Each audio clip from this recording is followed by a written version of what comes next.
Alrighty, folks, welcome back to another stream. Alright, still trying to get situated here. Yeah, I wasn't really sure what I was going to do tonight and decided to fire up a surprise stream, and we're going to play some Castlevania games. Not entirely sure how many we're going to play. I know I want to try to tackle Castlevania 1 and 3, and then potentially Super Castlevania 4, and then, you know, depending on how I feel and how much time we have left after that, we might move on to, like, Dracula X for Super Nintendo, maybe some other ones. But again, we'll just kind of see how I feel. So, I hope everybody's doing well tonight. Hope we get at least a few people in here today to check out some Castlevania. This is something that I do on my channel quite frequently, actually. I go back and I play these old Castlevania games fairly often. For anybody wondering, we are actually playing these on the Mr. FPGA. I've done Mr. FPGA stuff on my channel before. So yeah, just a heads up, we're using that device to play these games. I'm also mixing things up here, and I'm playing with an arcade stick today. So I got a Quanba Carbon PC arcade stick last week, and been using it a lot the last few days in particular. I've been really enjoying it for the price, and the great thing about it is that it works on things like, you know, the Mister. So yeah, so we're using this arcade stick on the Mister. I like playing, you know, straight platformers like these with arcade sticks. It really just kind of mixes things up. It, you know, makes them interesting to go back to. So, but all right, with that, let's go ahead and just hit the start button here and jump into the game. So, hopefully we don't have too many issues with, like, audio sync problems. I did realize that the audio was out of sync when I first started, and so I actually reset my capture card. I don't know why I've been having problems with that with this new capture card. I might have to just reroute the audio a different way to fix it 100%. I'll have to look into it further, though. So there's no music right now. It's because if you let the introduction loop too many times, there's a glitch where the in-game music doesn't actually start. So we're gonna go ahead and just play through this first level like this. There's a little speed run technique right there. Just jump as the dog's, you know, near you, just like that. And if you get a holy water drop here, you can actually grind out on these ghouls for some extra lives in the beginning. That's something that I used to do. I don't really do it anymore because I'm pretty comfortable with the first Castlevania. But yeah. So I see a bunch of people out there. I see Matthew. I see Quake Nerd. Office, I see Karsten, Jules, Major Havoc, Michael, and hope I didn't miss anybody. But thanks for stopping in, guys. I do appreciate it. We'll see if we get people trickling into this stream. And speaking of which, there's holy water right there, which will actually come in handy for the boss. And I see an Uber disco out there. What's going on, Uber? Come on, bat skip. Yeah, I decided not to do the bat skip. I usually go for it at least once, but I'm very inconsistent with it. Usually it takes me 2 or 3 tries to get it. So I was just like, yeah, you know, it's actually probably faster for me to just go the long way. The long way is the faster way for me, but I will try to do something here with the boss. Oh, I messed it up. I messed that up bad. Yeah, you can actually stun lock the bat with the holy water. It's a fun little trick. I didn't really bother trying out until a couple years ago. Hey, K-Town, welcome back. Have I tried to speedrun any of these games? I have learned some speedrun techniques, but as far as actually, like, piecing a run together, no. It's something I might consider in the future, but time, I don't want to say is limited, but the amount of time I had to work with to do all the things I want to when it comes to gaming, that is definitely limited. But yeah, now we have our music, because the glitch only lasts through the first level, or I think until you die. I think if you die, when you restart, the music will kick back in, so. K-Town's been on a Castlevania kick lately. Nice, very nice, man. Uber says the bat skip either happens or it doesn't for him. Yeah, that's kind of how it works for me. like I said, I'm just very inconsistent with it. I love doing it, and I usually try to show it off when I stream Castlevania. Monolith asks, so, you like to play Castlevania? No, it's my least favorite series. It's a terrible franchise. No one should ever play these games. But yeah, I've been doing a lot of kind of like weird stuff in my stream lately. And I still haven't gotten my next Let's Play out. Which I actually did a tiny bit of editing on it last night. Not that it's a very complex Let's Play, but yeah, I did mess around with it a little bit last night, so hopefully, maybe by the end of the weekend, I'll have it ready for patrons, and then next week, or the week after, it'll be ready for everybody else. And, I have been playing more, like, long-ish games on stream. So, like, last week, I went through Bloodborne, from start to finish. This week I did Ys Ark of Nepishtim, and holy crap, that was like a 9.5 hour long stream.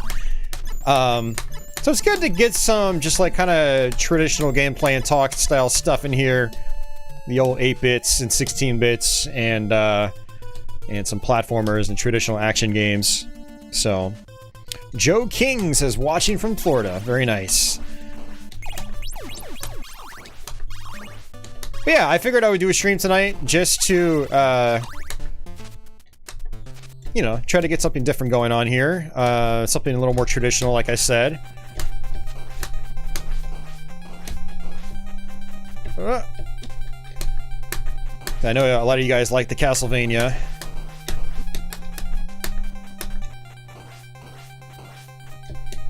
And one thing I have been trying to do lately with the streams, just doing like less variety streams and things like that. Trying to do more, you know, streams that are focused. So like, again, Bloodborne and Ys and stuff like that. You know, those are all games I had played and practiced a little bit, so I was able to just kind of like go through them and just focus on the games. Instead of bouncing from random game to random game. So this is kind of like my first variety stream in a little while. Although, I guess technically there's not going to be a whole lot of variety if you've been around my channel for a while, because I've played these games time and time again on stream here, so it's just like, you know, going through the motions at this point, but it's still fun. It's Castlevania. And hey, Jules is out there. What's going on, man? And James W. First live stream you've been able to catch.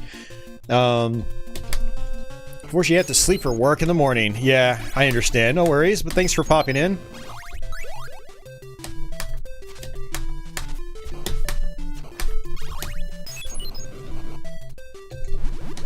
Get that hidden money bag.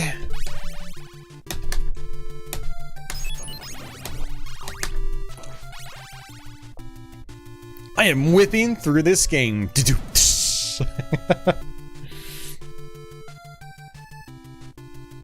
Yeah, Castlevania is one of those games that, like, I don't even have to practice. I just jump into it and I just kind of, like, stroll right through it.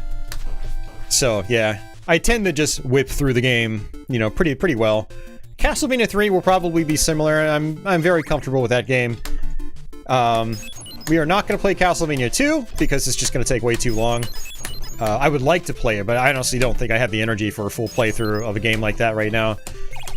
Especially with all, like, the Bloodborne and Ys I've been playing lately, a lot of the non-linear, you know, action-adventure / action RPG games. So it's nice to play some just, like, fully linear, just point A to point B games.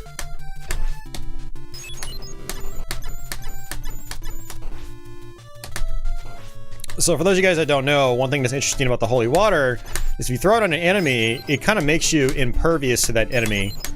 So, like, I was able to just walk right through that bone pillar with it. That's one of the big speedrun techniques in this game, is to throw holy water and then not take damage. So, fun little thing here. Is it this one? It's not that one. I think it's this one right here. You just push forward, and a money bag just randomly appears there. I don't know why, but yeah, it does. And I'm gonna jump up here. I only have one heart, so using holy water here isn't gonna do me a whole lot of good. But you can actually just get here and just stand and whip, just like so. Oops. I've got a video basically talking about how to beat the bosses of Castlevania. I did like a, year and a half to 2 years ago now. And I talk about all these tactics in that video. So if any of you guys are interested in, seeing the various ways you can beat bosses in this game, I definitely recommend searching for that video on my channel and checking it out. Forbidden cache, yeah, Monolith. Hey, James. Dang, I'm already this far. We're only on level 4. Ooh, watch out for the bat. I'm gonna actually get the stopwatch here. Now, one interesting thing about bats in this game, and Medusas, is the side of the screen they come out on is the side of the screen you're currently facing. So, you can actually sort of, like, change how things work. Like, if I focus left like that, then, I think that section is a little bit easier, because I'm kind of forcing the bat to come in the screen, or come into the screen from a totally different direction.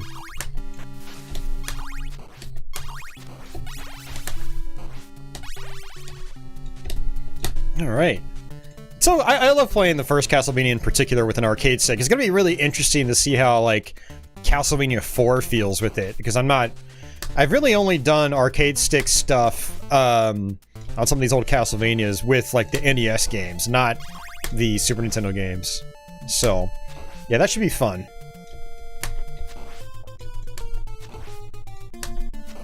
So it is possible for an axe to drop here. It's pretty common. So if you want to keep your holy water for the boss, then you need to be really careful about how you're progressing through here. So these little fleamen, or the hunchbacks, they, one of them at a specific spot will typically drop an axe. And if you just hold forward here, you can just skip that bone dragon completely. Hey, Red Zero Ranger! You were just playing Circle of the Moon, man. There's a bunch of people playing Circle of the Moon right now. It's really cool. I love that game. Oh, you're not supposed to go up like that. Dude, normally he goes down. There's like a speedrun technique you can do here, where, you just jump right past them. So I think right here, if I jump... Oh, I messed it up. It's okay. It's not a big deal. I am gonna just cheese this boss. Oops. Man, I keep doing accidental directions.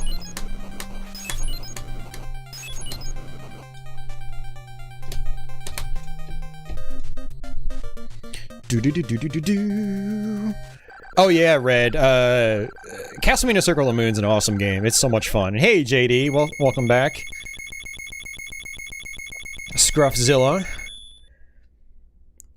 For your money, the original Castlevania still has the best box art in gaming history. Yeah, it's pretty damn good box art. I love the artwork for the first Castlevania. Hey, Mark. What's going on, dude? How are you doing tonight? Do.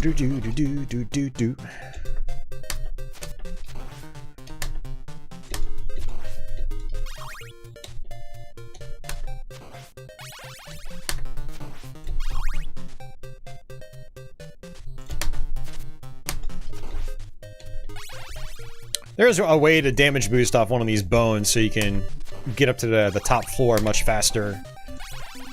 That's something I've never actually practiced. So, like, while I know some speedrun techniques in this, I don't know all of them. Or at least, I should say, I don't know how to execute all of them. I'm very familiar with the speedrun just from watching a lot of runners do this game. But as far as, like, actually executing some of the tricks, then, yeah, I need to practice. These, axe armors you can actually destroy in one hit with holy water. So, I actually had a question recently on how to get through the last hallway in this level. And I basically, told the person, like, get the holy water and just get to that area with holy water. Use the holy water on the axe armor knights, he'll kill them instantly. It's just one hit. So, and, it's a tough level, but there's a holy water drop at the very beginning of this level. So, if you get towards the end, you die, and you no longer have holy water from the, at the checkpoint, then just get a game over and just do the level over again. Get the holy water in the beginning and keep it.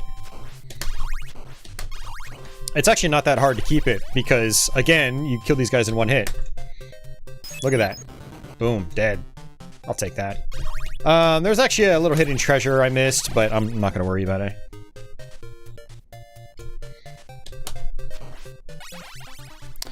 Rumors of a GBA Castlevania collection allegedly getting released. Yeah, someone actually just posted about that on my Discord like 10 minutes ago. Hey, Jonathan, how are you doing, man? Welcome back.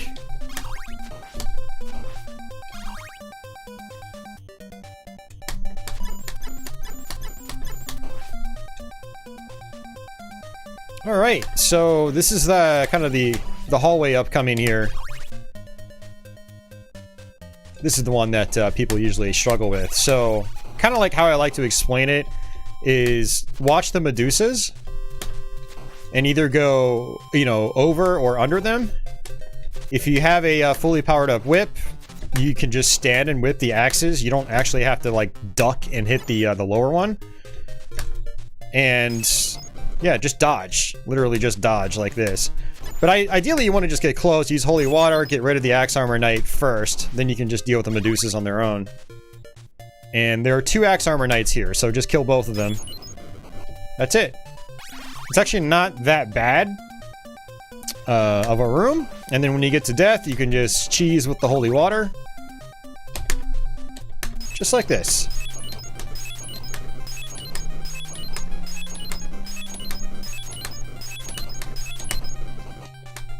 And there you go.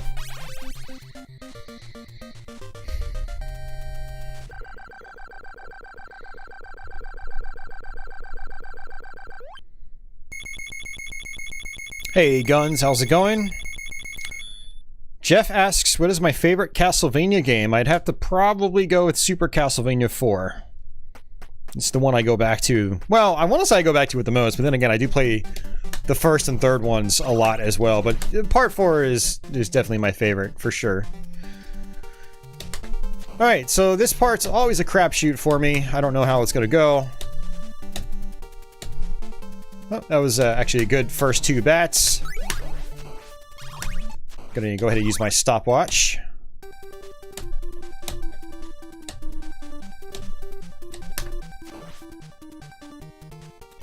Wow, none of them dive bombed me. That's actually kind of crazy. So, that was good. So in this level, this is a checkpoint. Well, until you get a game over, then you have to go all the way back. But, you know, once you're in here and you've got lives left over, when you die, you'll just start back at this door, so... but it's best to get here with the stopwatch. It makes the next section much, much easier. So I like to try to just pick off these skeletons first. Sometimes you can wait for one to jump forward, just like that.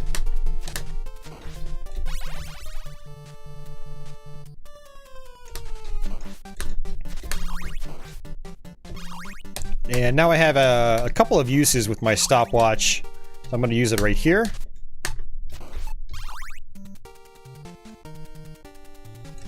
And there's actually a treasure down here. Oh, I bounced the wrong way. So now we're going to have to do it the hard way. That's fine. Yeah, I knew I shouldn't have just dropped straight down on top of that hunchback, but... yeah, I went for it anyway. Alright.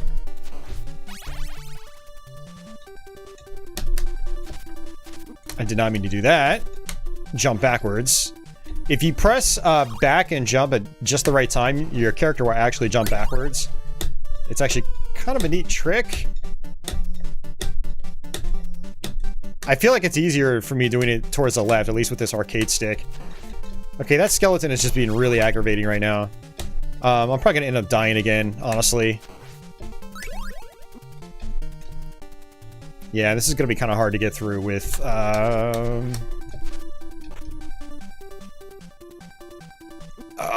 yeah, I had a feeling that was gonna happen. That's okay. That skeleton in the beginning just did way too much damage to me. He just did not want to jump towards me, and so I couldn't kill him. He was just getting in my way at that point, so...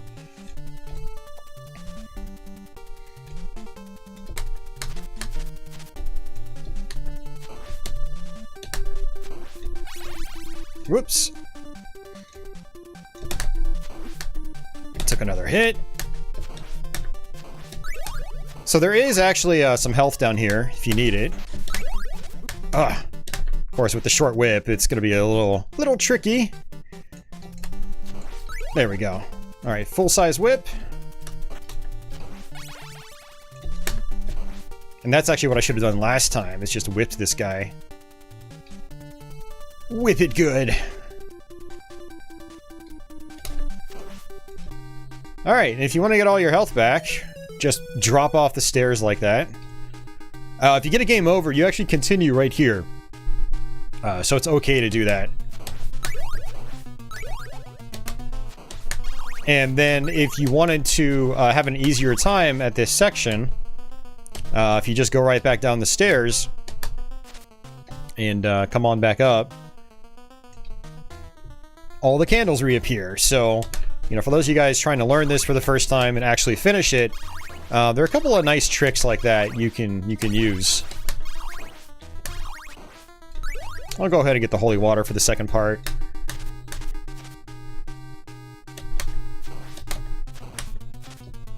The Dracula here seems to be fairly random where, you know, as far as where he appears, so it can be a little aggravating to deal with. It's kind of a tedious fight. It gives a lot of people trouble when they get here. I think not because it's really hard so much as it just requires, you know, good endurance. But you can get, you know, 2 decent hits if you get a good spawn. Assuming, you know, he doesn't spawn right on top of you like that. And then you can also use the holy water to stun his second form, which is very, very helpful. Alright, 2 more hits.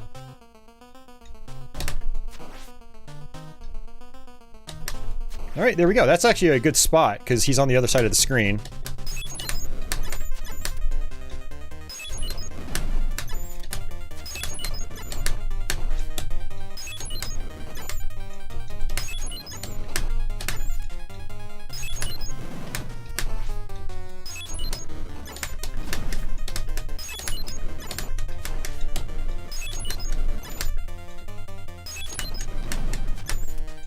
Oh, I'm gonna... Whoa! So there actually is a way to force him to high jump. You just duck right in front of him. And he goes, woo! Way up into the air. And that's it.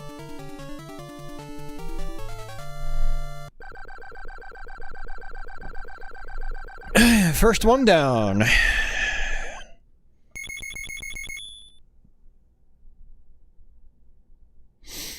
Retro Beaver, what's going on? Starting your vacation right now with the Castlevania live stream. Hell yeah. Hell yeah. Whooped. That's right.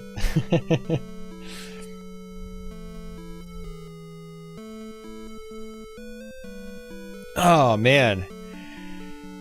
Hey, Stampede, what's going on?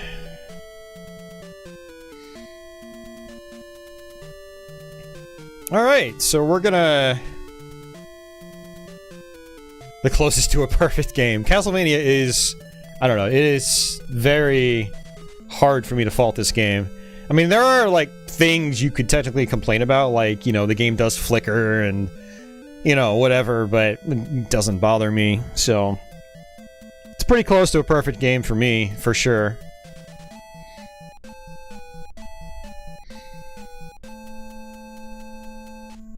Jeff, I have no idea. We're just kind of winging this. No clue. But definitely parts 1 and 3, for sure. Part 3 is going to take a little bit longer. But we will go ahead and switch up here. And we're going to be playing the US version, not the Japanese one. I like the US version more, because it's more of a challenge, which is more interesting to me. Silver Surfer 3rd quest next? Nah, I'm good. Thanks. I don't know. I tried it late last year on Twitch, and I was just like, this is just kind of boring. It's just Silver Surfer, but things take more hits. That's all. So, like, I don't think it actually has any, like, more bullets or any more enemies. It's just everything is tanky. So, I don't know. I have to be in the mood for something like that. I'm not going to force myself through it. But alright. Can I beat Haunted Castle? Yes, but not very reliably. It's a game that I need to practice more at. And there are a bunch of different versions of Haunted Castle too, so like which version you play is going to determine, you know, how certain enemies act. You too! Bah. Pretend like there's a B and E there. Oh man. Well, the title says NES and SNES, Leo. Yeah, but I mean, depending on how I feel, we might go farther than that. We're on the Mister. I mean, I can play Castlevania Bloodlines. I can play the Game Boy ones. I'm not really in the mood for the Game Boy ones, but I absolutely want to play Castlevania 1 and 3, and then Super, and then I might move over to Dracula X, and then depending on how I feel, we might, you know, go on to something else from there, or not. We might just stop the stream, which is fine too. So.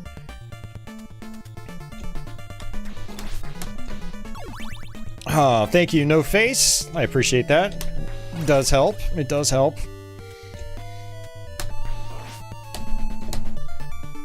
I will say it is nice having some viewers.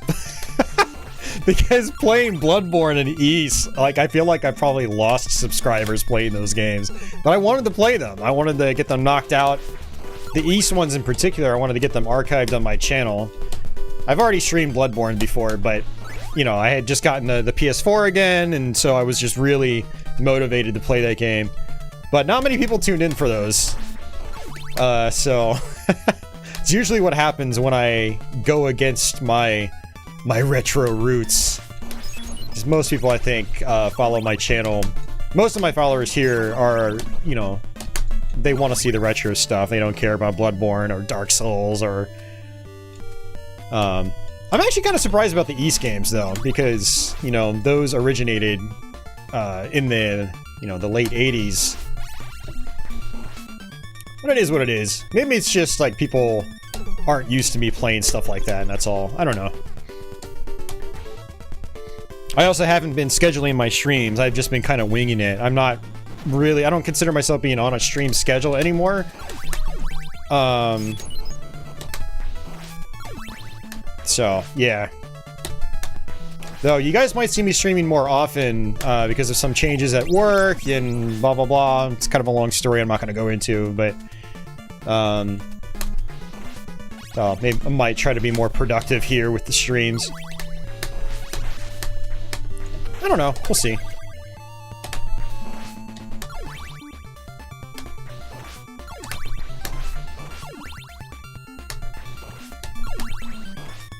So one thing that's nice about the holy water in this one is it feels like it acts more like an active projectile when you throw it. And I think it can work like that in the first Castlevania, like against bats and bones and things like that. But when it comes to like the bone pillar fireballs, a lot of times it'll just go right through them and the fireball will end up hitting you. But in Castlevania 3, you know, it's more just like an actual projectile, or the game treats it that way. And so it'll actually cut through and destroy bone pillar projectiles, which is nice. I always have to mention this, but in the Japanese version of the game, you can't actually duck and hit that guy in the face. Like, his hitbox is smaller, so it doesn't work. Joshua says, Dark Souls for the win. Hell yeah. I love Dark Souls, man. Carl, Carl, what's going on, man? Thank you for that. What's up, Austin? Not a whole lot. Just some Castlevania. Oh, man. You're surprised Bloodborne wouldn't be a bigger draw. One of the big games of the last console generation. Yeah, right?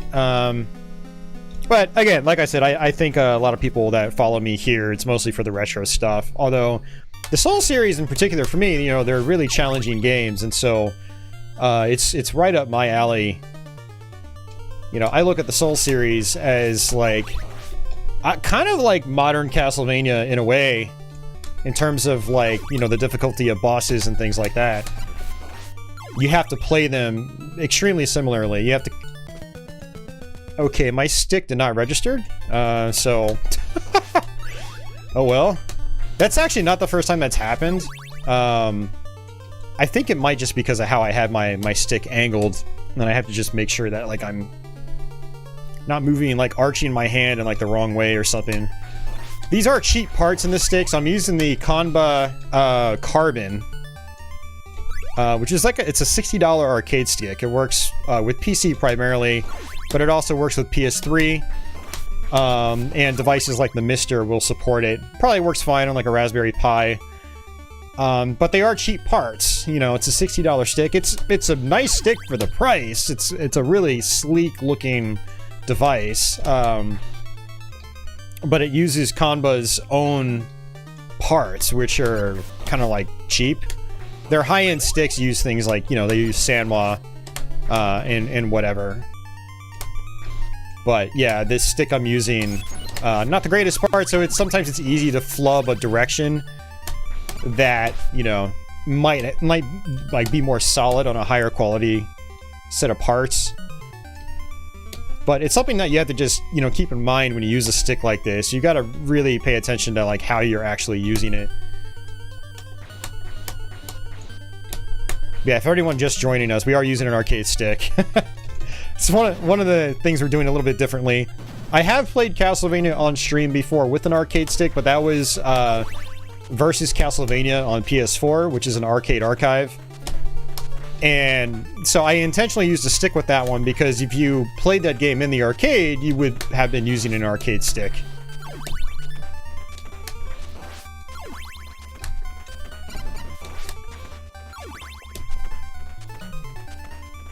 Hey, Micah, how are you doing? Robert asks, did you download Bug Princess? He's talking Mushihima-sama. And the answer is no, because I already have it on Steam. I might buy it on Switch down the road, but I have no plan on it right now, because I already own the game. And all my scores and stuff are already on the Steam version, so, you know, I'd rather just continue playing there if I'm going to keep playing it.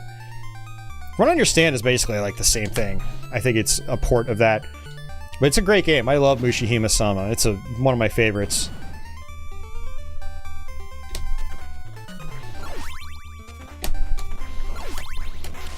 You watched the Castlevania TV series on Netflix? Yeah, I've watched the whole thing. Oops. Oh well, not a big deal. Yeah, I've watched the entire thing. I watched Season 4 right when it hit, back in April. Or was it early May? I don't remember. I think it was early May. I think the very beginning of May. Yeah, I've watched it all. I was actually at Best Buy earlier tonight. I went out to dinner with my family, and there's a Best Buy right next to the restaurant that we went to. And so we walked in, and I was looking to see if Castlevania Season 3 was on... if Season 3 was on Netflix yet. And unfortunately, it's not. Oh, not Netflix. Blu-ray. Blah. Or if it is, Best Buy didn't have it. They had Season 2, but I already had the first and second season on Blu-ray.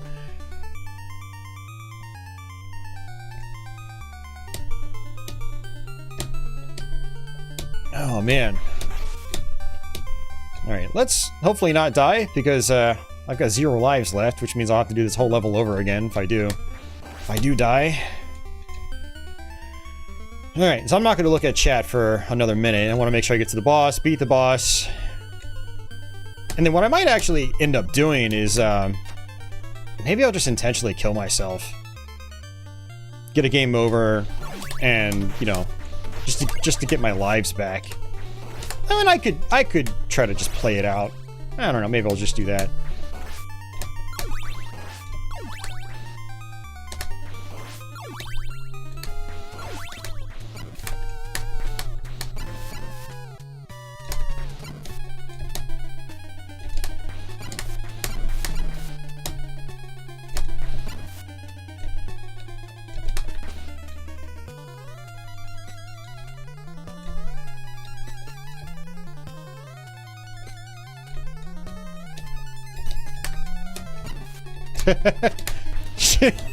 Just like knock him off the wall. Oh man.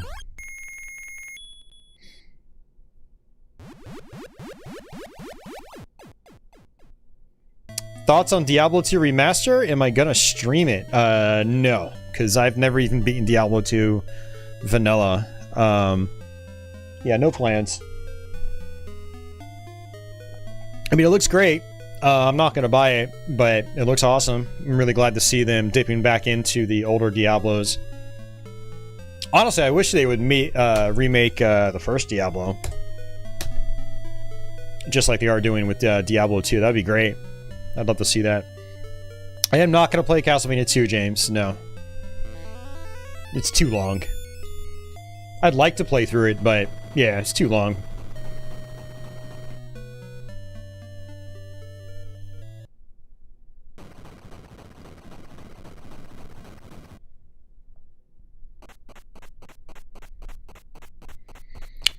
All right.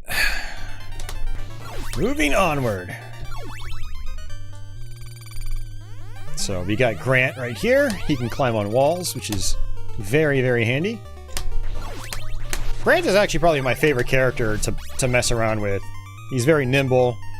The wall walking mechanic is very fun. Ooh, watch out. Oh, they're trying to do it with an arcade stick. It's gonna be weird. Whoa there.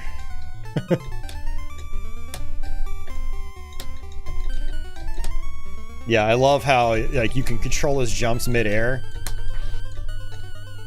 He's definitely the most flexible character in the game, that's for sure.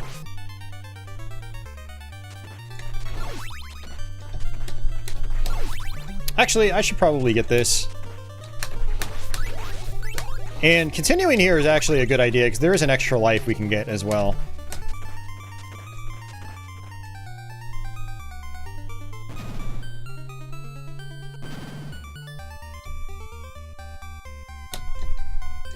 Alright, there it is.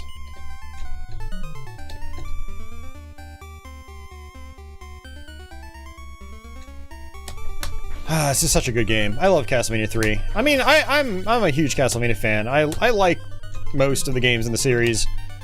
But these earliest ones in particular, you know, they're definitely... You know, this is my childhood right here. And one thing I love about these games is it's not just a nostalgia thing. It's like, you know, they're just really well-made games. They're challenging. You have to be on top of your game when you play them. But they're also very just like aesthetically pleasing for the era, you know. Great looking games, good soundtracks, just very satisfying gameplay. Let's see if I can make this jump. Ooh, I didn't even have to climb on the wall that time. That's cool. That was good. In Castlevania 3 in particular, it's just, you know, with its multiple characters and whatnot, there's just a lot of ways you can go through these levels, which is fun. Like, just... You know, a lot of times I skip the clock tower because I don't really need Grant, but when I'm in the mood, I will, you know, I'll play this level just for this. Just like going back down the clock tower. That's like the most satisfying part of this level. Because you can just skip so many enemies with Grant if you play well with him.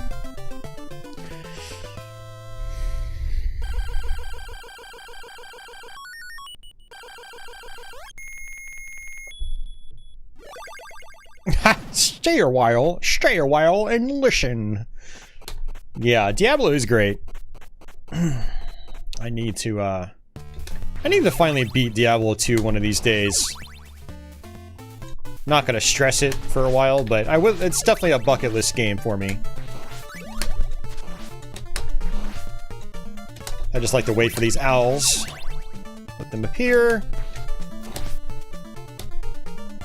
If you see their blinking eyes, just wait. It's one of the things about the Castlevania series, and like we were talking Dark Souls, you know, it's the same with those, is that the games seem a lot harder than they actually are. It's a lot of it is just knowledge of the game, and the enemies, and mechanics, but also discipline. Like, discipline is a huge thing in these games. You know, it's like, do you keep walking up the stairs when you know you're going to run into an enemy? Well, a lot of people would just keep walking up the stairs, not thinking about what they're doing, but the people that think, okay, I'm going to play a little more defensively or intelligently and walk backwards and just take my time, you know, they're the ones that are going to survive more consistently at these games. Oh, that's a problem. Probably should have, like, jumped and used my axe.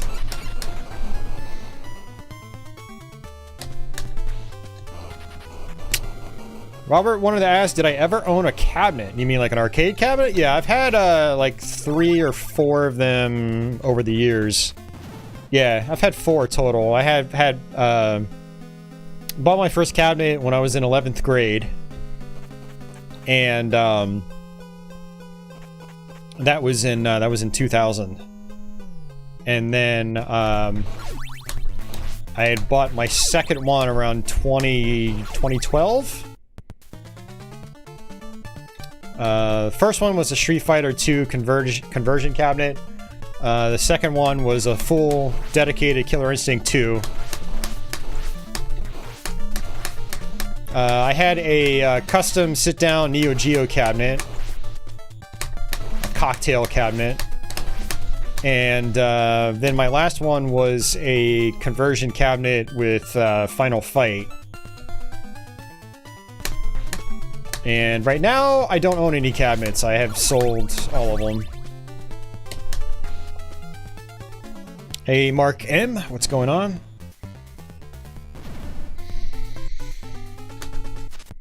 I probably should switch back over to Trevor. Some of these sections are a little awkward with Grant, you know. Like, killing these guys with just a little dagger. Not the wisest thing. But, I mean, it is possible. Oh, jeez. Please die. Thank you. I don't know. The cool thing about fighting this boss, though, with Grant is that he jumps so high that you can get a small health refill. Small health replenishment. And still be able to jump back up to the top in safety. So, I think I'm going to actually try that. So, like, if you're Trevor, if you grab this, you can't get back up. But with Grant, you can, which is cool.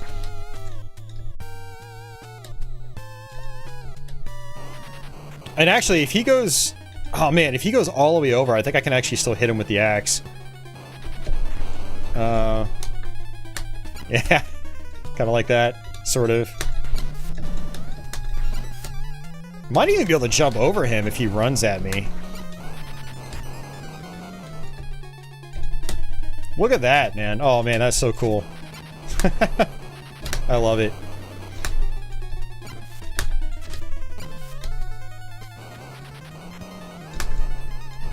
I was hoping that Grant was just gonna throw the axe, like, perfectly horizontally, but I should have known better. Grant, you know, one thing I hear about from players that prefer the Japanese versions, they always cite Grant being able to throw the dagger and axes when he's hanging on walls. Well, he can still do it in this game. The functionality's there. It's like people don't know about that for some reason.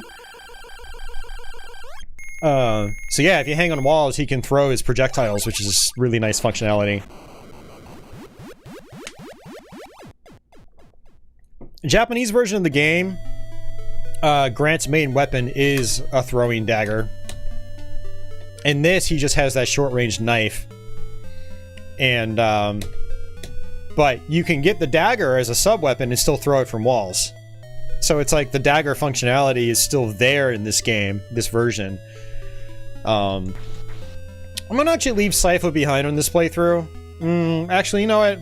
No, I'm gonna take Sypha. Sorry, Grant. I'd rather play with Grant, but the doppelganger fight at the very end of the game is... Yeah, it can be a little frustrating. So we're gonna leave Grant behind. There's a really easy, cheesy way to get through it with Sypha. And hey, Carlos, how are you doing? Welcome back. And Amory, what's going on? Leafo3 says, immediately thumbs up for the live stream gameplay. Well, thank you very much. Yeah, Sypha has the blue orbs, as K-Town says, which It's basically these homing projectiles, which are extremely handy on the doppelganger fight.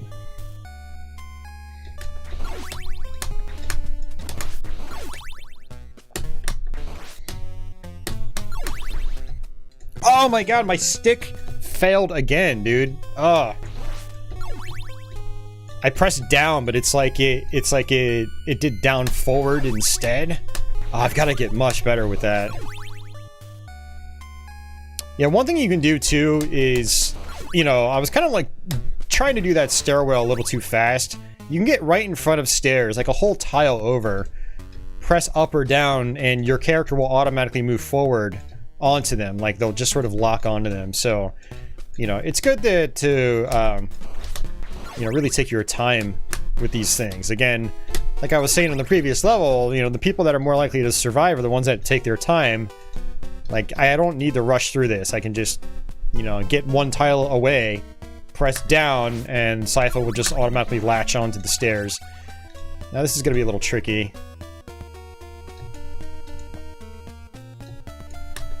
There we go.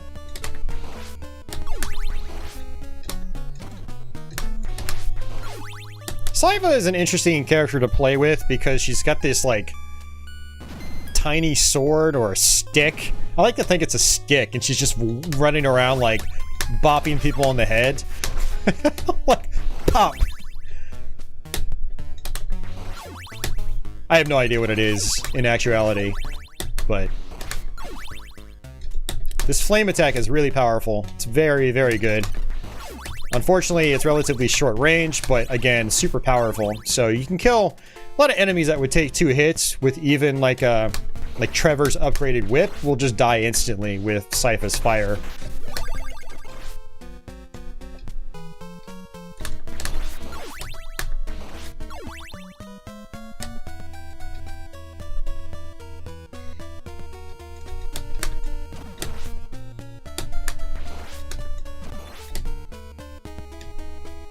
I'm gonna go ahead and just play with Sypha because Trevor is currently not upgraded. You know, when you die, you lose your whip upgrades. And so really, in a way, it's kind of safer for me to just play as Sypha with her long range fire projectile. It's about the same length as Trevor, just powered up whip, does more damage. The Retromancer says, I have watched all your Castlevania videos. Awesome, hell yeah. Oh man.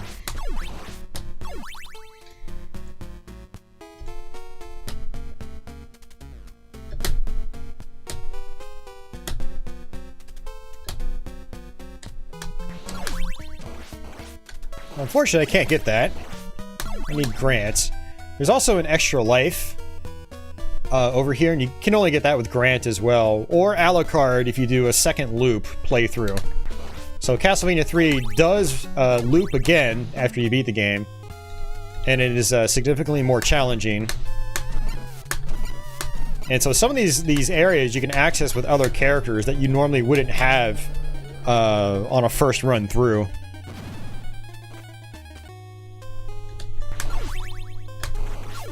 And this fire also has kind of a large hitbox. So, like, with it, I can kill these enemies above me. Even though it doesn't really look like it should connect, it does. So, very nice. Very good to know.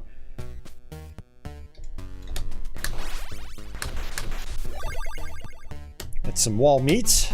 Gives you some health back.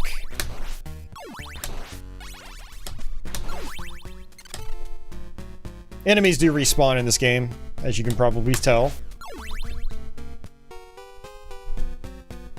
The game is already significantly more challenging, says Monolith. Yeah, I don't know, man. It is, but it's not one of those games it's like, oh my god, it's so hard, I'll never beat this game. And for anyone that does feel that way about the game, you're just playing the game wrong. I can guarantee it. This is not like a super fast-paced game. It's definitely more of like a thinking man's action game. It's kind of what the Castlevania series is, in a way. It's like a thinking man's action game. There's not tons and tons of dodging and things like that. You know, it's you know, they're kind of slow. You can take your time.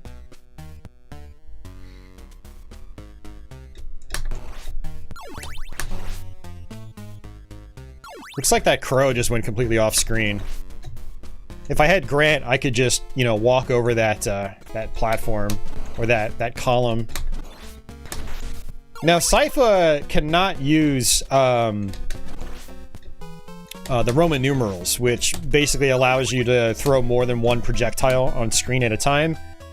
And hey, Boston Burr, how are you doing, sir?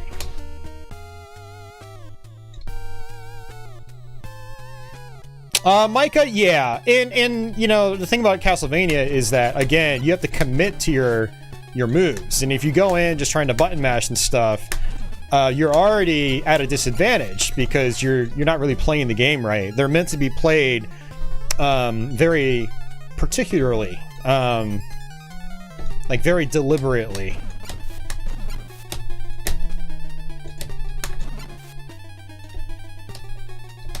So yeah, you've got to be very deliberate in your actions with these games. Otherwise, you're gonna run into trouble. Oh, I thought I could get that. I was trying to be slick there and getting 2 fireballs without moving. Are there any really good fan-made versions of these kinds of games? I don't know. I haven't messed around with any fan games. There are some hacks. A lot of people seem to like Blood Moon. I didn't really care for it that much personally. And Chorus of Mystery. Was it Chorus of Mystery? Yeah, Chorus of Mystery I also wasn't really a big fan of, but some people like it. The Holy Relics, which is another ROM hack for Castlevania and NES, is actually really good. I did a Let's Play of that last year, I believe. And I definitely recommend that as far as ROM hacks go.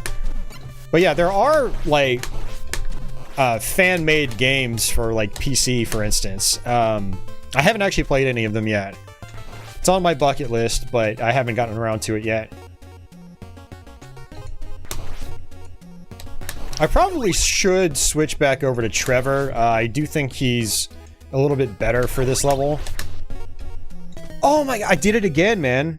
My joystick is just not well suited to these damn stairs and how they work mechanically.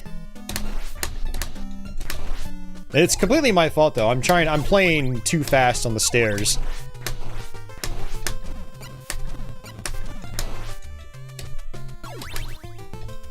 Can we get a Holy Diver playthrough? Yeah, when I'm in the mood. Whenever I've tried playing that game, it's so janky and wonky, and some of the enemy patterns are very erratic, and I try to play it, I'm like, yeah, I've got better things to do. I don't know, one of these days, I'll get around to it for sure. It's definitely one of those quote-unquote challenging NES games that, you know, I know people would like to see here. I'd like to beat it eventually, but there are just other games I want to play first. Yeah, lately, when it comes to, like, the really challenging games, I have to, like, be enjoying them to get into them. Like, Battletoads, I just wanted to beat because I loved Battletoads as is, you know? Even though I was terrible at it for a long time. The Holy Diver is not one of those games, like, when I play it, I really love it. Or even enjoy it. Like, I really don't care for it all that much, to be frank. So, like, I've just been pushing it off because, like, I know I'm just, I don't know, in my mind, I think I'm just not gonna have fun with it, so if I'm not having fun with it, then what's the point? But I'll get around to it eventually. I'll force myself through it one day.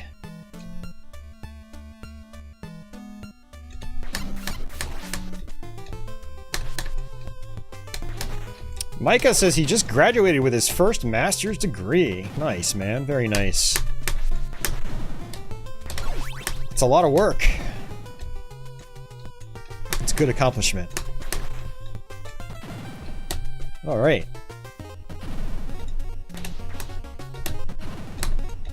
So as you can see, we got a freeze attack. Another very handy attack with Sypha. Very good against the Axe Armor Knights in particular, because, you know, They take a lot of hits in this game.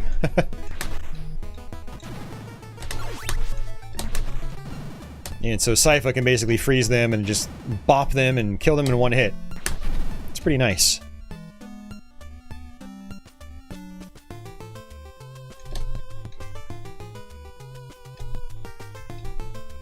So there is a extra life down here.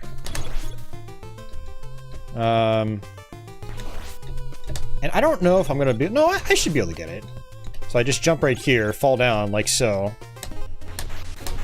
And that actually comes... That's handy right there because, you know, I did lose some lives really poorly. And what I'm gonna do is actually try to reset these platforms by going off the screen and going back. That way I don't have to try jumping over them with the spike side up. And these are the homing projectiles I was talking about. You know, I did say that Trevor's probably the better character for this, but now that I think about it, I think Sypha actually is. Because she's got these homing projectiles. Which is going to be... Ooh, that was close. Really useful on the next set of screens. Which is worse, 3DO Doom or Saturn Quake? Well, 3DO Doom by far, Micah. I mean, I think that's kind of obvious. I mean, there is merit to be had in Saturn Quake. A lot of you guys know I don't really care for it all that much, but... there is a game in there to be played. 3DO Doom, on the other hand... Yeah. Okay. We're gonna go ahead and just kind of take it nice and slow here. Just use our projectiles. The good thing about these is that they only use up one heart. And I don't know why it's so hard to do on these stairs. I don't know what's going on. Maybe it's just my joystick. I don't know.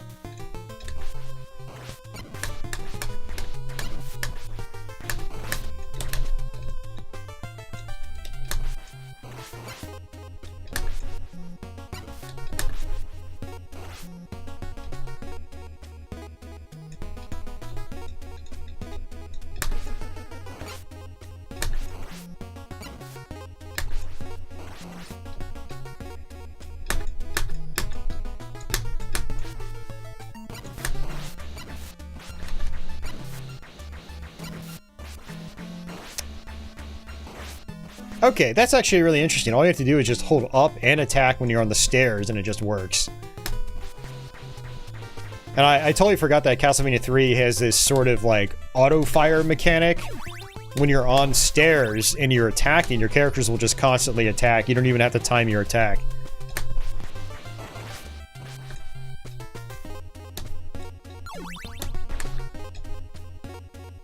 Alright, boss time. We're in good shape now. We're in much better shape than before. There's also a wall meat here that we can get.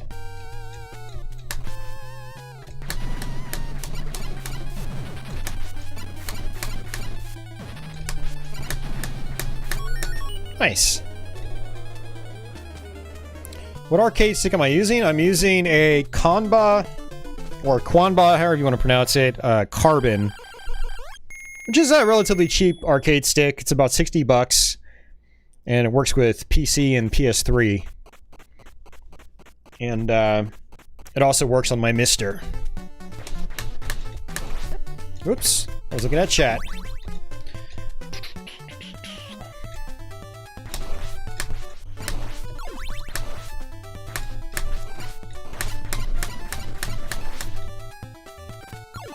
I think I'm going to go ahead and stick with Sypha because she can get some of those, you know, the freeze attacks, which is very handy on this level.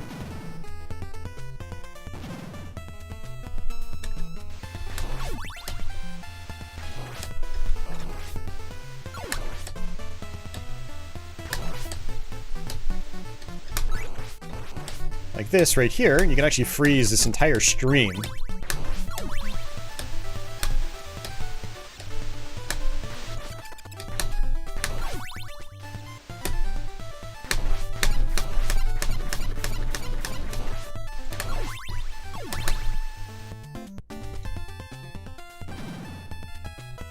Hey, Cosmic Kaiju, thank you very much. Yeah. Glad to hear that Castlevania is one of your favorite series. It's one of my favorites, too.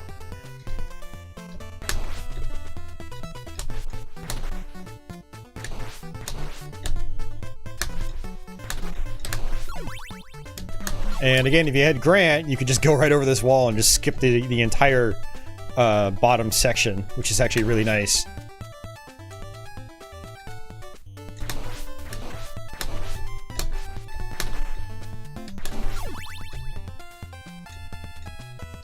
Alright, let's try to kill this guy first.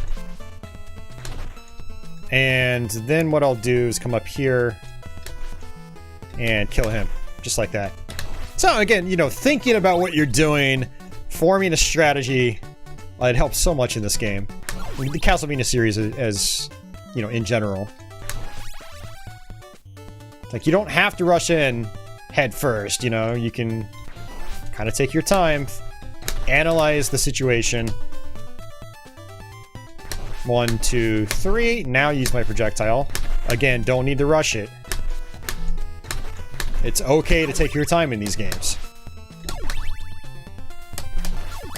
I think that's one reason why these games were so much harder for me as a kid, is because I didn't think like that when I played games. You know, I was always the kind of person that would just run in guns blazing. Like 100%.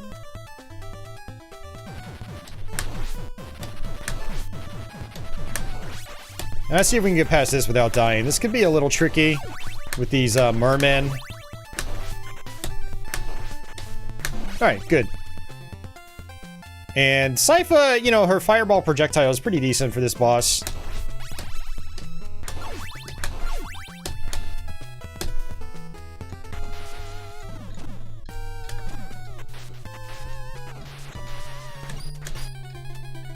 You have to time your attack as they come up or down. Nice. Good hits. Oh. That's fine. Not a big deal. And again.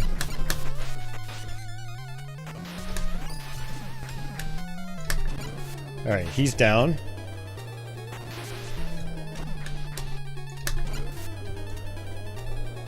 I'd say this is probably one of the harder boss fights in the game. Especially depending on the character. Like, with Trevor, it's actually a little bit easier because you can get the axe. Or if you have the homing projectiles with Sypha, that also works really well. The fire is extremely powerful on those guys, but you have to be able to time the attack as they move up or down. There are a couple of positions where, like, you know, if you just stand and use it, it'll still hit them, but it's only like, you know, it's a... You don't see those patterns a ton. But it's also very satisfying if you're able to get it.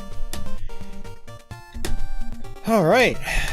Yeah, her freeze attack is really awesome because you can kill these guys right here, which you normally can't kill with any other character.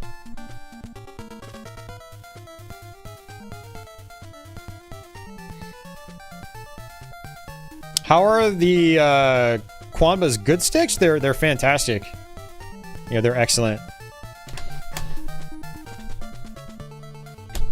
Monolith said that the stream just froze. Is it still frozen? Is it frozen for anybody else?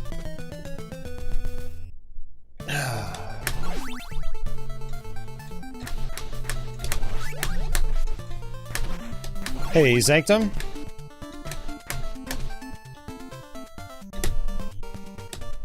No, it's good for Uber. Okay, good.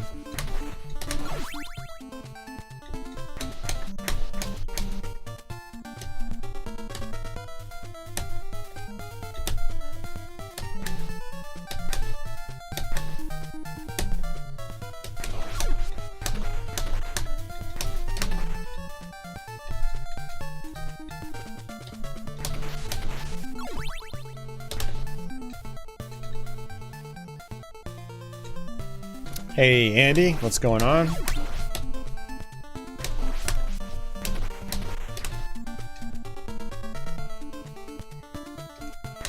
He was making a joke? Okay. Well, like, I was thinking that too, but I hadn't frozen anything in a while because I didn't have that attack anymore. I was lighting shit on fire instead.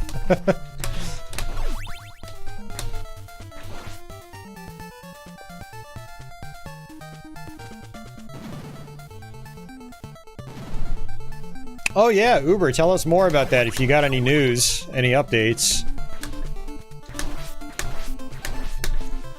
Uber's kitty was having some issues. They had to take him to the vet and get some tests done.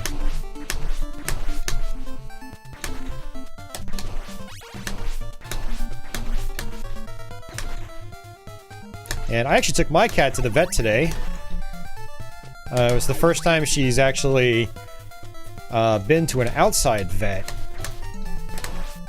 And since I got her. I was previously using a home vet, where they would basically come to your home and do everything there, which is nice. But they're kind of flaky, and they just, like, stopped returning my calls. So today we actually took her to a vet. The first time she rode in a cat carrier in about 7 years. So she freaked out, naturally. This is an extremely tight jump. Ooh, that was close. Yeah, she got her shots. Got her nails clipped. Got a checkup, and she's doing fine. They said she's good. Alright, let's go ahead and just... I'm gonna abuse the freeze attack here just to make my life easier. Ooh. That was close. Very, very close.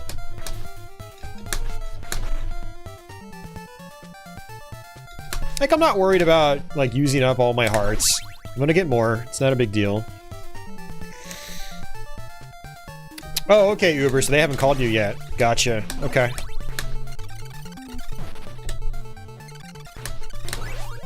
There we go. I'm gonna go ahead and stick with this projectile. It's pretty good for the boss fight coming up.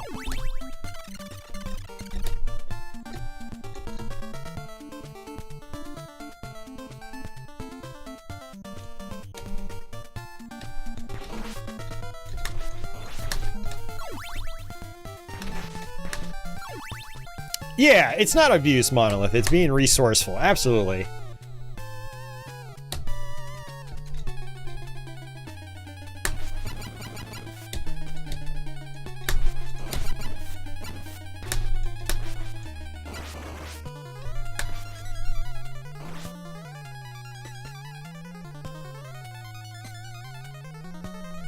You and your wife watch my streams. She loves my cat. Awesome.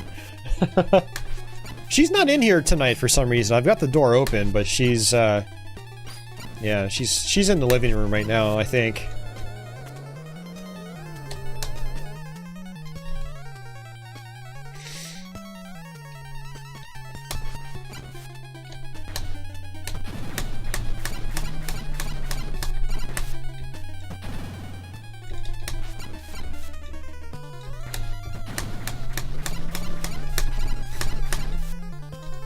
Ooh. Did not mean to do that.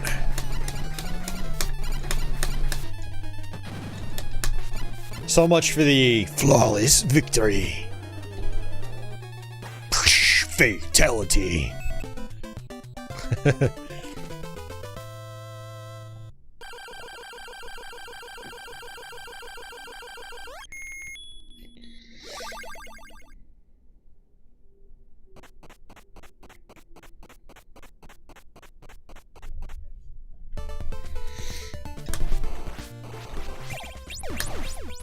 Alright, I'm going to keep my blue balls. I've been refraining from saying that, but I couldn't help it.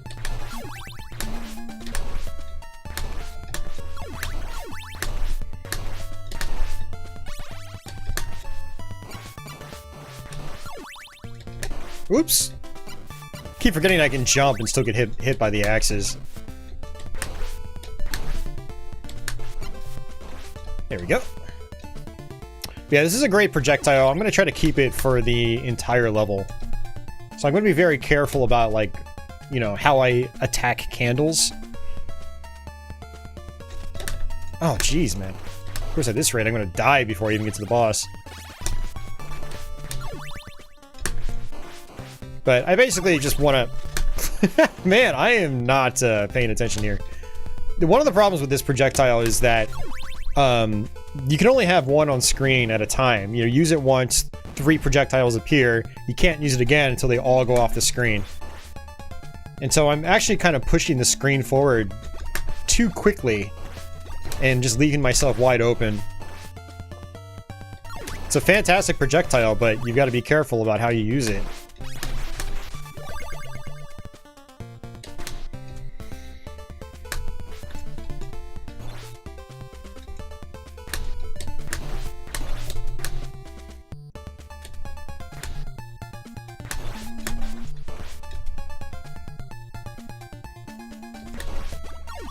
Alright, and after this room, it's gonna be the lead up to the boss fight. And the Grim Reaper is the boss of this level.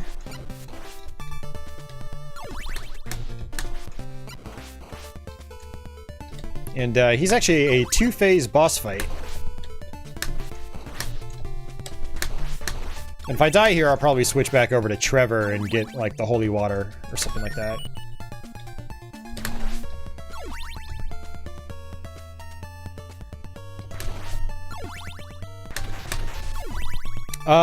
Overpowered? I don't know. She's very powerful. But, you know, her projectiles can also just leave you wide open. You just gotta be careful about how you play with her, or how you play as her. Okay, let's just move.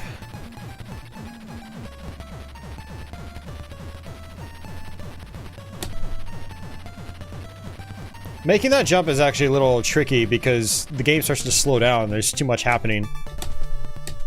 And so it's actually really easy to mistime that jump.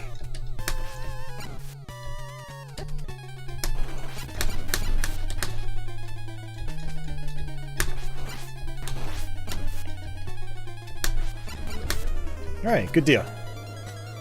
Hey, John Smith.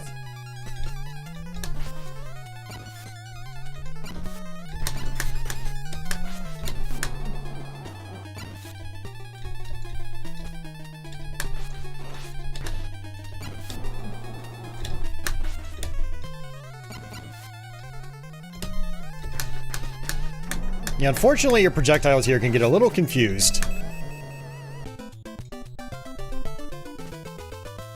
So, powerful, yes, but you can get into situations like that where you've got no control over what's happening.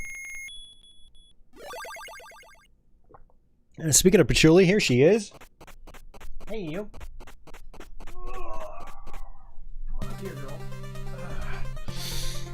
Alright. Getting close to the end of the game. This is the second to last level. I'm gonna go ahead and just try to stick with Sypha here. I normally switch back and forth between the characters quite a bit, but she's got the homing projectile here. I might as well just take advantage of it.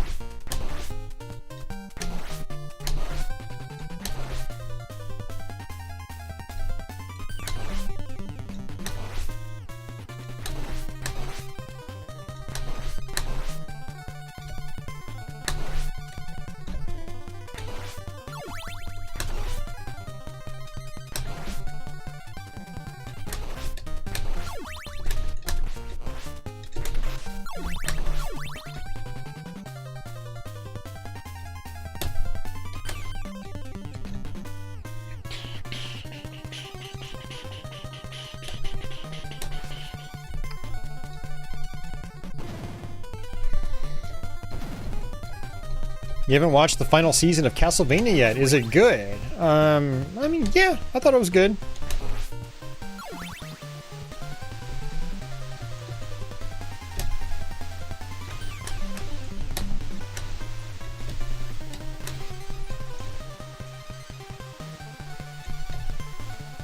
Hey, Karsten, welcome back.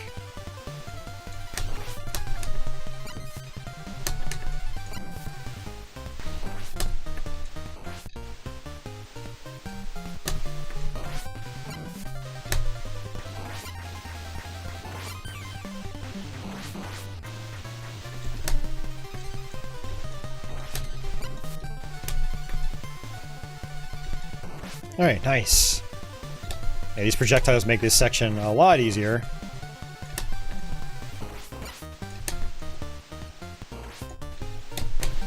The homing functionality is so useful.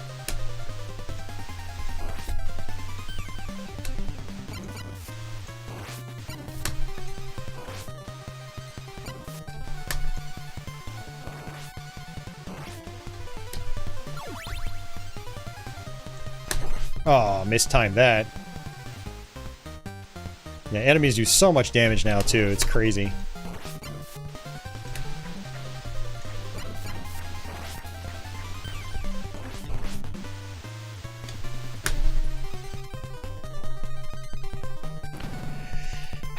Yeah. I heard about them following up the Castlevania Netflix series with other Castlevania eras. I'm not sure how I feel about that mainly because of how season 4 ended. I really don't know how they could push it forward without like retconning a lot of it or just doing something stupid. So I don't really have a whole lot of faith that it'll be to my liking.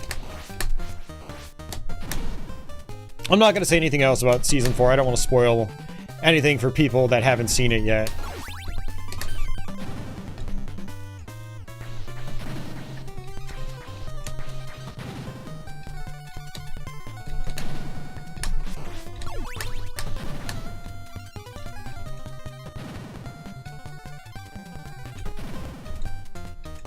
I gotta get rid of these subscription notifications. I had them disabled for some reason. Streamlabs re-enabled them.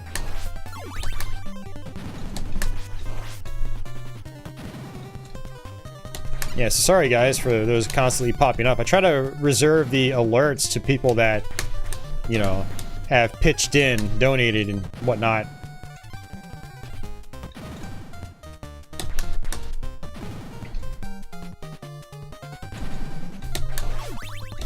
Don't have Netflix. Oh, I mean, the first 2 seasons at least are on Blu-ray and DVD, I think. So it is still possible to watch them. Gotta be careful with that jump right there. I've died to just the random bat so many times. Yeah, I need to check and see if season 3 is available on Blu-ray. I want to say it is, and just Best Buy doesn't have it. I'm gonna have to double check later.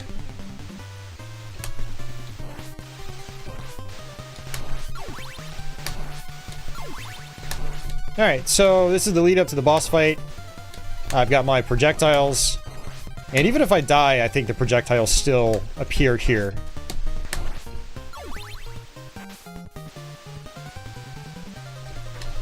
Hey, Michael. What's going on, man? Welcome back. Did you publish your song yet?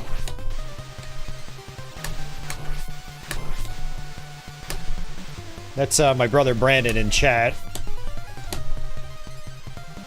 Michael Mackert.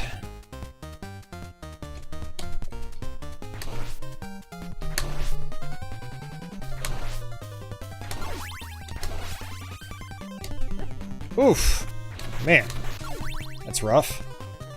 Alright, so I'm gonna come on over here, just jump up here, and use my projectiles.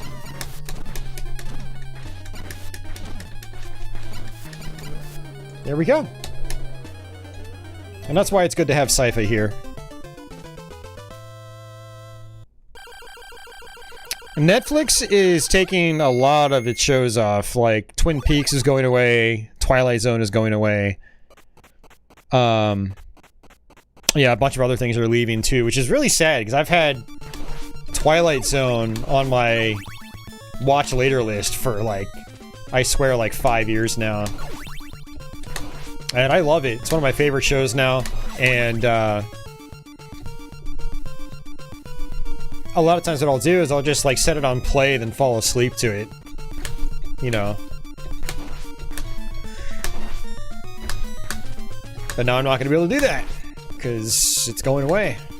So I'm going to have to maybe track down the Blu-ray. But it's not super cheap.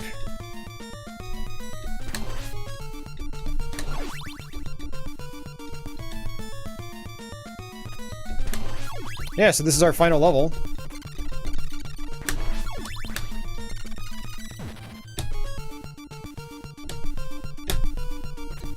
This next section is pretty tough. There is an extra life, though.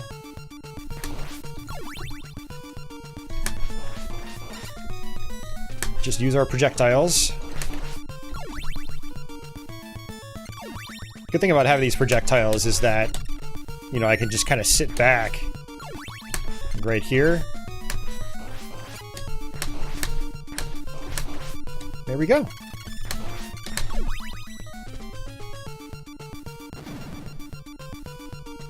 Once they took The Office off Netflix. Oh, Office isn't on there anymore either. I didn't realize that. I didn't really watch that.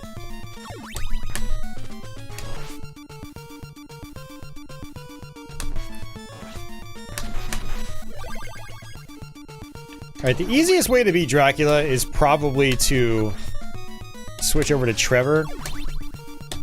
But I'm gonna stick with Sypha right now. We're just gonna try it with this set of projectiles.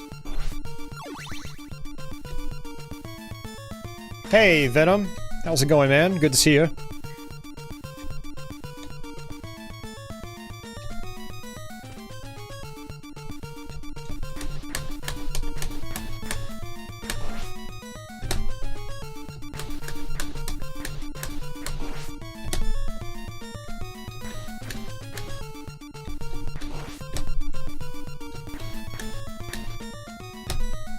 Alright, boss time.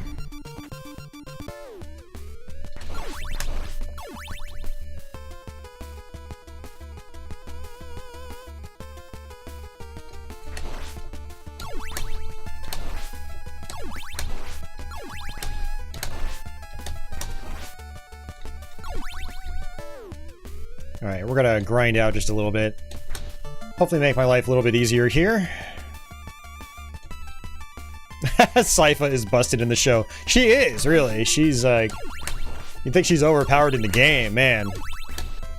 It's like... There isn't a single thing she can't do in the show.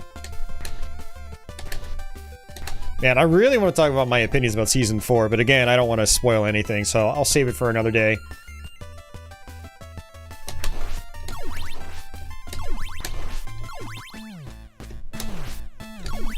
I think I've got enough hearts. I'm gonna do one more round. Hey, Mike J, what's going on, dude? How are you doing tonight?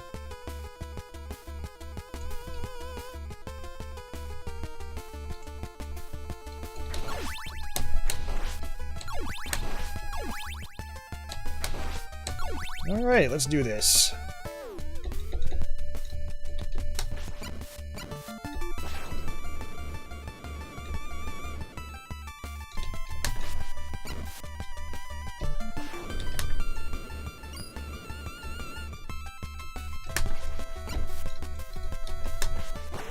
Nice. Alright, 3-phase boss fight.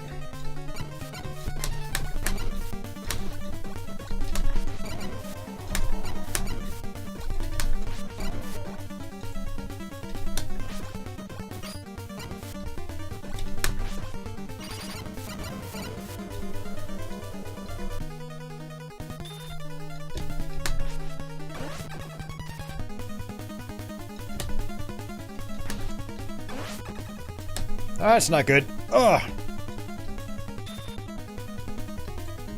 Yeah, this is one of the problems with using these balls on this boss fight. Is they can get confused.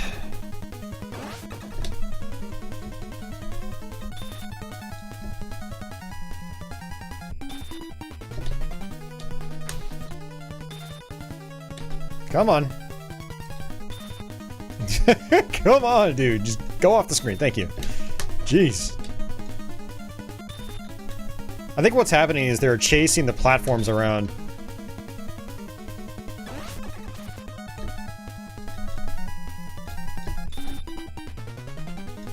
Ooh, that was close.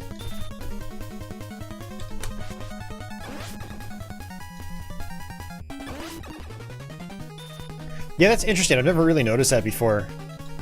So you kind of want to wait to use them until the platforms are near his head.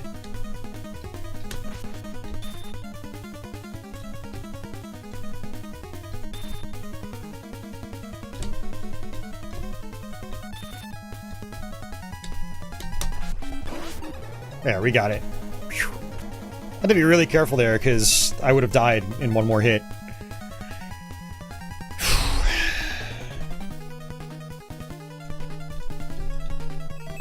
Alright, there we go.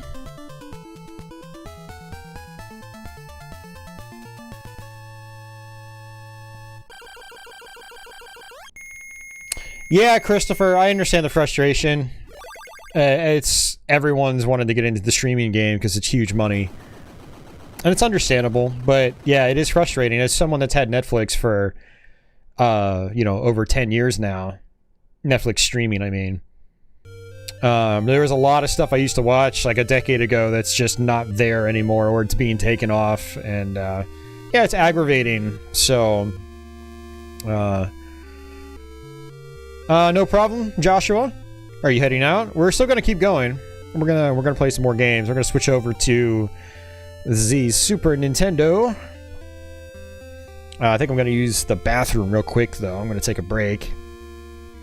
Hey, Carson, thank you for that $5. I appreciate it. Thank you, Sanctum. Thanks for the GGs, guys. I appreciate it. Thank you very much. Oh, man.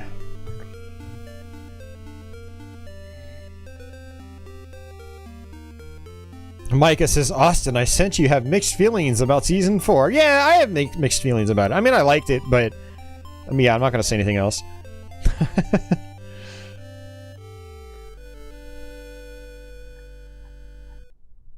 Oh, man. Hey, Ryan. How's it going, man? Welcome back, sir.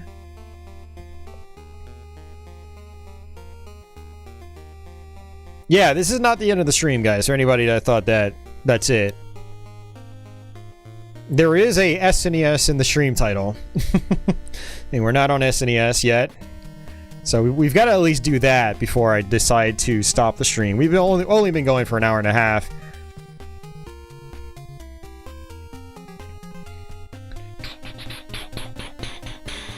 It's good. You're on your lunch break. Okay.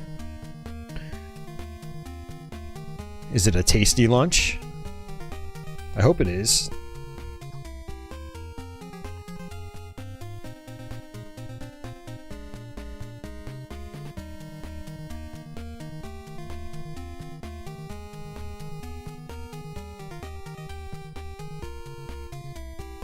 Yeah, SYFA. Yep, yep.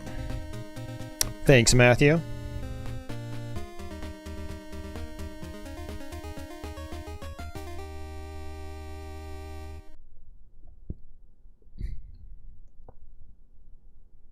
Waiting to get into Willow on NES. Gotta start trying to beat it. Yeah, I should probably try to work on that soon. His lunch is walled chicken. Oh, man. Alrighty, guys. I need to go use the restroom real quick, so let me go do that.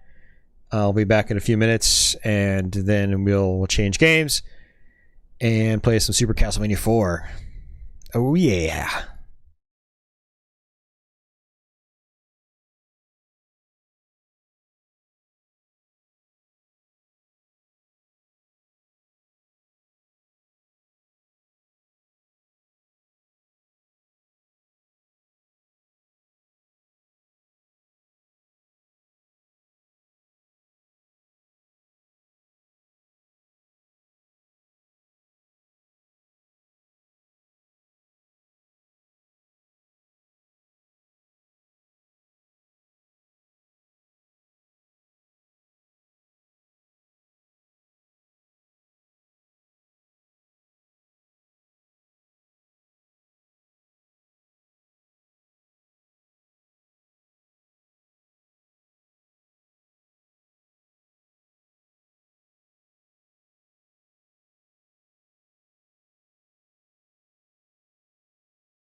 All right.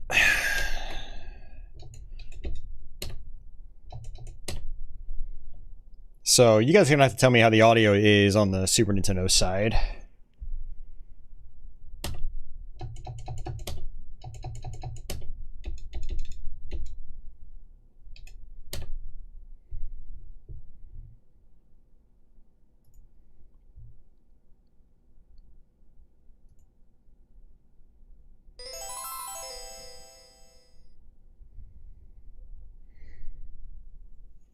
No, definitely not doing Kid Dracula. I am quite terrible at that game.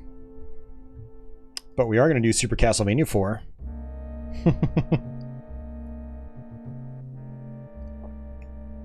But yeah, like I said, this is, you know, someone asked earlier what my favorite Castlevania was, and it's, I'd say it's definitely this one, for sure.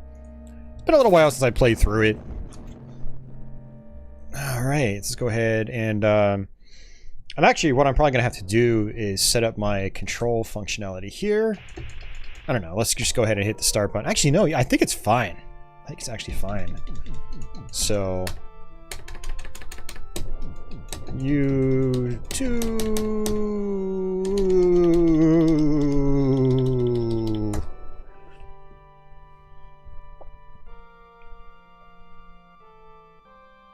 Oh, Zombies Ate My Neighbors is great, yeah.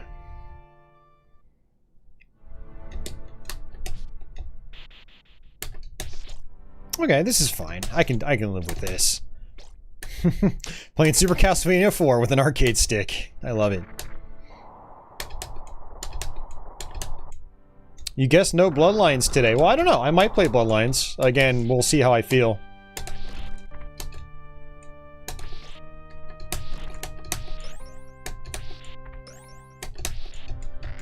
Yeah, for those of you guys that have never seen this game before, you can whip in several different directions. You can also fling it around. Flippity-flop style.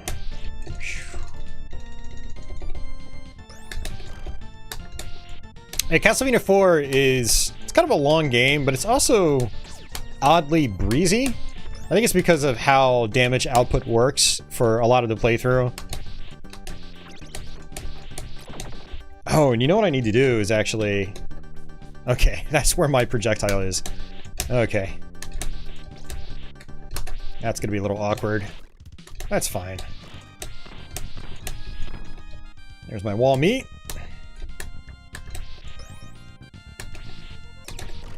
Yeah, if you have a fully powered up whip, a lot of these guys will, these skeletons will just die in one hit in the first part of the game.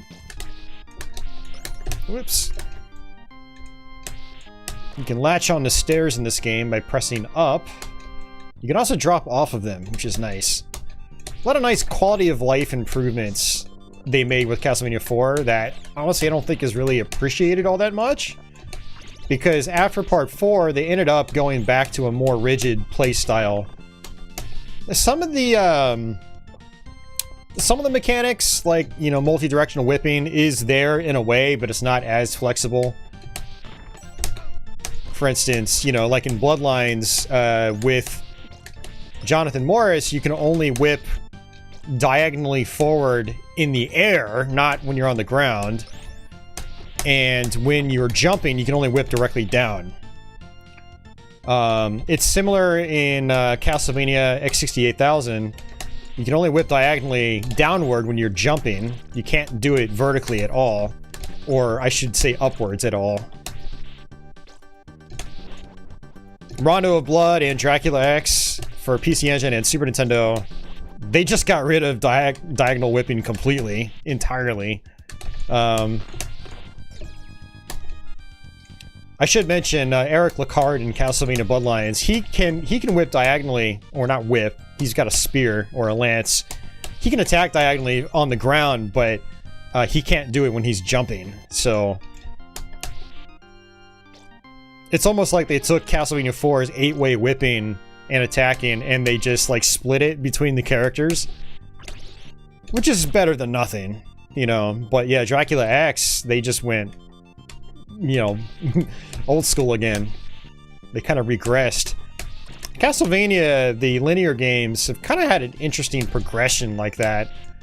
You know, when Super Castlevania 4 hit when I was a kid, oh my god, my stick was not working right. Did you see me like clipping on and off?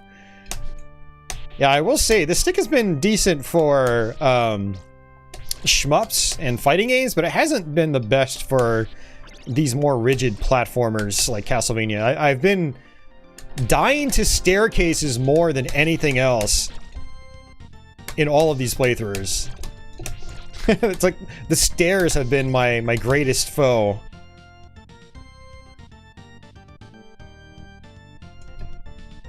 But one of the nice things about Castlevania 4, and actually part of it was my fault, is I was trying to press like diagonally down and forward. In Castlevania 4, another quality of life improvement is that a lot of stairs in the game, a majority of them, you can just press forward and your character will just automatically walk up or down them.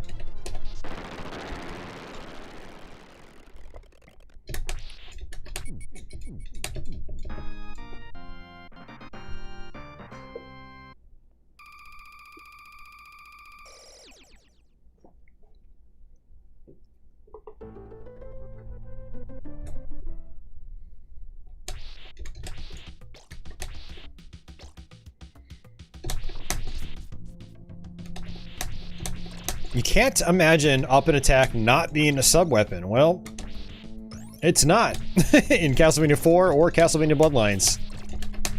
Both games have their own dedicated sub-weapon button. And that's because they do have multi-directional whipping. You do have to press, you know, up and attack to do certain attacks, like whip vertically. Or diagonally upwards, both in this and Bloodlines. So, you know, that's why they have their own separate sub-weapon buttons. On the Super Nintendo game, it's the R trigger.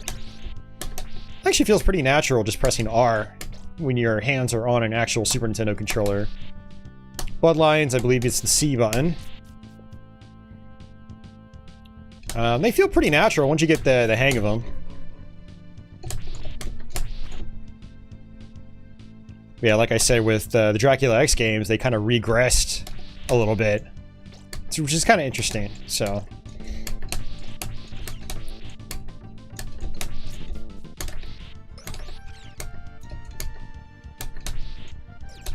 I wonder what other series are out there that introduced kind of like forward-thinking mechanics and then like backtracked on them on later entries in the series. I do wonder.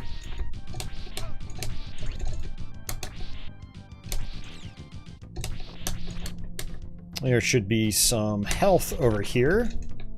Oh, let me go ahead and get that. The boomerang is by far the best sub-weapon in the game. Especially once you get the doubler and the tripler. It just does so much damage.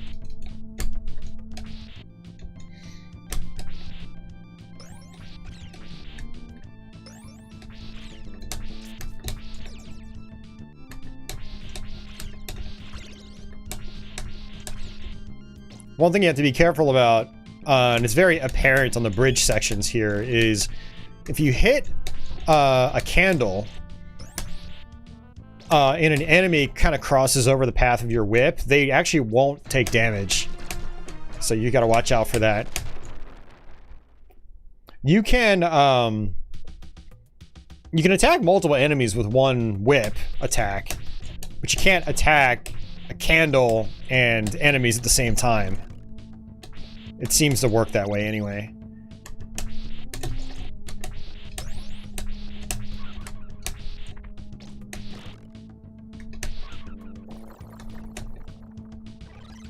These red spikes, they will actually kill you.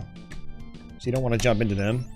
When I was a kid playing this game, I would jump around here and be like, oh, why am I dying? Not realizing that the spikes aren't background objects. They actually will interact with you and kill you.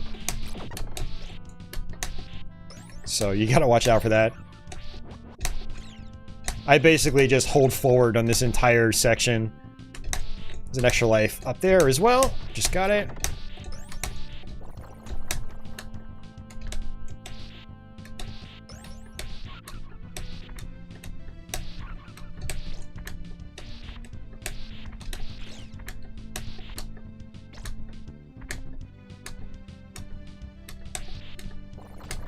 Alright, next level.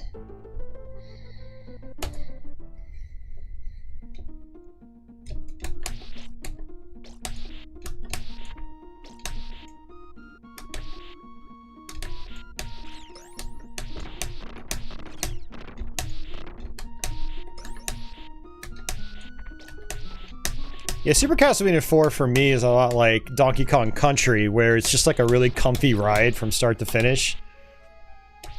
You know, there are a couple of challenging parts for me. Well,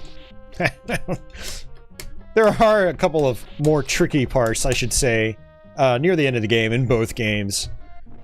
But for the most part, they're very comfy rides. I just sit back, relax, and just enjoy them.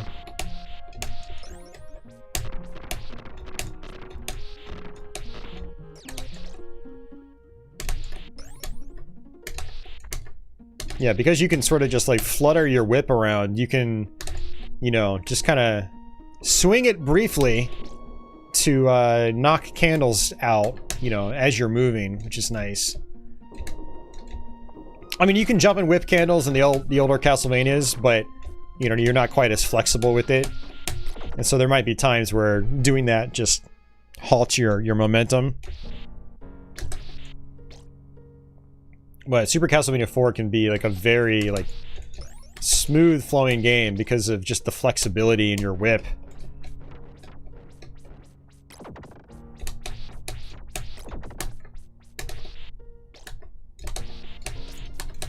I mean, I'd say much of the Castlevania series is very rhythmic, but Castlevania 4 in particular is extremely rhythmic.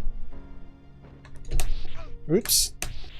1, 2, 3, boom. It's like, you know, you can just count everything as you play the game.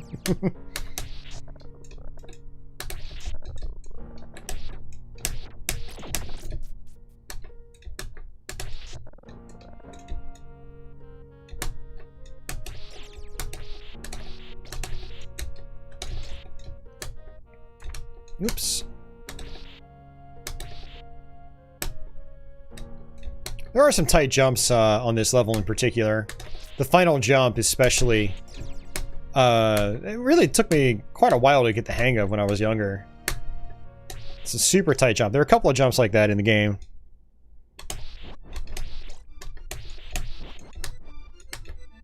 And for this part, you can just wait for these blocks to fall down. There we go.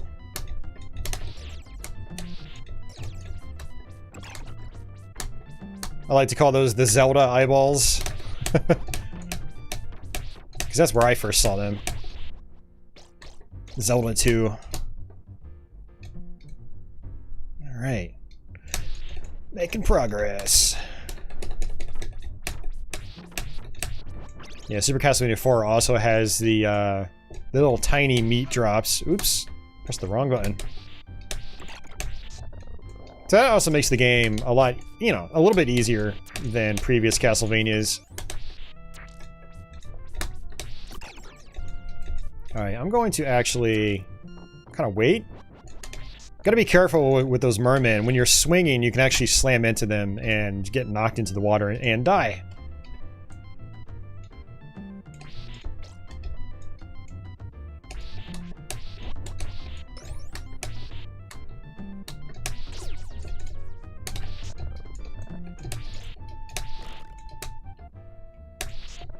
I am actually kind of a little wary in each of these situations because I'm on the arcade stick. I don't feel as comfortable with a lot of these platforming sections because I have flubbed my inputs earlier in the stream. I've died a lot of times because of that. Whereas if I was just using the Super Nintendo controller right now, I would be a lot more confident. That's one reason why I like to use different controllers and accessories for games I'm comfortable with. It kind of like makes me a little more hesitant in the games I play.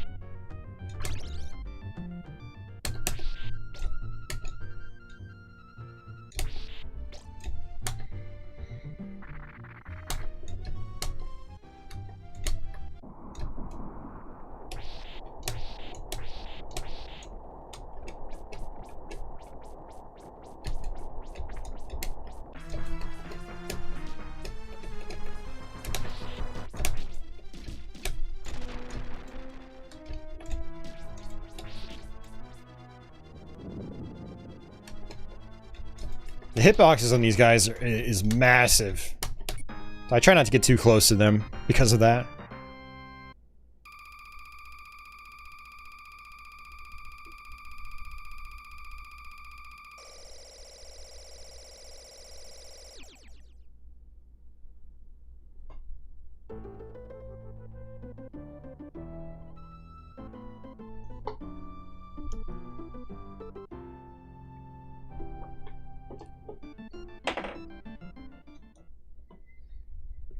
Oh man.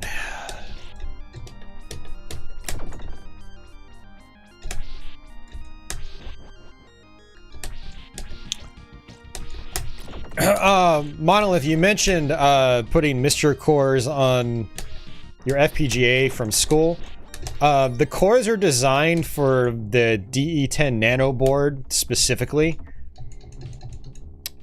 So I'm going to guess those cores probably won't work with another FPGA. But if it does, I'd be interested to know if it does. But yeah, the Mr. revolves around the DE10 Nano. So that's kind of like the core of the, or the heart of the project. And then you get add-on boards for that, you know, like to expand memory and to expand I/O, so inputs, and all sorts of other stuff. But yeah, revolves around the DE10 Nano.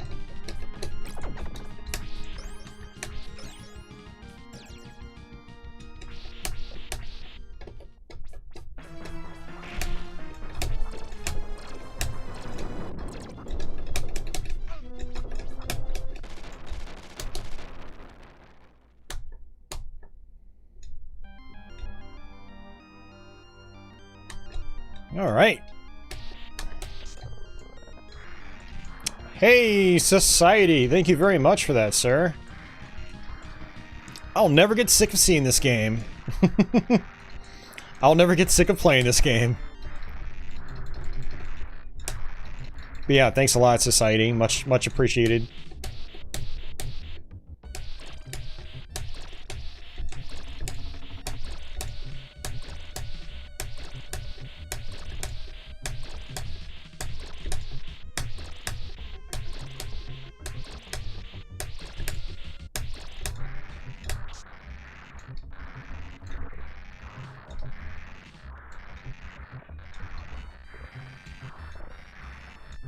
Missed the notification.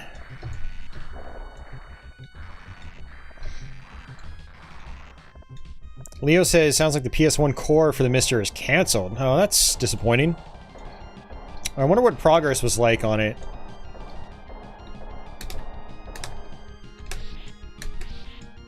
There might be someone else that will pick it up in the future. I don't know, we'll see.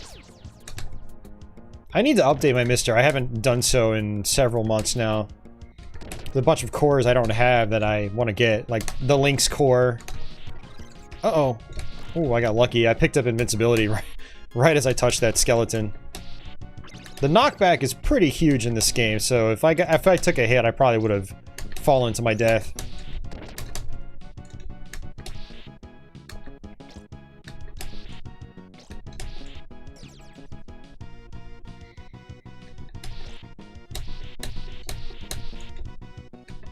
Yeah, 7800. I'm not super stoked for 7800, but there are a couple of games on it I want to try to put some time into eventually. Atari Lynx was the big one for me.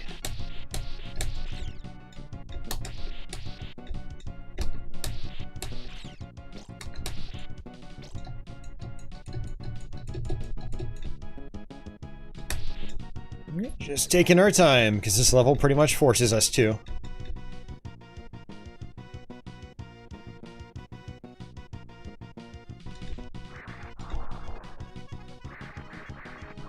Just hold forward here.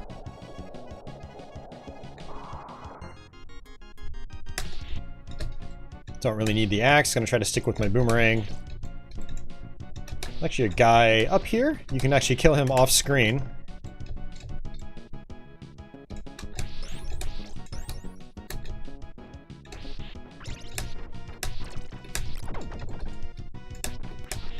Oops, took a hit. And another.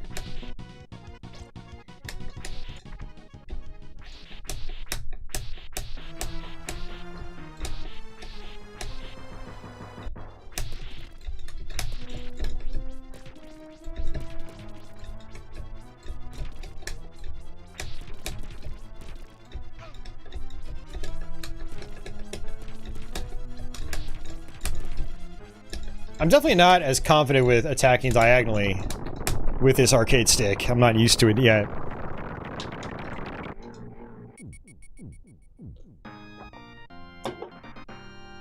Alright, another level down.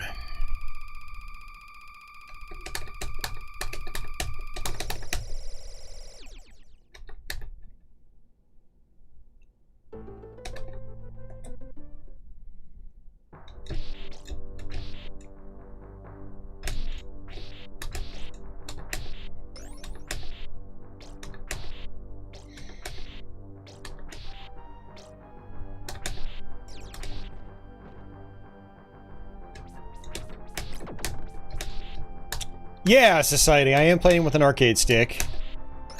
Figured if I'm going to play these Castlevania games for like the 12th time on my channel, I should probably, you know, mix things up a little bit. I got the idea at the last minute. I had bought this Quanba Carbon arcade stick for PC last week, and so I've been using it a lot. Wanted to try to put more time onto it. I thought it would be fun playing some of these games I traditionally play with a controller, but with an arcade stick. I like to do that occasionally. It's fun mixing things up.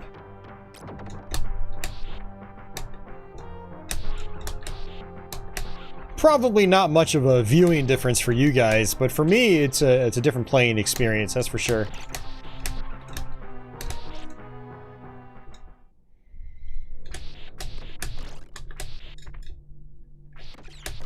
This is like the only part in the game where I'm strapped for time.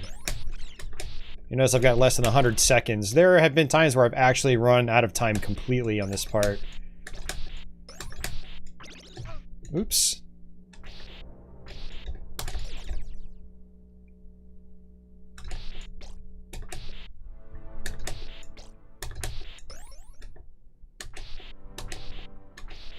Yeah, it is a dramatic walkthrough. It's great. Castlevania IV does atmosphere probably the best, better than any other linear Castlevania game does. It's one of the reasons why it's special to me.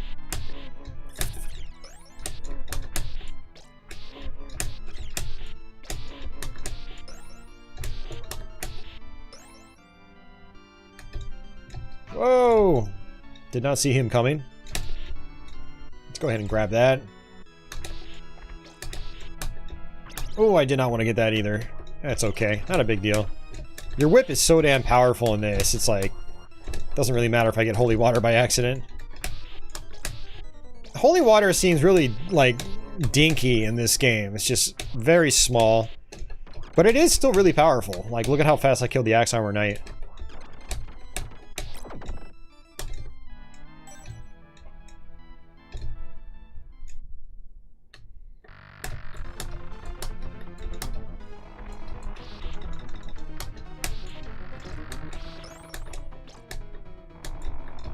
Gonna go ahead and just take my time here. Yeah, if you haven't noticed yet, you do have mid-air control in this game. Another quality of life improvement from the previous games. It's one reason why Castlevania IV is not seen as being as difficult as the other ones in the series, because you don't have to commit as much to your jumps. So, you do have some flexibility and some room for error.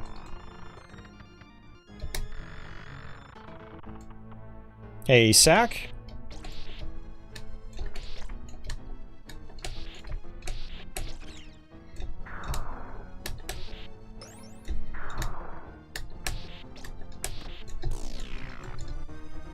All right, secret area.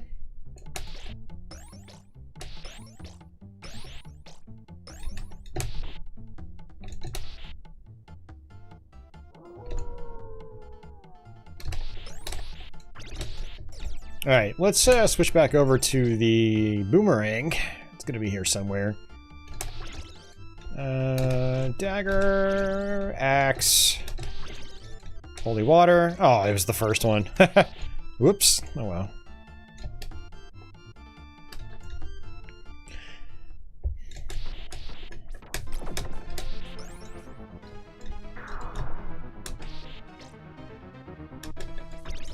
Oh, I did not want to switch. Oh well, not a big deal.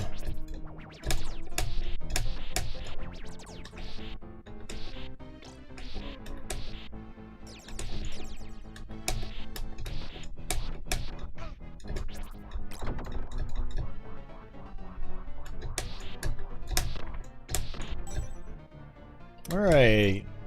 Double the axe. The axe is still useful in this game, but the boomerang is so much more powerful overall.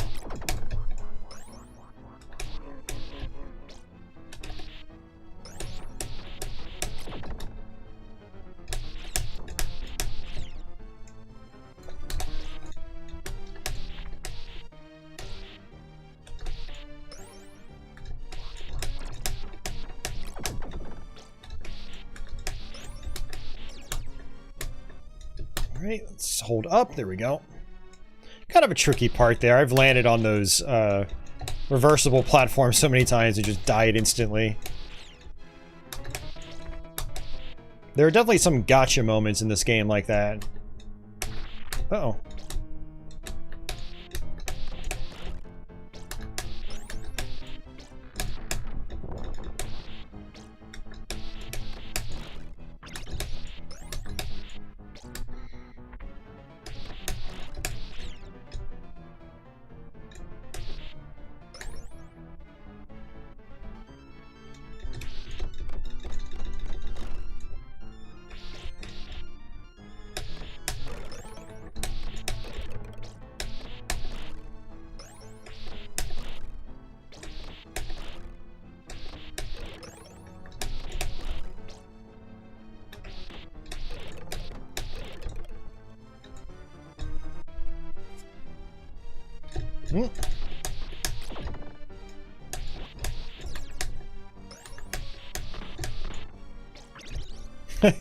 Wall meat I don't exactly need.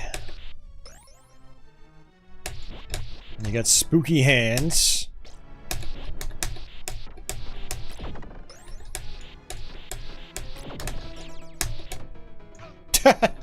Oops. Oh man.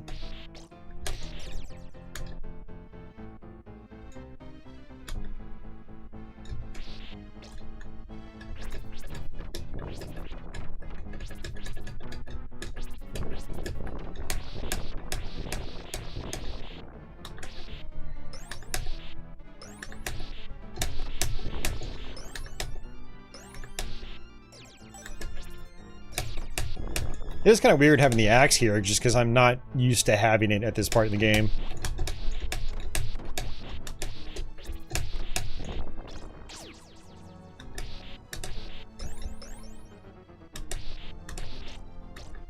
That is something I like to do in some of these Castlevanias, though, is, you know, intentionally not use specific sub-weapons, just to kind of mix up certain parts of the game. Kind of forces me to play differently.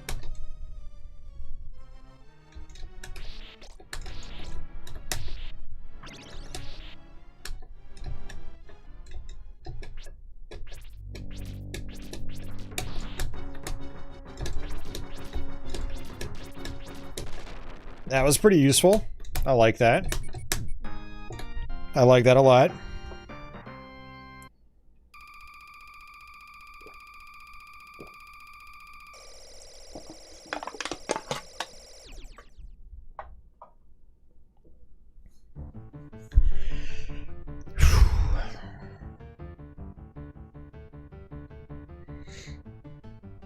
Have I played Blasphemous? Yes, I have. I actually did a blind stream of it sometime last year.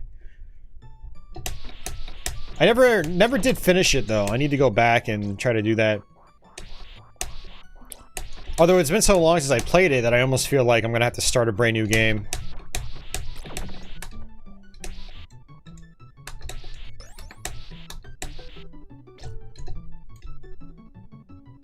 Yeah, and Matthew, I really like the dancing specters. It's one of those bosses that, for one, takes advantage of the Super Nintendo's, you know, transparency effects. And especially back in 1991, it was a really cool effect. And it's just an interesting boss, you know? How they go around the screen, shoot out their projectile swords. It was actually one of the tougher bosses for me when I was younger.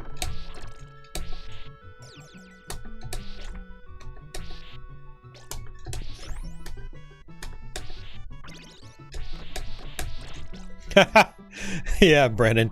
Paula Abdul, yeah. Oh, man.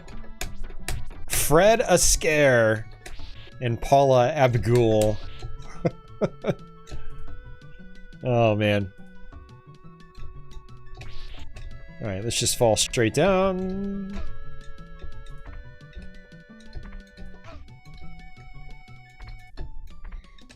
It's weird doing this with an arcade stick. Ah. Man, I am just so discombobulated right now.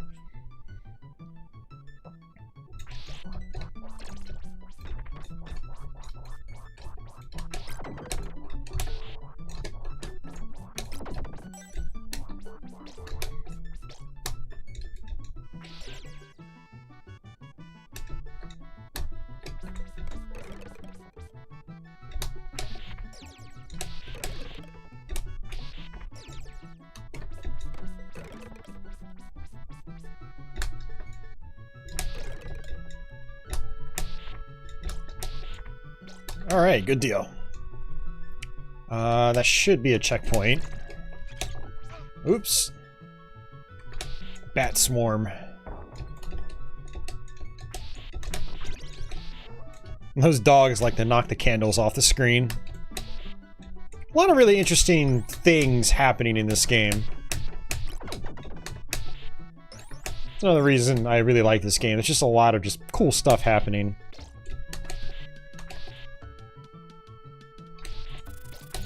It's things happening just because, like, the developers thought it was a cool idea and they just wanted to do it. Doesn't really change the gameplay all that much. Like a dog knocking candles down. It's fun, you know? I love it. Hey, Aquas.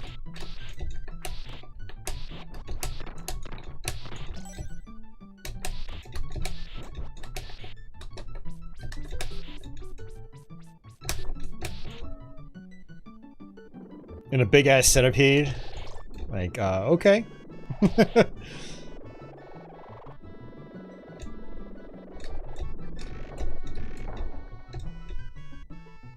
That you don't have to kill. But you can if you want to.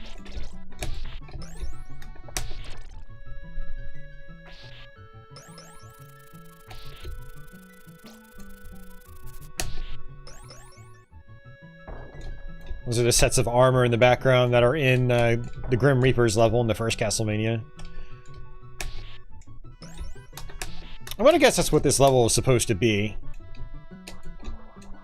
Well, sort of. I mean, in the first Castlevania, it's an armory, but it's like also a torture chamber at the same time.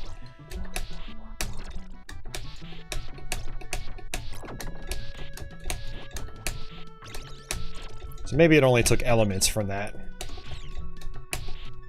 Alright, boss time.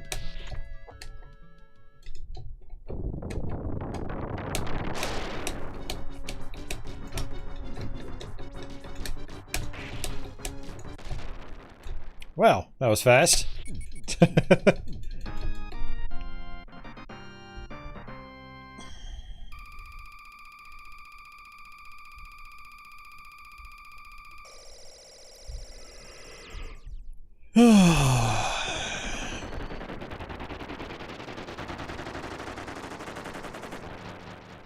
It's C-O-Z-Y, Jules. Cozy.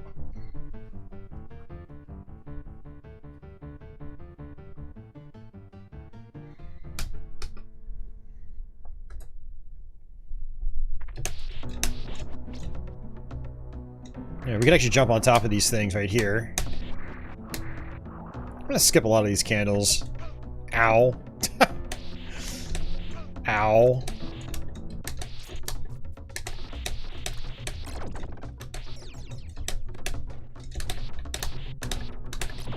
The Japanese version of the game, there was some censorship done for the North American one. So one of the examples is this green slime in the Japanese one is blood. So it's actually red. Gives the level a very different look.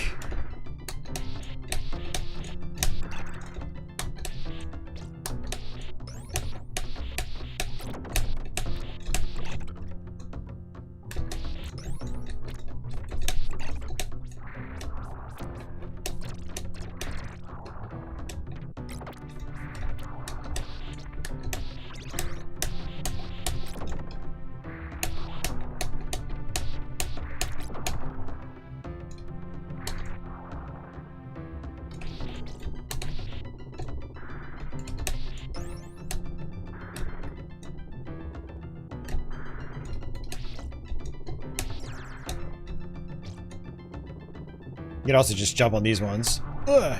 Gotta get the timing just right. Otherwise you can get poked and die instantly.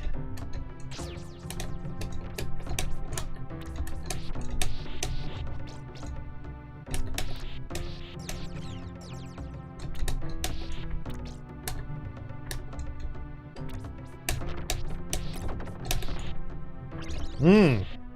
That's some extra crusty wall meat.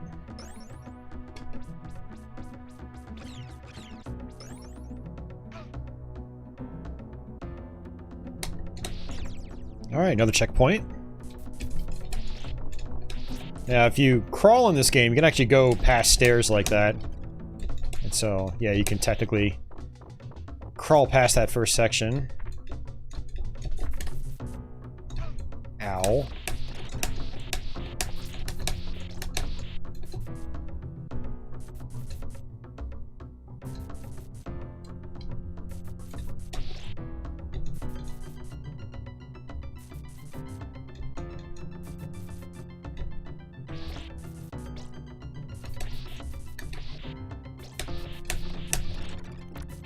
Alright, let's see how the lead up to Frankenstein's monster goes.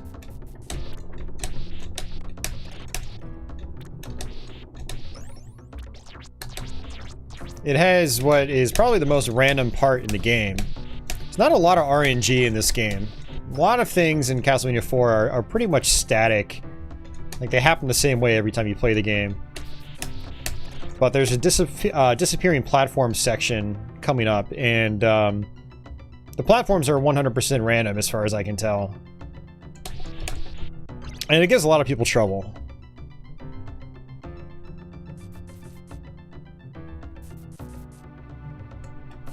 This part right here.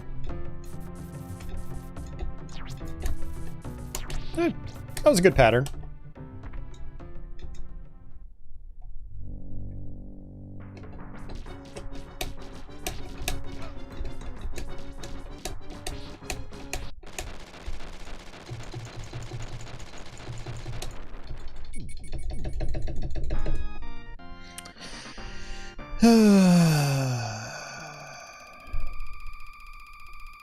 This game is one of the few ones you can think of where you prefer the American box art. Yeah, to the Super Famicom one. Oh yeah, definitely. The Super Famicom box art, I was actually kind of surprised at kind of like how goofy it looks.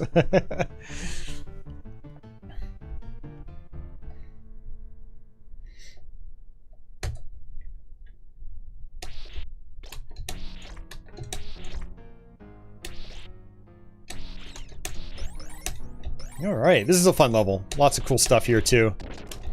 Again, another one of those levels where it's like the developers just kind of did stuff because they could, and the game's just better for it. The ghosts flying up the screen, like the random, you know, pieces of floor breaking underneath your feet. Money popping up when you hit treasure chests, or you hop off treasure chests. There's lots of really great stuff that adds to, like, just the atmosphere of the game.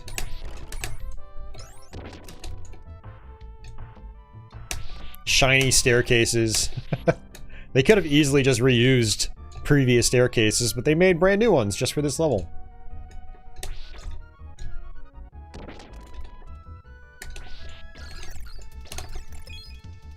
Extra life. I have 8 lives right now.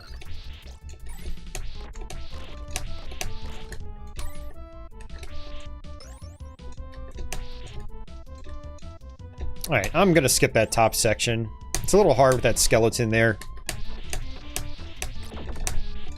But there's a little bit of health and some other items up top. Alright, this part... Oh, you gotta be kidding me. I wonder if that'll respawn. Let's see.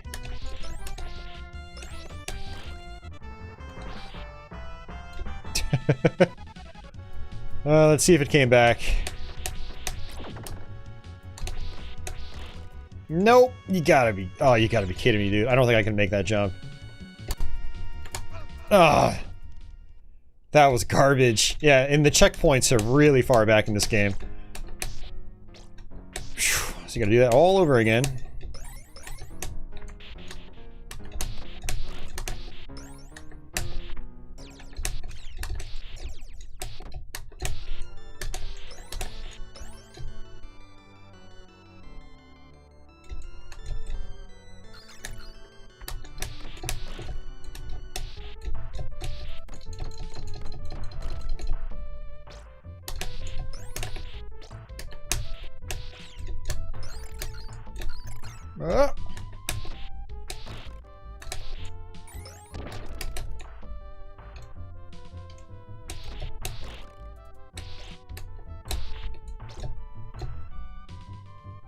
Hey, Tony. Welcome back. How are you doing tonight? Uh-oh.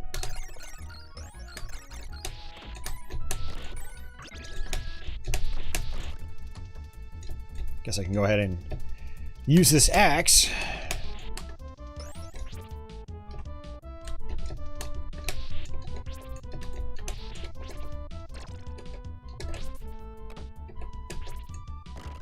Nice. Alright, see if we can get this. Oh, you gotta be kidding me, it missed. It did the whole... If you hit candles first, your whip doesn't want to activate on top of anything else. So it didn't activate the ring.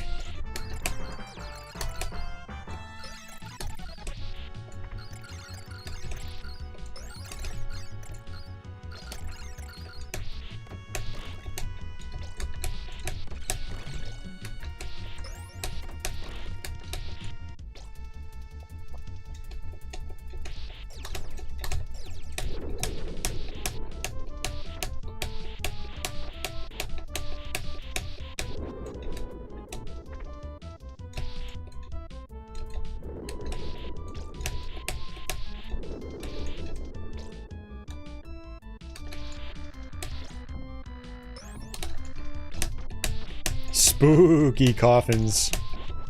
They chase you down.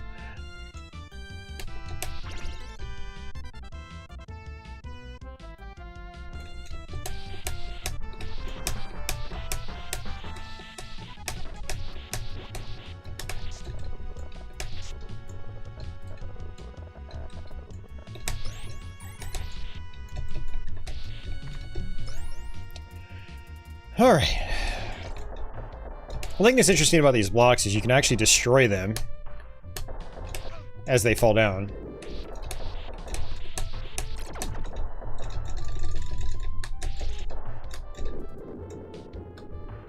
Alright, so this one right here... Ah, never mind. Oh man, what am I doing? You can get sucked into this one for another secret room.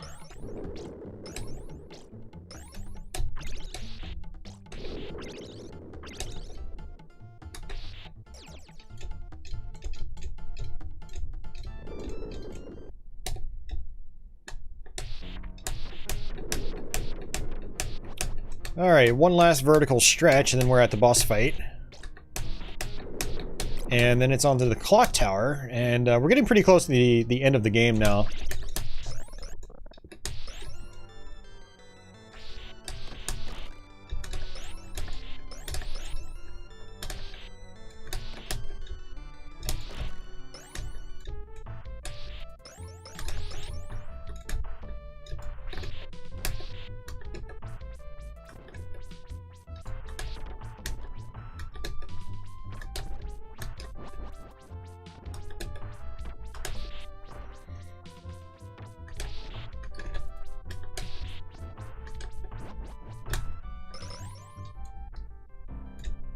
So this whole stretch is mostly just filled with money.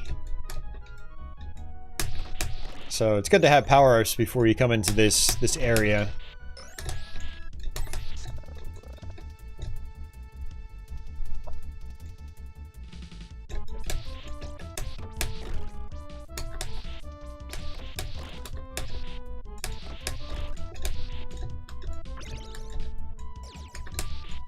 Alright, boss time.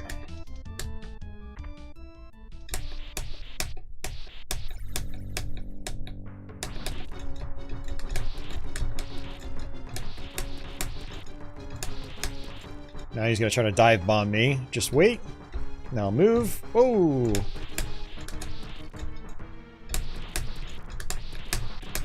You can actually get hurt by the gold that comes off of him. Now he turns into smaller bats. And they actually drop money on top of your head.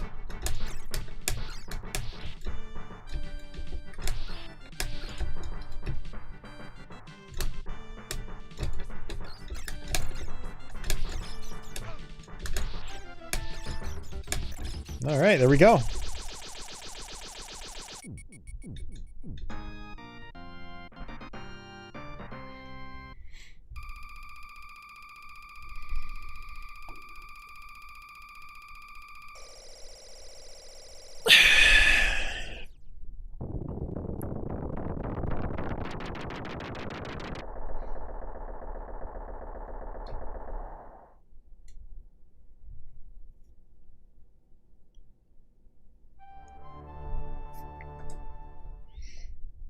Alright, here we go.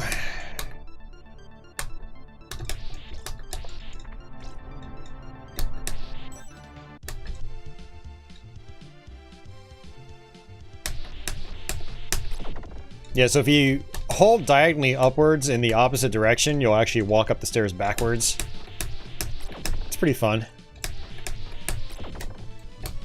I just kind of do it by habit.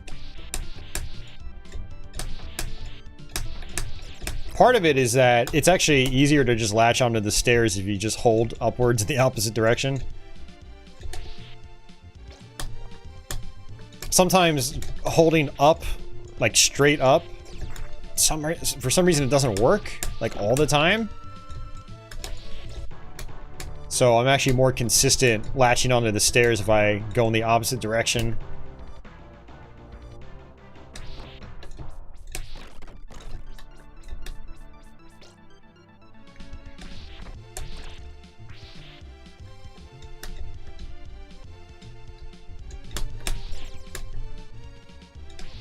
Oops, did not want that. That's okay.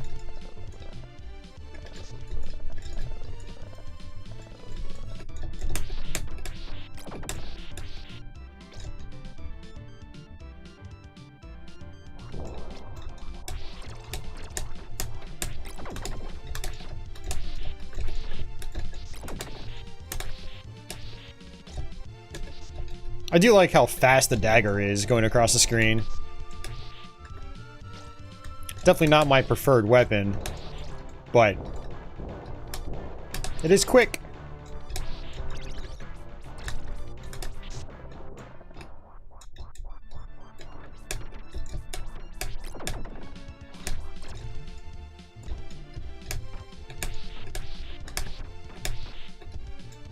I want to be careful here and not latch onto that ring by accident, because you'll actually end up underneath this platform I'm standing on if you do it a certain way. I have actually died because of that before.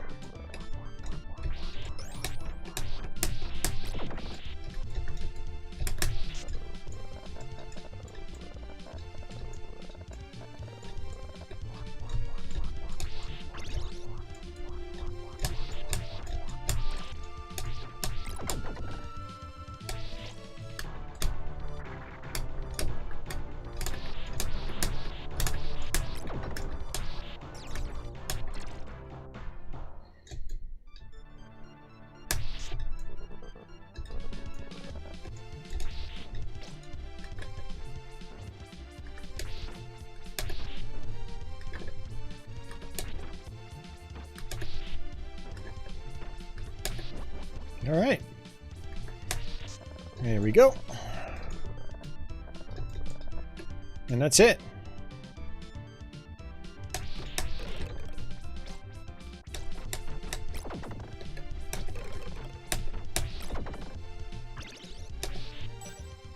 Alright, boss time.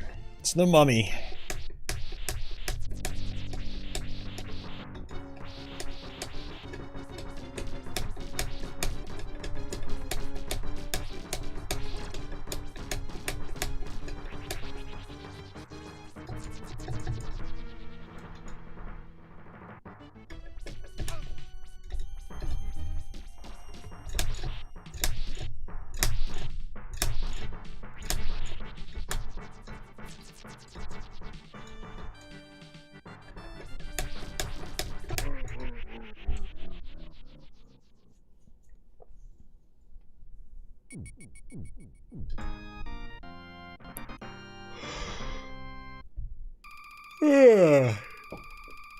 All right.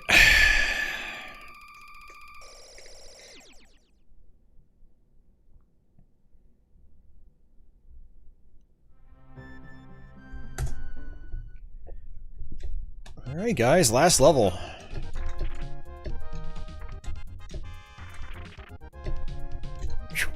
It's a little tricky to do sometimes. If you don't get it just right, you'll just fall to your death.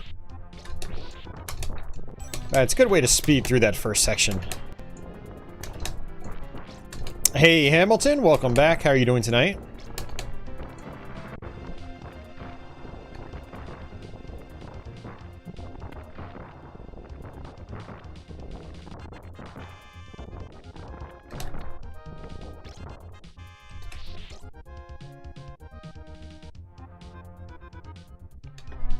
Yeah, good old Slogger. That's a great fight.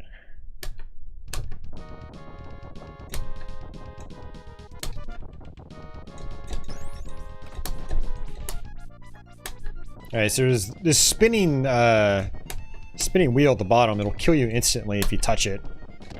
So you gotta go up these stairs and hope you latch onto them correctly. It's very easy to mess it up.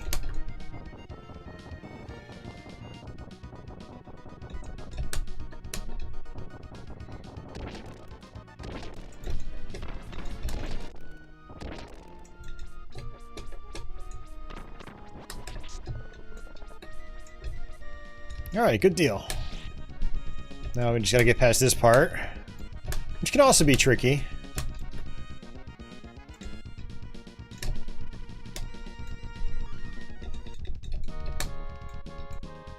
That's a problem. That was a big problem. It's like, where are my other platforms? Hello?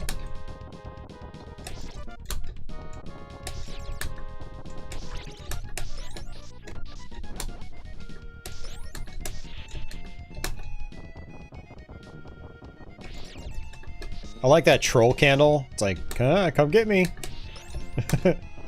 Nope.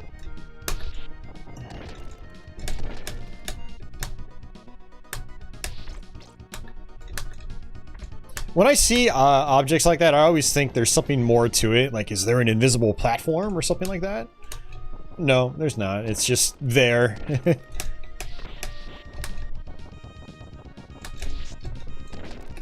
Nice. Alright, let's try this again. Hopefully we get a better platform pattern.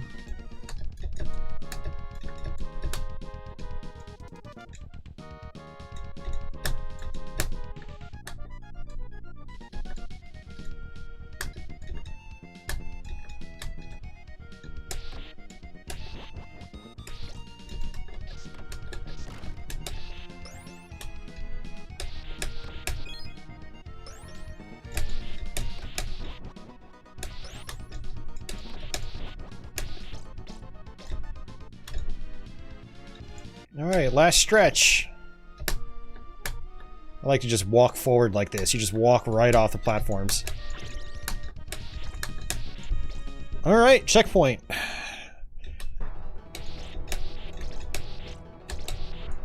And if you get a game over, I believe you continue right there. And I like to duck on this boss, go right under his spear.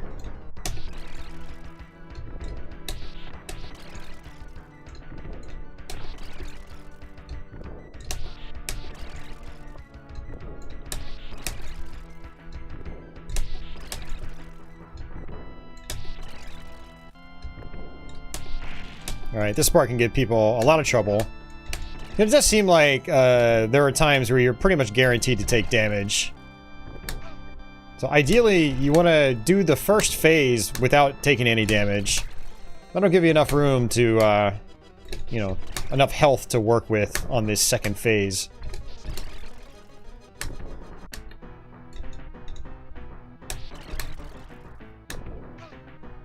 He's got such a massive hitbox.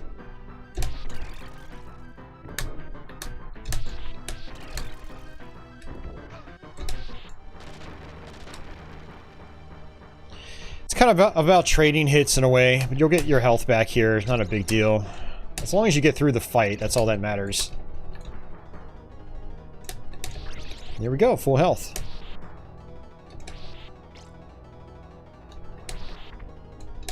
Alright, really easy boss.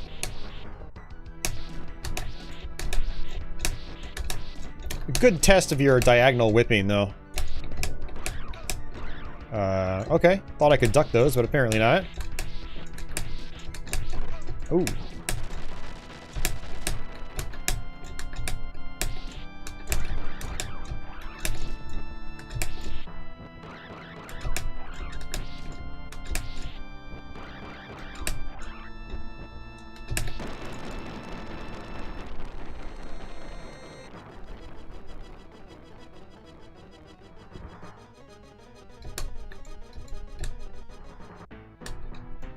Alright, on to the Grim Reaper.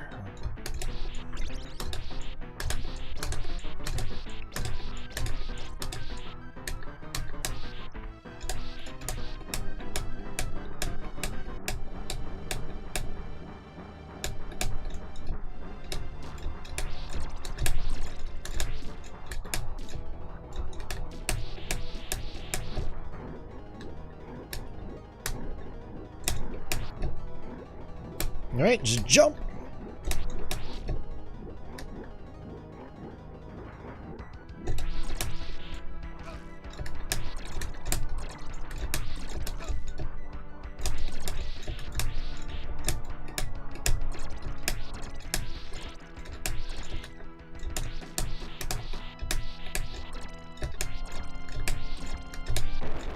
Alright, there we go.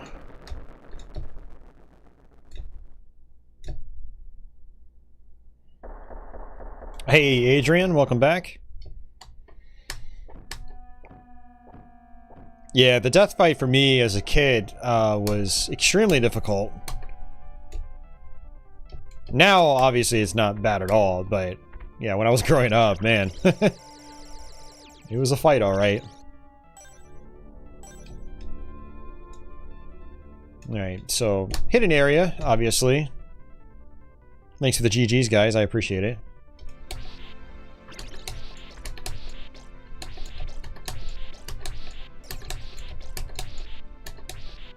Alright, Dracula.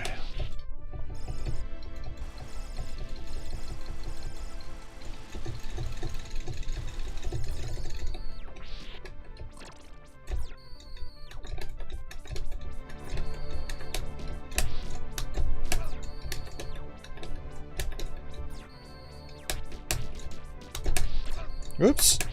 And I am terrible with just whipping downwards with the stick.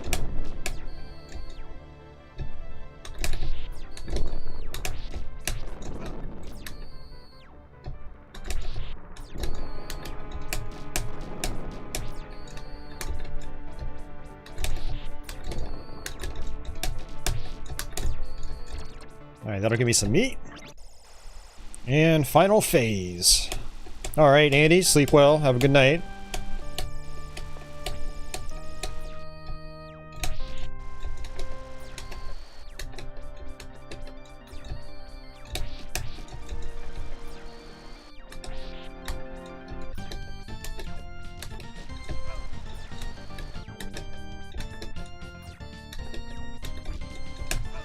Whoops. He looks like the Phantom of the Opera.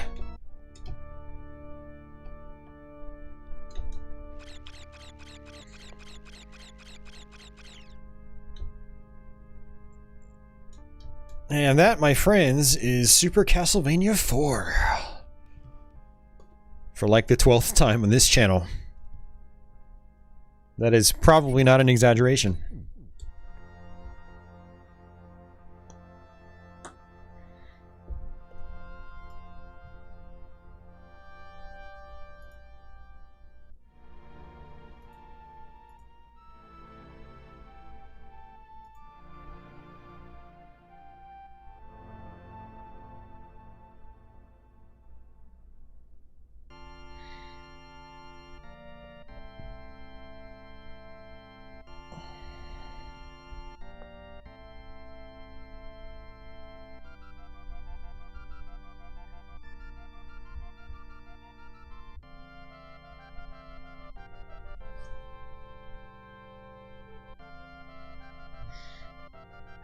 All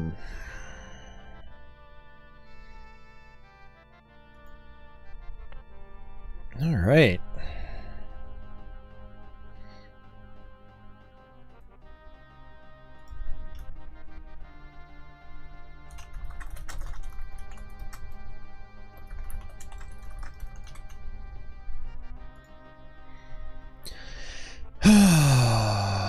Gonna hit the hay now, says Joshua. All right. Well, thanks for tuning in, Joshua. I do appreciate it.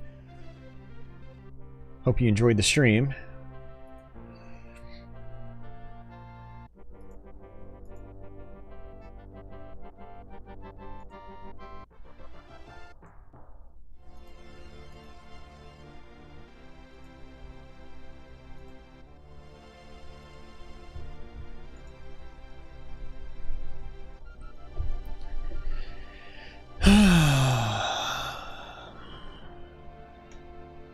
Society says he loves this game too much. Yeah. I know, it's so good. It's just, like I said, it's like comfort food for me. It's one of those games. Michael says, very nice. Thank you, sir.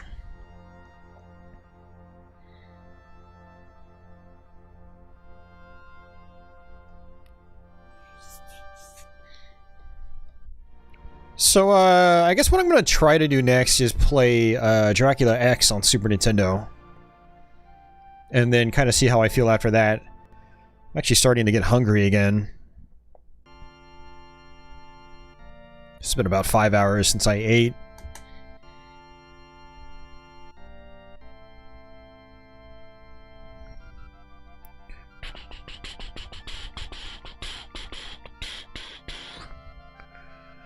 Right, you've had a long lunch. Are you still on lunch, or are you like back working and just watching in the background?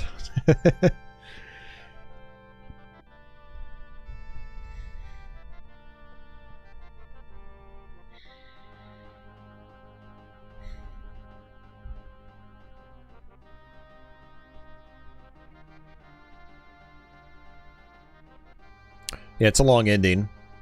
Long credits roll.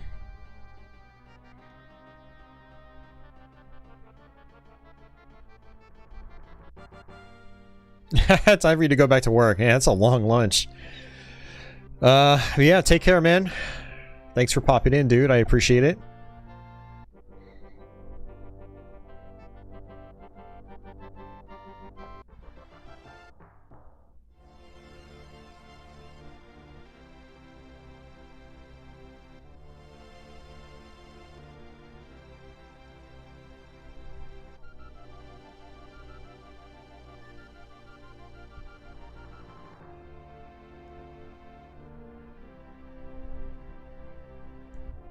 I just remembered I don't have, I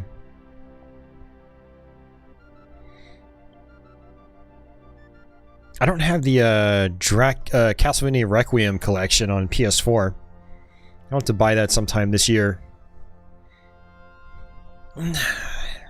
Just in time for my obligatory annual Castlevania Symphony of the Night playthrough. Hey, Nikon. Thank you very much. Glad you love the channel. That's awesome.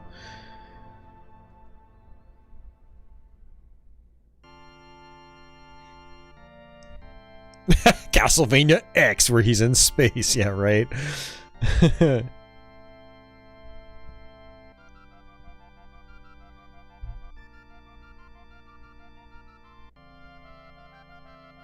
Adrian's been in a Castlevania mood. He's been meaning to do a playthrough of the GBA games. Yeah, those are good games. I need to do Harmony of Dissonance sometime. I've done Circle of the Moon and Area of Sorrow on this channel, but not Harmony.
Alrighty, so that is it. If you hit the start button, you'll actually go on to your second loop.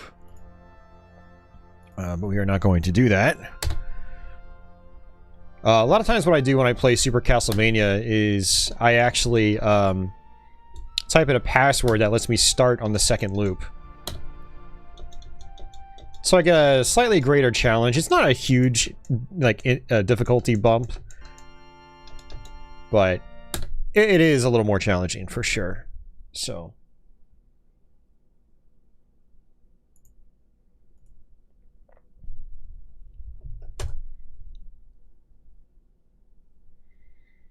Castlevania Dracula X. I'm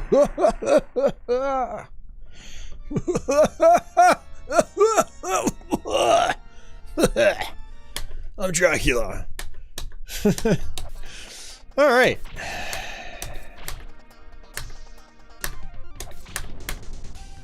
If you want to move fast in this game, jump a lot. Oh man.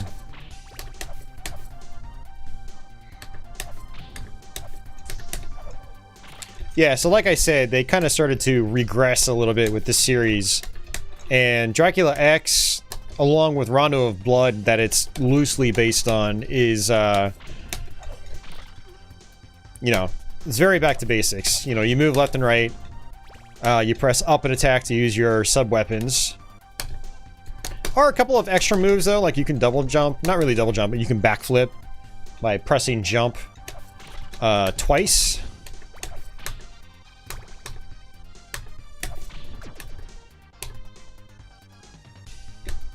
Medusa heads in this are actually pretty slow compared to previous games. So they can get a little annoying, but they're not as tough to deal with for the most part. Level design in this game is extremely basic compared to previous Castlevanias. It's very simple level design. But it's still a fun game. I still enjoy it. Not my favorite, but it's still good. I still like coming back to it.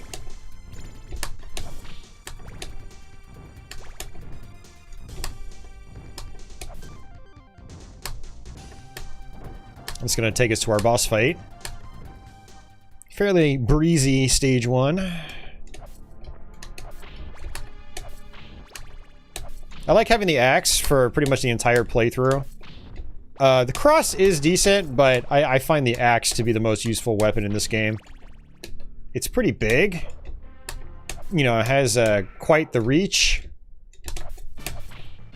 Oops. Huh, that was weird. And it's really good for this boss in particular. Oops. Man, what am I doing?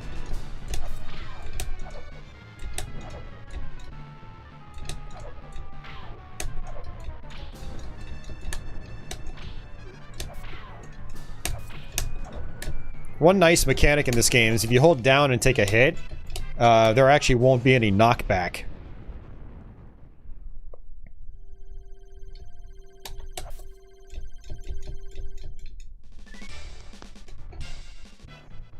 Adrian, yeah, no, this game is a lot more stiff than Castlevania IV. And it's even more stiff than Rondo of Blood is on the PC Engine. It's kind of interesting how it ended up that way. It just feels different as a result. I'm gonna go ahead and try to stick with my axe.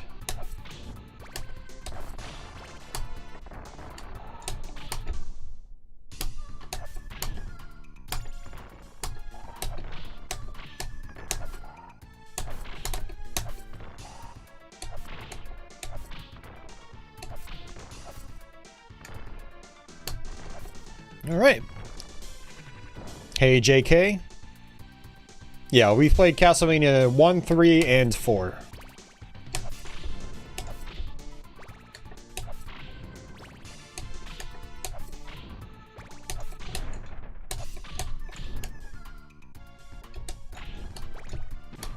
Oops. Yeah, when I come off the previous Castlevania games and come straight into this game, I'm always really sloppy with it.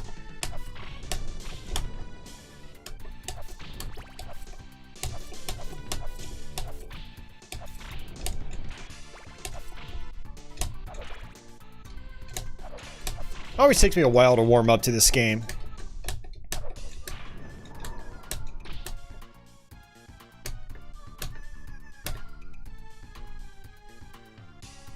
Hey, thanks JK. Glad you're enjoying it. Alright, got an extra life.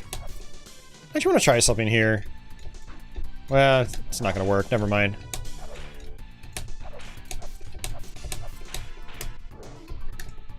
I think you have to double jump. Let me see. Oh, it's not gonna work. I don't know what the speed run. Oh no, you just jump yeah, you just jump regularly, that's it. Okay. Yeah, you can get knocked upwards. It's a damage boost. That's what the speedrunners do. Shoutouts to Diamond Longplays here on YouTube. He's one of my friends that actually speedruns this game. I've watched him do a lot of runs on it.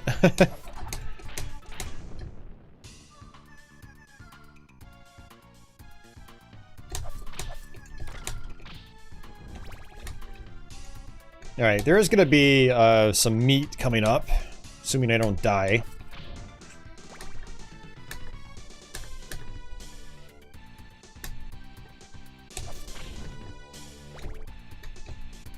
So there are no Roman numeral icons in this game, or shot doublers or triplers.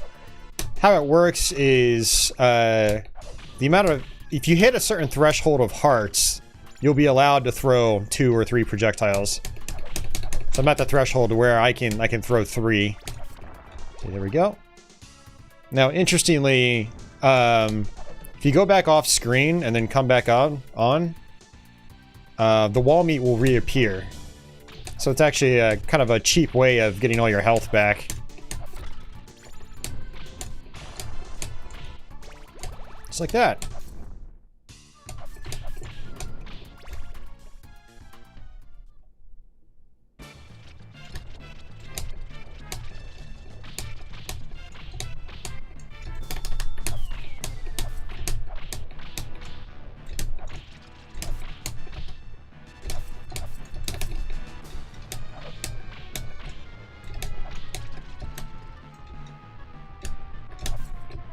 Adrian, I mean, you're not alone in that. Most people find Castlevania 4 to be like the easiest game in the series.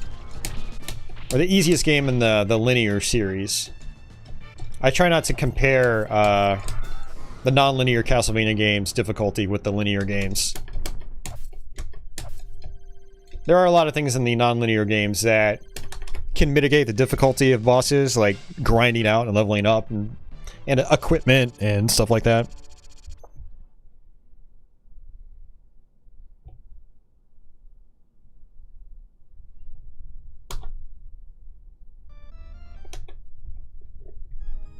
Yeah, Castlevania 4 is generally seen as like the easiest in the whole franchise.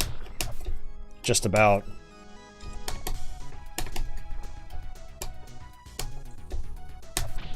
Well, I don't know. Even Castlevania Legends might be considered easier, but very few people actually enjoy that game, unironically.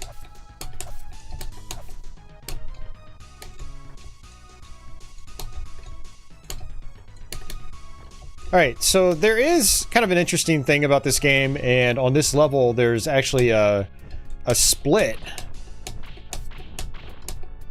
that can take you to a couple of hidden levels. I think I'm not going to actually take the split. I've done plenty of playthroughs on my channel where, you know, I've gone the hidden route or the more difficult route to get the extra levels. I think I'm just going to intentionally fail it.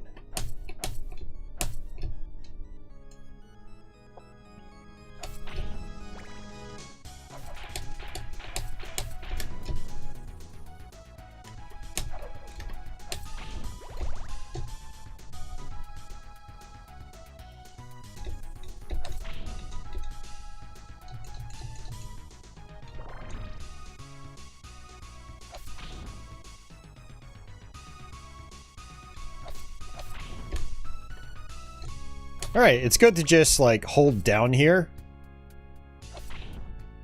Because if you take a hit, there will be no knockback. Oops, did not want that. That always happens to me. See, like that. No knockback. Really good trick here. You can try to attack them while ducking, but if you don't time it right, the enemies will actually hit you, and you'll get knocked back.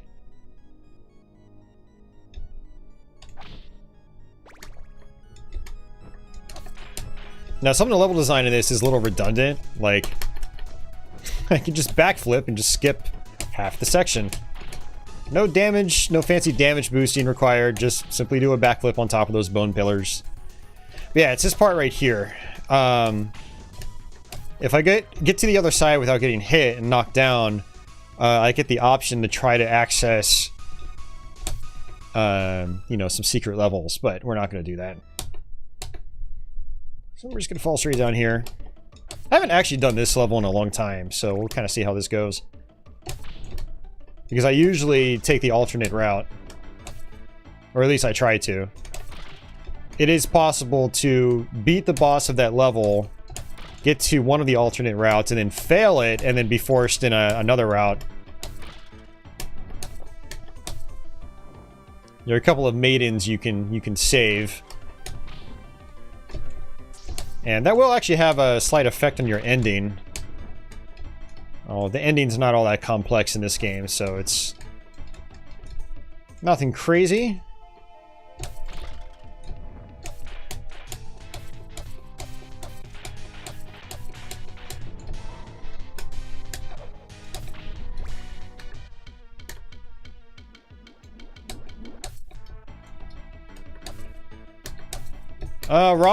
Monolith, this game is very stiff.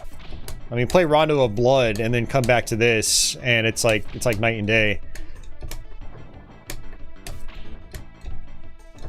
It's got an even more sluggish feel than the NES Castlevania games.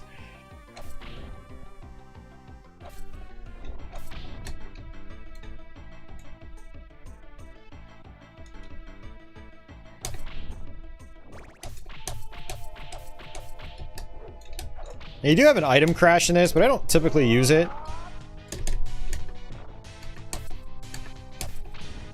When it comes to the axe in particular, it's like I'm better off just using my axes regularly. Just timing my attacks. They do more damage. I use less hearts.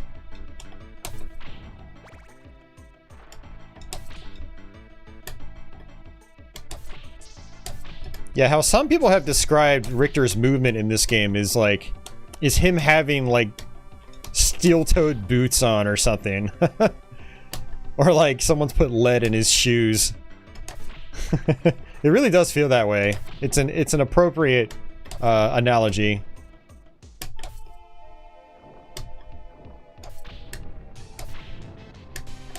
Yeah, so I mean, as a result, I don't think this game feels as good as a lot of other Castlevanias.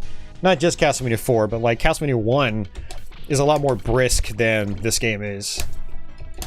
But it's just something you get used to, you know? There we go. Hidden cross. Double jump looks pretty smooth now. It feels jerky as well. And your timing of the button presses will determine how, like, when in your jump you actually do the double. Or the backflip, I should say.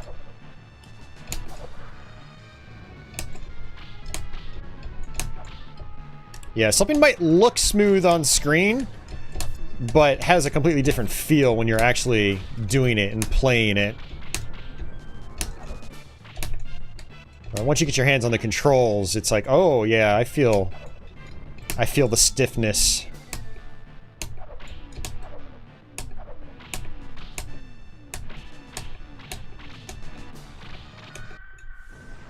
It's such a cakewalk with the axe. It's a little bit harder if you got something like the daggers. The jumping in this game looks less stiff. Oh, it's pretty similar, actually.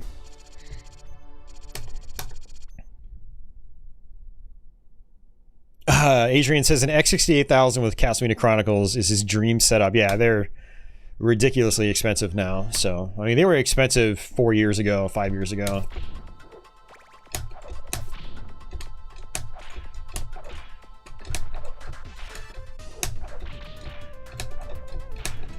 Some funky music.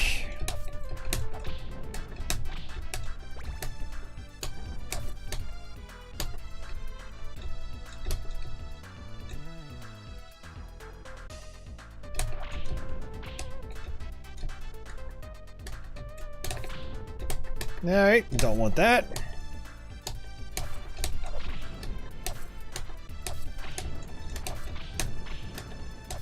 Good old Fleaman.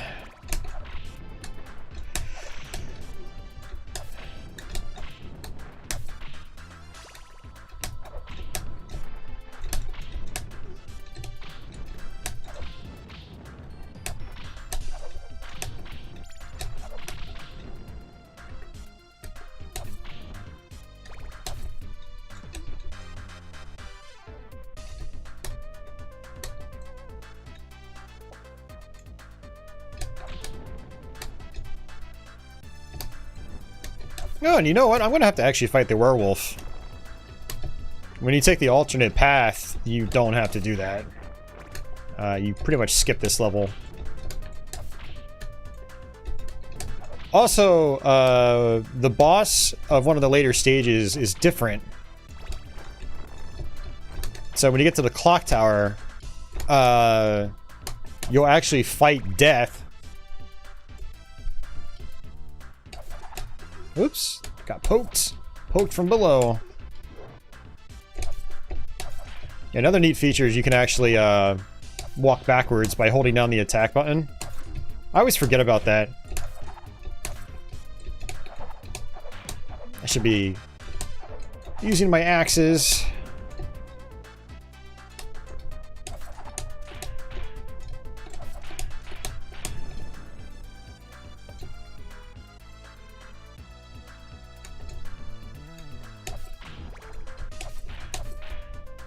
These guys have massive reach.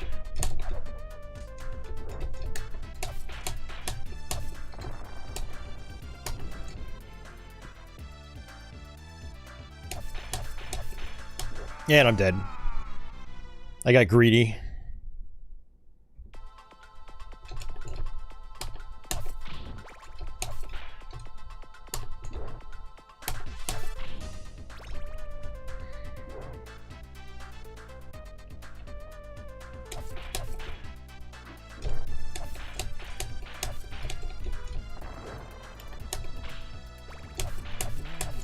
Oh, not good.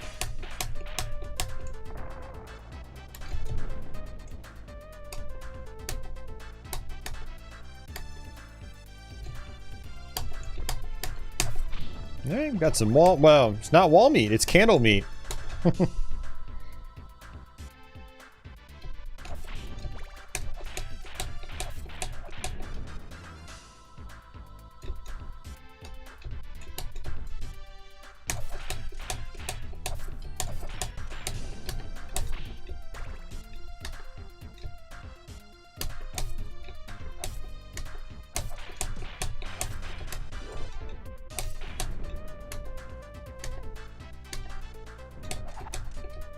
Alright, this is a little tough without a projectile.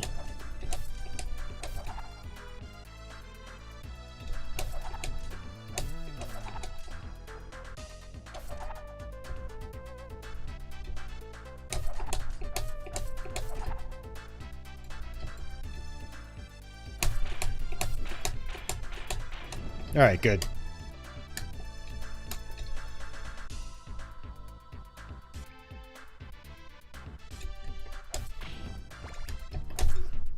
Wonder why this is so different from Castlevania 4. Well, I mean, Rondo of Blood, which came out in '93 in Japan, was very different from Castlevania 4, as was Vampire Killer for the X68000. Uh-oh, that was bad. That was my fault. And this game took elements from Rondo of Blood. It wasn't meant to be like a follow-up, so to say, to Castlevania 4. It was very loosely based on another existing game that was on a different system.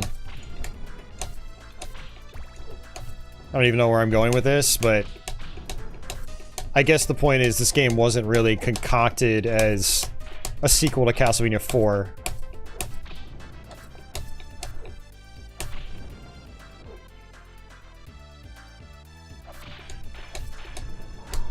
And actually, come to think of it, they pretty much dropped the numbering scheme to Castlevania games completely after Castlevania 4. And that was just the North American market, too. Castlevania 4 wasn't actually called Castlevania 4 in Japan. It just had the title of the original Castlevania, which was Akamajo Dracula. It was meant to be more of reimagining of the first Castlevania, like a reboot to the series.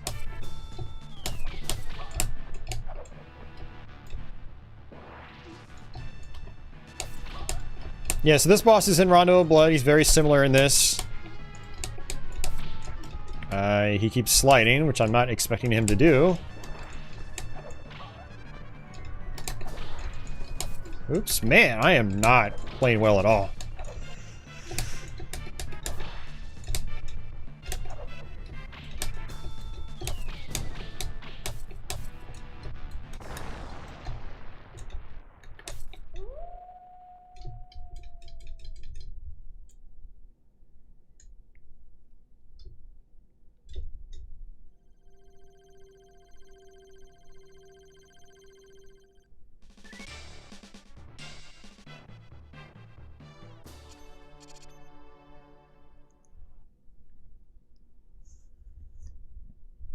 It's actually Dracula XX, says Tony Hayden. And yes, this is called Dracula XX in Japan for Super Famicom.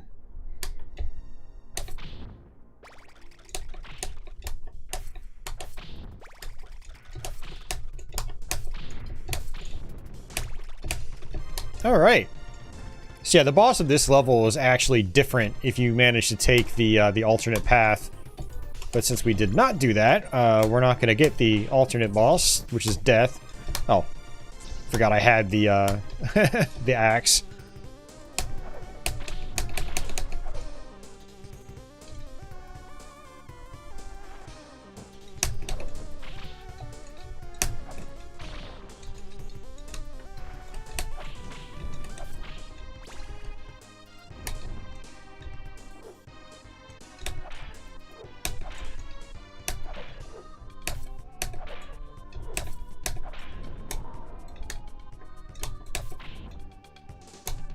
Yeah, there's the stopwatch. You don't see that very often in the game. But yeah, this is another one of the redundancies. Like, they didn't even really think about the level design. There, I just skipped the whole section. It's like, you could do that multiple times in the game. It's kind of ridiculous. Like, I'm all for skipping sections, like, through, like, damage boosts and things like that. Things that require some kind of skill. But there are really weird ways to just skip screens completely in this game that require no skill at all. Just pressing the jump button, and that's it. So.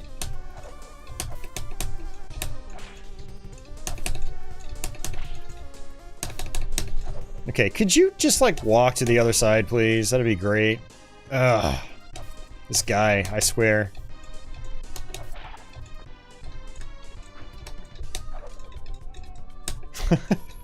Thank you.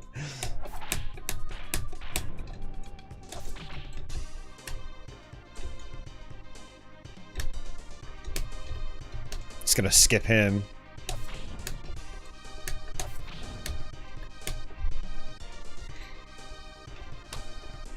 Alright, this part can be a little tricky. Ah, come on. Because you've got these skulls. And these rotating gears. Yeah, you can also... You have light mid-air control as well, which is kind of interesting. It's a good time to backflip. Let me actually come over here. Whoa!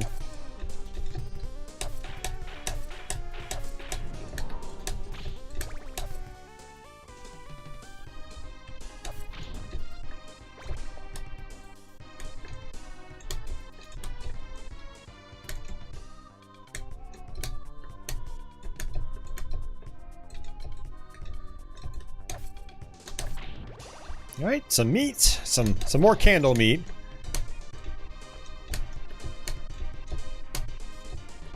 What am I doing? What am I doing? Let's try this again. There we go. Much better.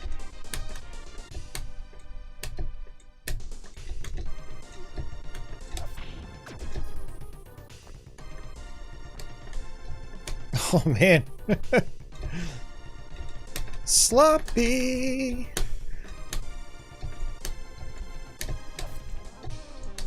What am I doing? Oh, I'm playing like garbage right now.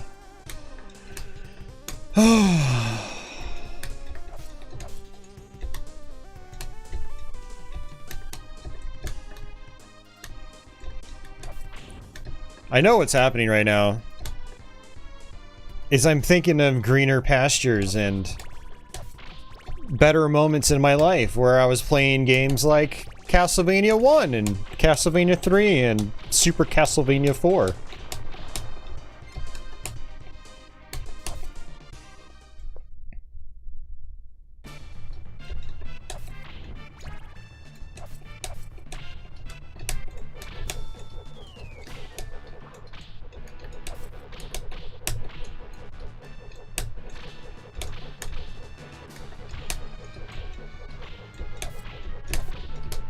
Yeah, this has some elements of the shaft fight in Rondo of Blood.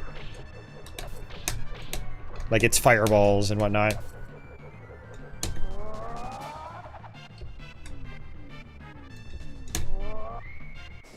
Easy.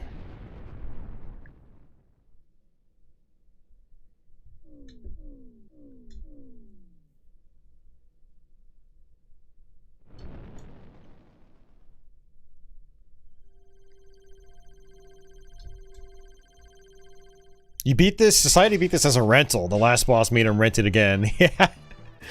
The last boss gave us all trouble in this game.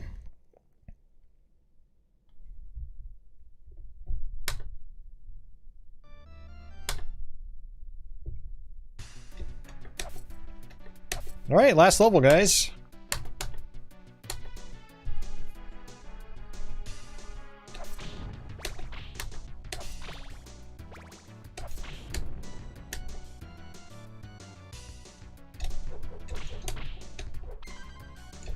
With an extra life.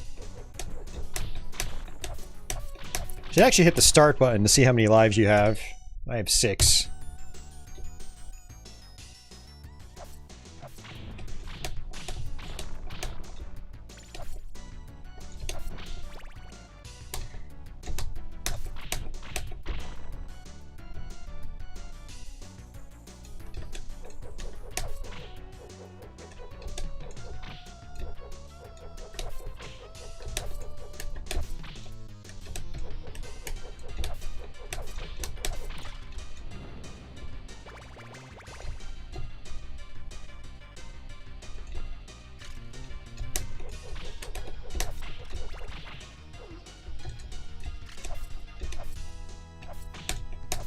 I'd really like to get to the final boss with more hearts.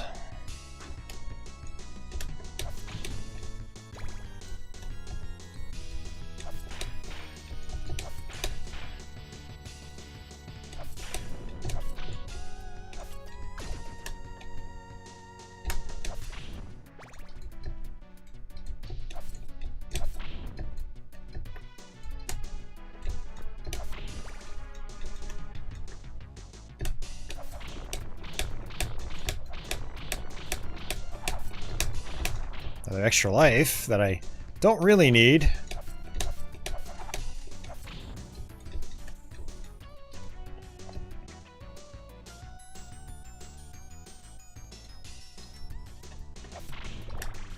Alright, invincibility. Which actually kills everything in one hit too, which is kind of nice. But yeah, that's it. There's my axe. I don't think I can leave this screen. That'd be funny if I could. Let's see. Nope, I didn't think so. I mean, it kind of deserves its bad rep, Red Z Ranger, but it's not a bad game. It's still a good game. It's just not nearly as good as some other Castlevania games. But yeah, no, it is still a fun game. I like it. I guess my you know, I don't want to complain, but my biggest issue with the game is just, like, its simplicity. Like, its level design is just almost non-existent. Even compared to, like, the NES games. So... I do think its boss fights are fun. It's got good graphics, you know, great music. The soundtrack is definitely the highlight.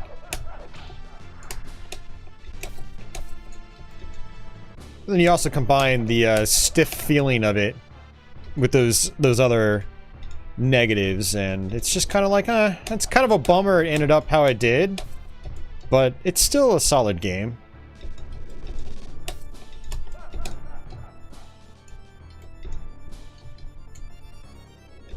Tough shoes to fill, though, with the previous games.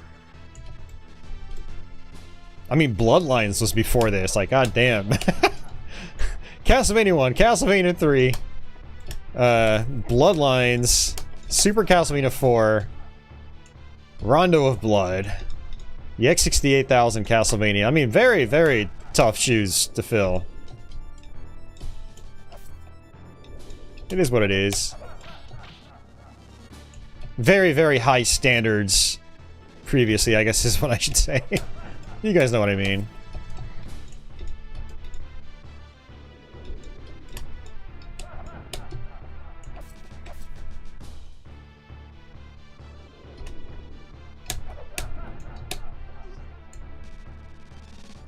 A little disappointed I missed that meat, though. That could have been a full health bar.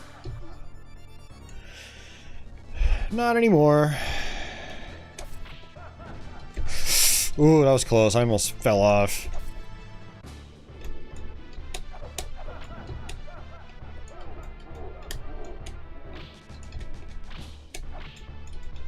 Uh-oh, that's just not good.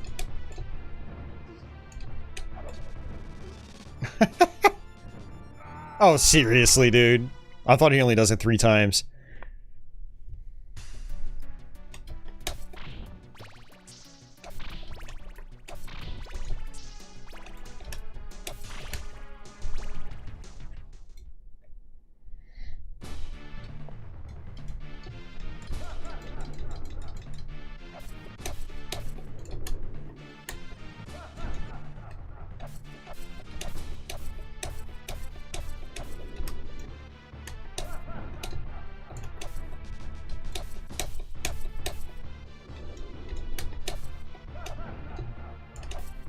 It's like, I kind of don't want to waste my axes, but I sort of need to.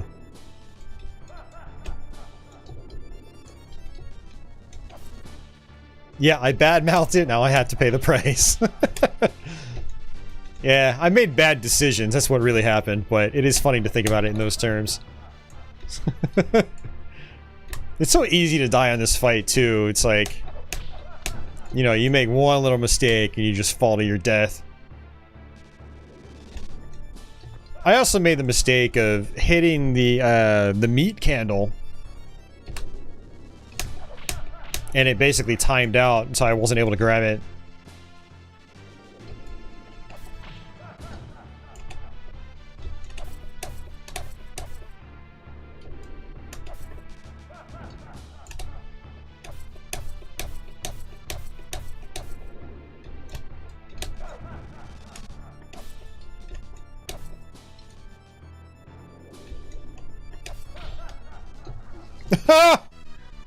I thought he was gonna do his fireballs. God damn it. See, one simple little mistake like that and you're out.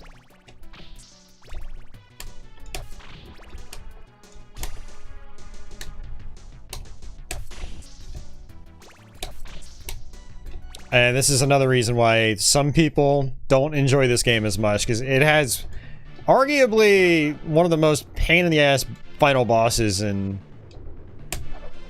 you know, in the entire series. And I don't mind, I like it, but man, was it super frustrating to learn, especially when I was younger. There are a lot of people that get here and they just can't do it, period, and they get really flustered by it. So, and even if you're good at this fight, it's still tedious. Some good patterns though, some good spawns. Means I'm getting some hits.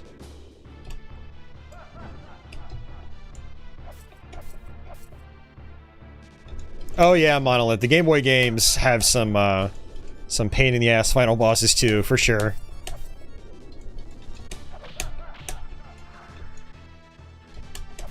I'm gonna have to revisit those sometime soon for updated Let's Plays.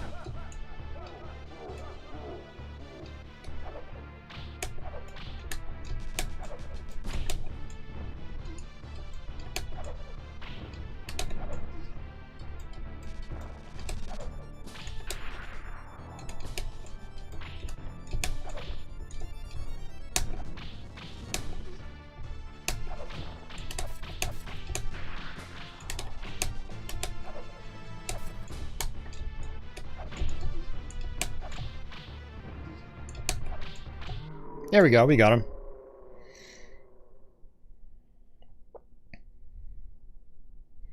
The speedrun for this final boss, it is, his teleportation is completely random. It's basically one of those runs where it's like you just gotta get lucky patterns. That's it. You're at the mercy of the RNG completely. Thanks for the GGs, guys. We still got a 1 credit clear. Resi Ranger says maybe one day he'll beat the first Game Boy game. You should do that. It's not that hard. It's only got like what, 5 stages? Go for it, man. Watch my Let's Play if you need tips. My Let's Play from like, God, it's like 7 or 8 years ago now. Definitely needs an update.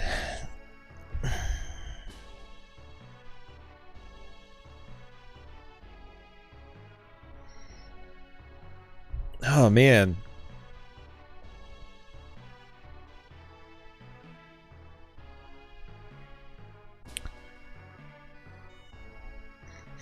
Yeah, the soundtrack's definitely a highlight of the game, though. I do really enjoy the soundtrack here.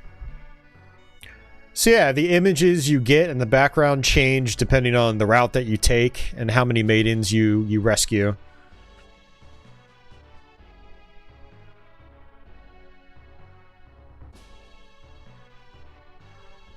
Red beat Belmont's Revenge this year. Nice. Yeah, Belmont's Revenge is a lot of fun.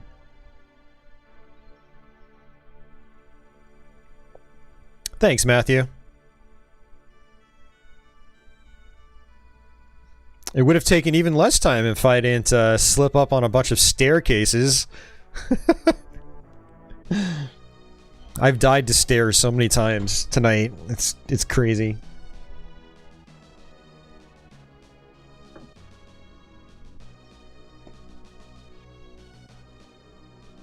You're welcome, society. You're welcome.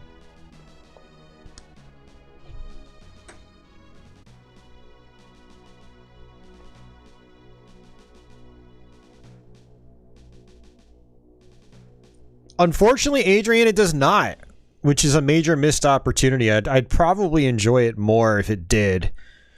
Like if it had like a true hard mode or something to mix things up. That could be really interesting, but nope. It's unfortunately nowhere to be found, so...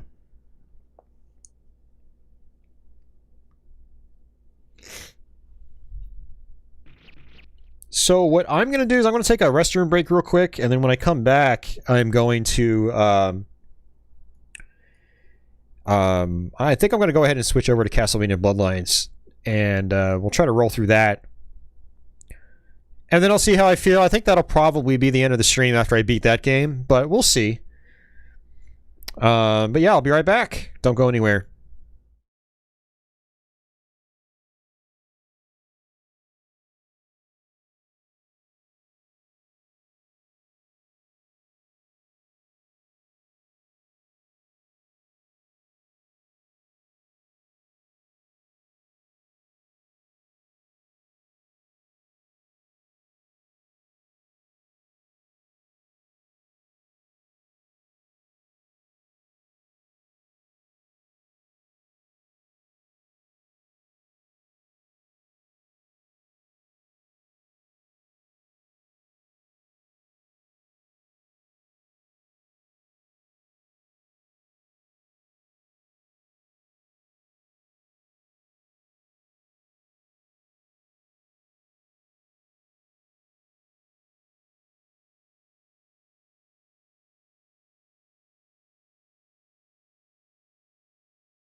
All right, we are back.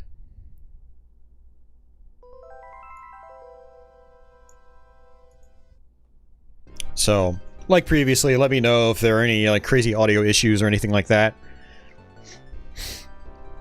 And let's see if my controls are still set. We're gonna just do normal mode. I like to do expert mode a lot, but you have to enter a code on the title screen to access it without beating the game first. But you know what? Let's let me bring up my Mr. menu here. Let me go to the Define Genesis buttons. Press right, left, down, up, A, B, C. Start, mode, X, Y, Z. Nope. And that's it. Cool. So now I'm going to have just like a straight 3-button layout, which is going to be nice for using my sub-weapons. You can't stop this man! Yeah, right, Uber? No more cat cam? I don't know, Society. I'm going to try to bring stuff like that back. I wanted to redo my template for a variety of reasons, and I haven't... I just haven't set it up for like webcam stuff and things like that. So, you know, it's possible I'll do that in the future. But right now I just don't have it set up. So... Alright, so we're going to go ahead and do John. You know, we're going to keep it traditional whip action. Eric is a great character, though. He's really fun to play as. So...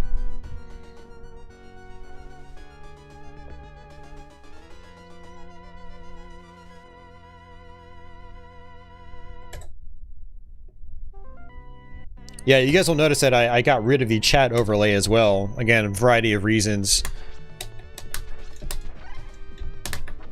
And I'm basically just using this template for everything. 4x3 and HD content. It's just easier on me, and I think it's easier on the eyes. The gameplay is blown up a little bit larger. So yeah, Castlevania Bloodlines, another fantastic game. Plays really fast, it's a nice and smooth game. Some other quality of life improvements here, like you can actually jump off stairs. But you gotta remember, this came out after Super Castlevania 4, but before our North American Dracula X. So for us in the States, it was the first game that allowed you to jump off stairs, which was cool. Now, you could jump off stairs in Rondo of Blood, but we didn't get that in North America, and back in the day, most of us weren't able to import it. Most of us didn't even have a Turbo Duo, which was required to play it, so...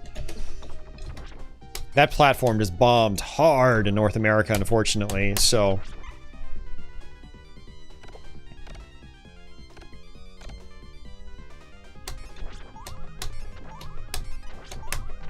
Yeah, don't get me wrong, I will bring the camp back eventually. I just gotta figure out how I want to do it, that's all. And I'm not rushing it, I'm just trying to kind of restructure my stream here, figure out what I want to do with it. Figure out where I want to take it, how serious I want it to be, blah blah blah. How much effort I want to apply.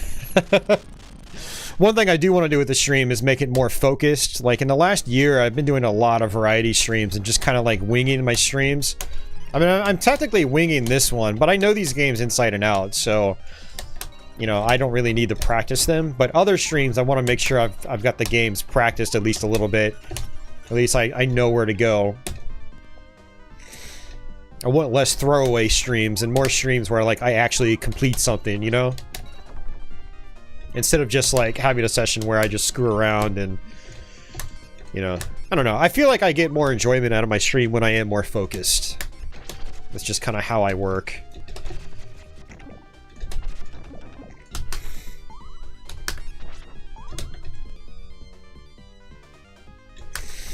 Just keep beating those games.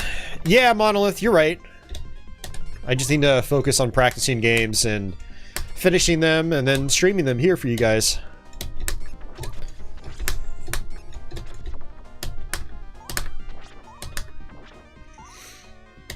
As I, you know, continue gaming as an adult, that's really kind of all I care about. It's just playing games and just finishing them.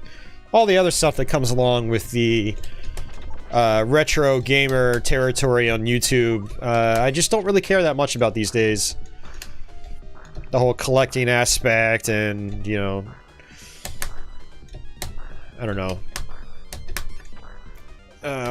The opinion aspect, you know, all that stuff just doesn't really do it for me much anymore. It's just, I just want to play. I want to talk about gameplay. Gameplay and talk. Yeah, for those of you guys that have never seen this, you can actually whip the ceilings with John here. It's a really fun mechanic. There's a little bit of flexibility that it allows. You can sort of juggle your ceiling grabs like this. It's really satisfying.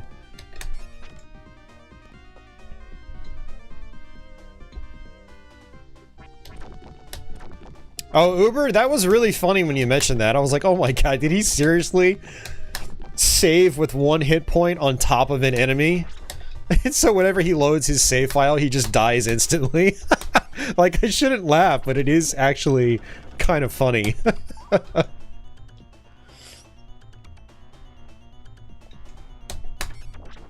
Yeah, so Uberdisco was playing the first East last night on his TurboGrafx Mini. No, actually, he was using original hardware, I believe. I was using the TurboGrafx Mini last week. Another really cool thing about Bloodlines is it's got 2 forms of sub-weapon attacks. You just press the C button to use your basic shot, but you press up and C to do a, you know, a different one. It uses up more gems or jewels. Notice that they're not hearts anymore. That was another change that Bloodlines made. You can actually hit this guy with your feet, just like that. And it's actually pretty powerful, too. That's kind of an underutilized mechanic on boss fights. I wish there was more of that. Oh, I missed it. Could I do a treasure stream? No, probably not, Monolith, because I don't know enough of their games inside and out. Like I said, I'm trying to veer away from, like, variety streams, where I'm just kind of playing random games. I'd rather play, like, a single game that's just more focused and I have a lot of stuff to talk about. When I play a lot of, like, just random games, I don't have a lot to talk about, oftentimes. Castlevania is different because, again, I know these games inside and out. I've done multiple Let's Plays of all these games, and I've been playing them since I was a kid. Castlevania is by far, like, one of my most played franchises. Unfortunately, I got hit by that guy. There's nothing I could do. Yeah, and it feels like when you have enough gems and, you know, randomly these, your whip will turn into sort of like a blue flame whip, which is cool. And then you'll get this orb as a sub-weapon. And it uses a ton of gems, but it's really, really powerful. Eric's spear will turn into, you know, it'll have flames on the end, which is cool. And his sub-weapon is actually different than John's. It's really cool.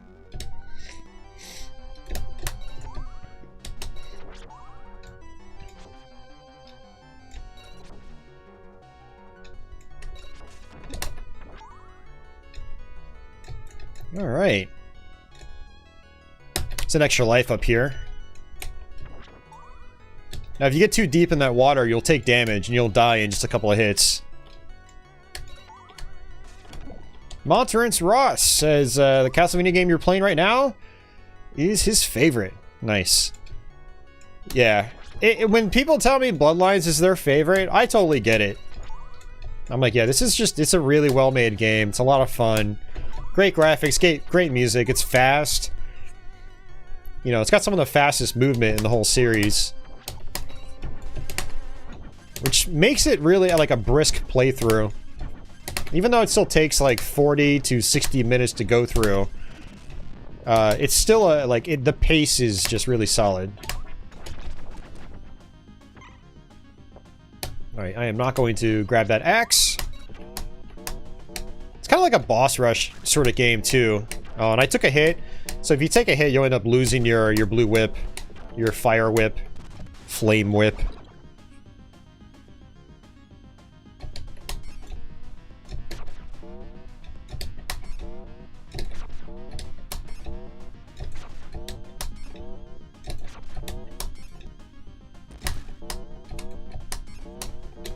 Oops. Ooh, that was close. Almost took a hit.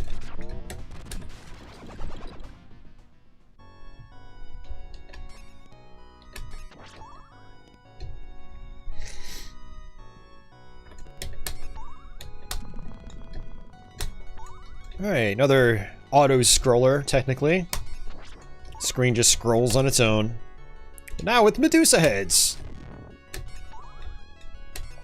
Yeah, another cool feature in this game is that you know, another quality of life improvement compared to the previous games is weapons are in specially designated candles.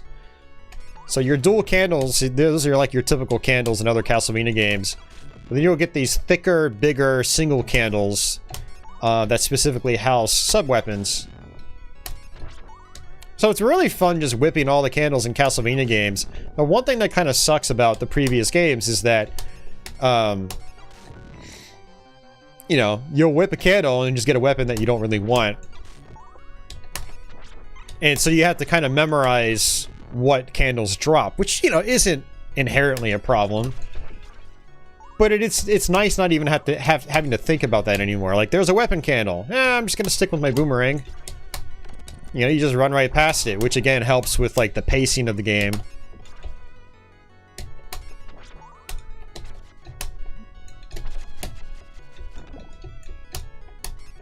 Oh man, you're much slower when you're ducking and whipping in this game though.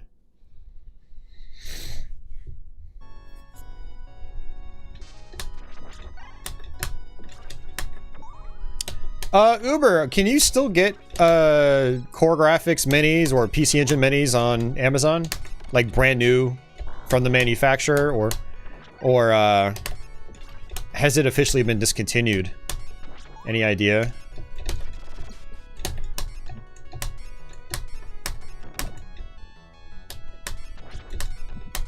Alright, there's the Bone Dragons. Bone Dragons are really fast in this one. These guys you can just sort of duck and attack. I'm not gonna get that. Holy Water is okay in this one. It's probably my least favorite weapon, but it's not the worst thing. Well, I mean, I guess technically it sort of is the worst thing compared to the other sub-weapons, but it's not like Castlevania IV where it's just so ring-heating that you'll never want to use it. Oh, not good. Okay, whew, I got lucky there. I like the axe for this guy. It's very easy to drop down and just get knocked back by that guy. Whoa there. Why did you not die?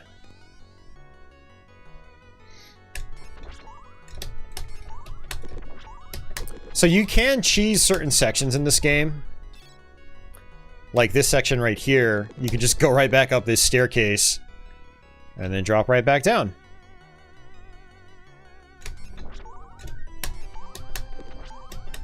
And you can do this to get just more gems for the boss. You can also do it to upgrade your sub-weapon. Because, again, if you get enough gems and you hit enough candles, the special sub-weapon will just appear. Just like that. I'm gonna go ahead and just drop down to the boss fight, though. Just skip those guys. Again, you don't want to drop into the water. It might be fine right now, yeah. But if it goes above your head, you're gonna lose a lot of health.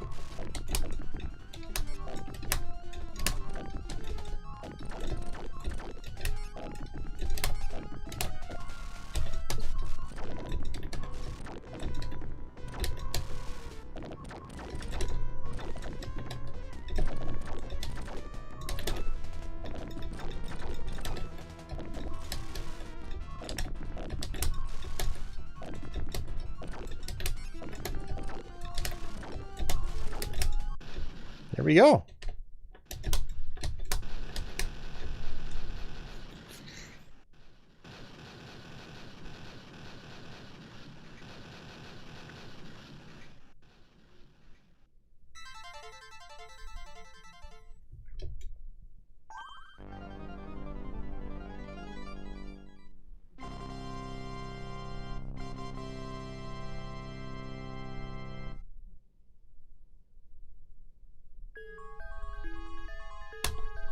Hey, Timu.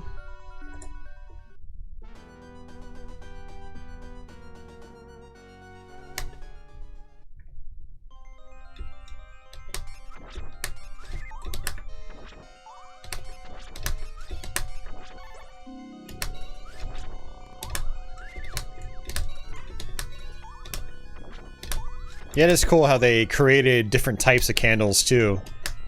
Like, the candles in this stage are very different from the ones in previous levels.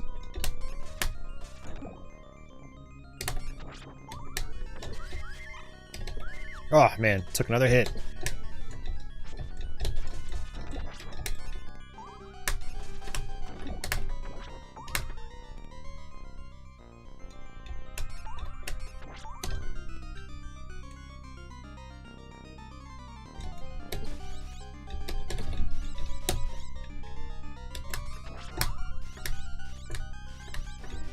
If you hold out your whip a little bit longer, you'll actually do multiple hits. Just another thing that some players don't know about. Oops, did not want that. So if you play as Eric, you actually have to hop up. He's got this super high jump that he can do. So there are slight deviations to your route depending on the character that you play. It's nothing crazy. But yeah, there are differences.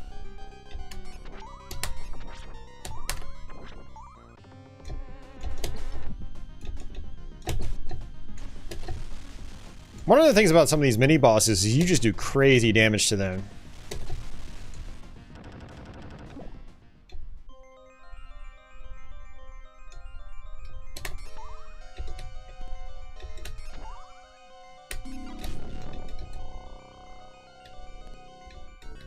My cat is snoring right now. I wish I could grab that on the mic.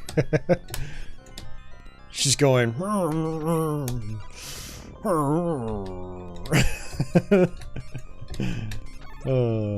she's funny.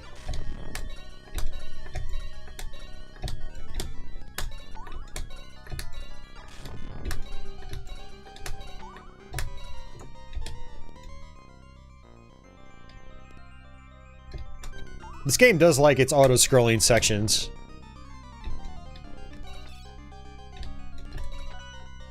That's the extra life.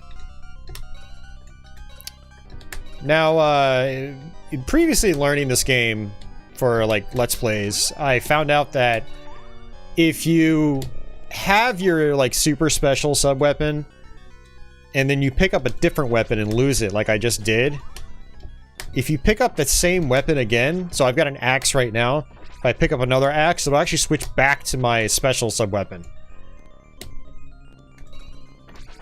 As long as I still have the blue flame. So, kind of a nice touch.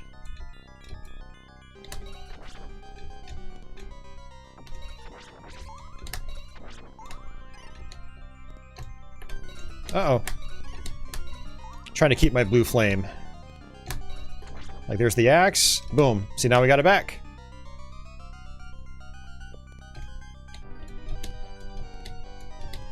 Unfortunately, I think it would be better to have the axe right here. Oh, because of that. These guys will loop around you and then just dive bomb you immediately after.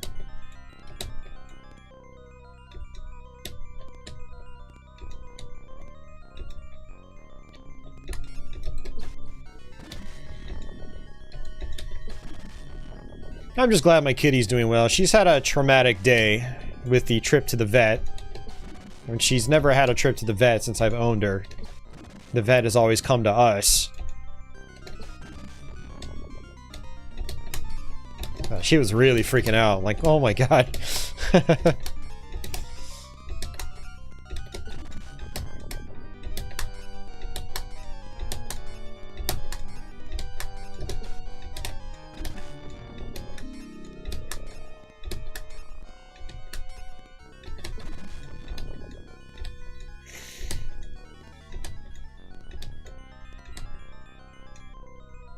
Hey, Fatty! Long time no see. How's it been? You beat Bloodstained Ritual of the Night a few weeks back. I like it a lot. I really enjoyed it. You know, it really felt like, you know, a lot of the previous, you know, Metroidvanias.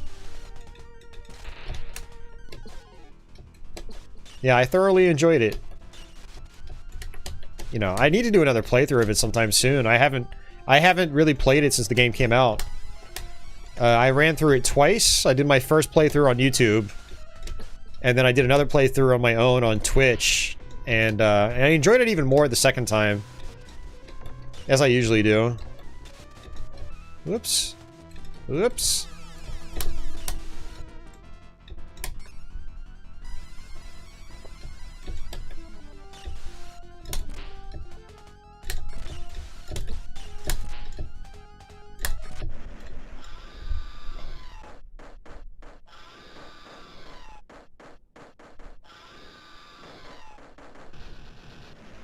Oh yeah, Leo. No. She's had vet visits. I had went through a company called Home Vet Care, and they basically operate a mobile vet rig. And so they basically just come to your home and, you know, do everything necessary.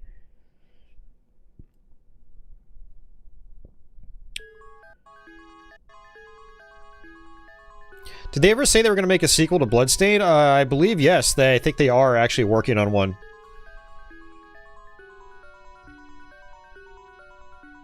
Yeah, it's funny you mentioned that Uber. I actually was worried that Patchouli was so freaked out that she was going to just crap into her cat carrier. Because she hadn't pooped in quite a while, so I kind of know, like, her rhythm and routine with using the litter box. And I knew that she could have been ready to go at any moment. I was like, uh-oh. I hope this isn't an Uber Disco situation where she, like, you know, takes a crap in the cat carrier on the way there. That would have been bad. And kind of embarrassing, but, I mean, they're animals. What are you gonna do? You can't really control them.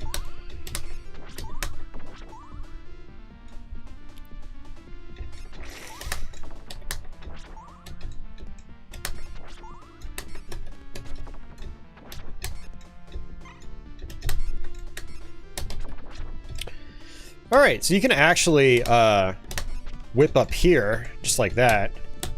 And I think there's an extra life up here. Yep, there it is.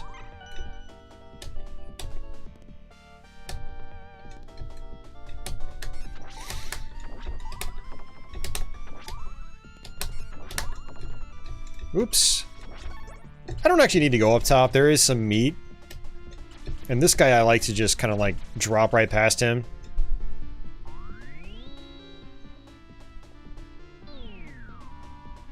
Oh, Curse of the Moon was awesome, Adrian. Yeah.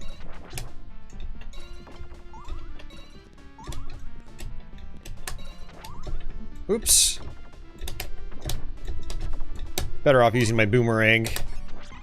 Yeah, the gimmick with these guys halfway through the level is, you know, you kill them and then their skulls land on the ground and then they pop back up again. So you have to kill them twice.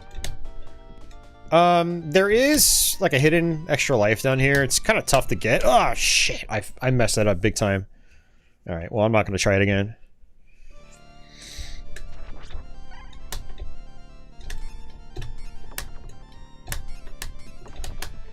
Fatty says, it felt like there was something missing from Ritual of the Night. Well, I mean, those are tough acts to follow, man. I mean, I could say the same about some, like, official Castlevania games. Like, I felt that way about Portrait of Ruin and Harmony of Dissonance. And to me, like, those games, Ritual of the Night was a lot more fun than those games. Was it as good as Area or Dawn? No. You know? Or for me, like, Order of Ecclesia, I love that game. But I thought it was still a really fun game. It is one of those games, though, where I feel like you need to go back and play it again and again. Like, we've been playing games like Symphony of the Night. Well, I can't speak for everyone out there, but I've been playing Symphony of the Night since, like, a year after it came out. And it's one of those games I've gone back to, like, every other year. And since I've been doing my YouTube channel, I've been going back to it annually. So it's like I have a lot more experience with those old games. And so I'm obviously going to see them in a totally different light. Whereas I've only completed Ritual of the Night twice. So yeah, it's not going to be as magical as those older experiences I've been going back to again and again. And just still discovering new things about, you know, for the last several decades.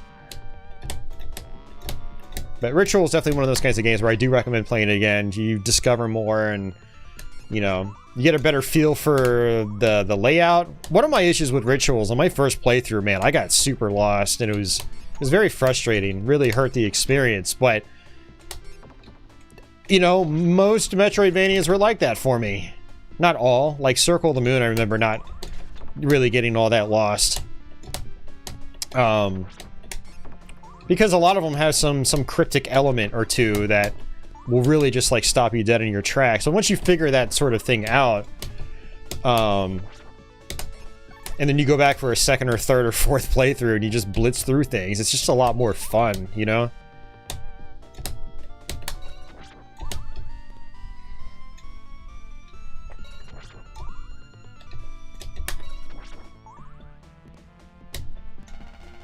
Making decent progress in this game.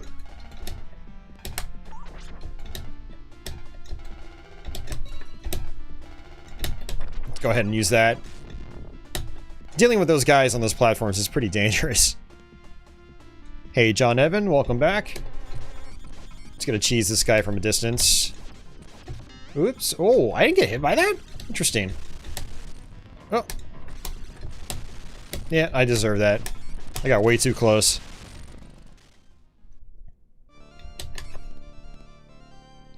Adrian didn't really care for Curse of the Moon 2. Yeah, I kind of am, I'm in the same boat with that one. The only time I beat the game was when I did my blind stream of it here on YouTube, shortly after it came out. Why is my sub-weapon button, my sub-weapon button not working?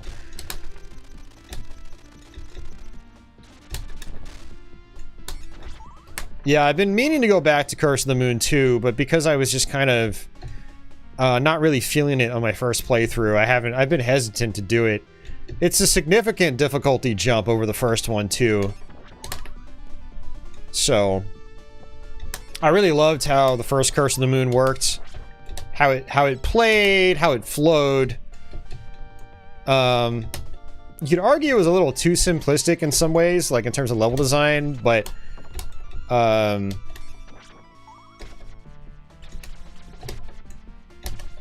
you know, as a Castlevania inspired game, you know, created by, you know, devs that are clearly fans of the originals, and with some, you know, oversight by individuals that actually had hands-on with, you know, the old Castlevania series. You know, it definitely felt like a love letter to, you know, the old Castlevania games, while still being unique in its own way.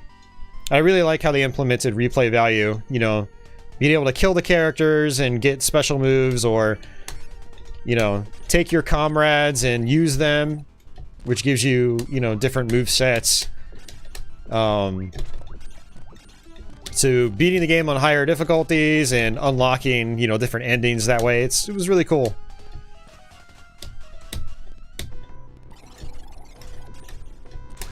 Playing as Zangetsu and just walking past everyone instead of killing them or taking them as comrades, making for like a uber hard mode. It was really cool.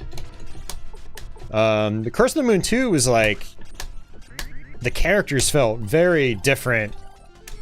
Stiff, sluggish, and it really requires you to get really, really familiar with and comfortable with the game.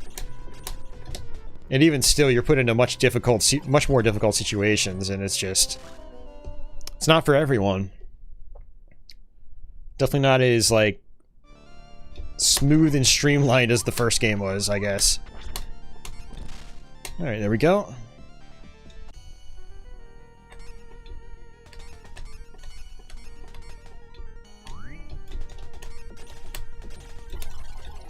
Still have 3 lives left, so we're doing okay there.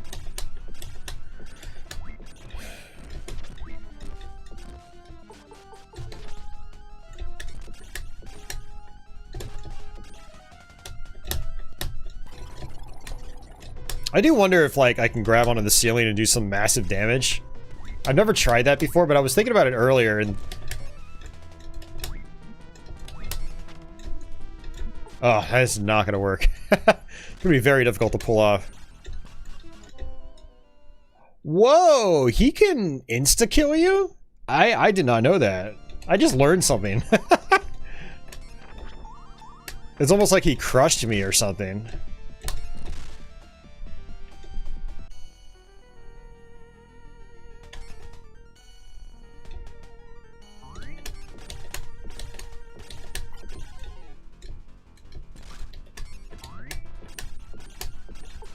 That was actually pretty funny, though.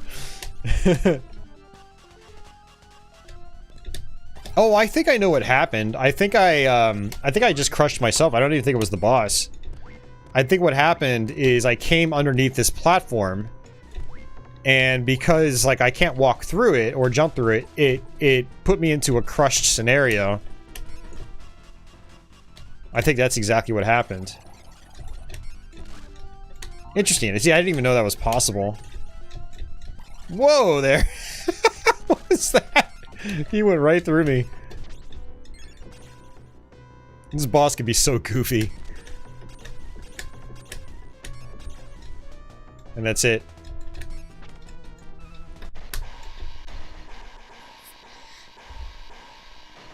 Yeah, Tima goes, wow, I was here when Austin learned something about a Castlevania game.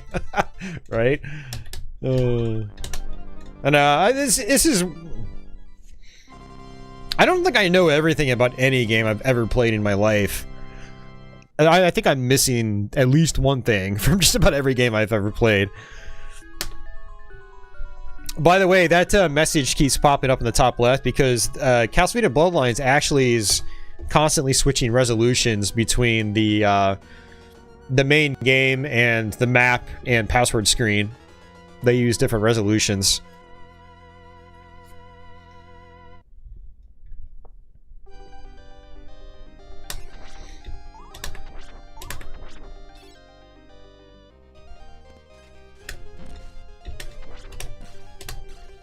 Hey, Crestline, welcome back.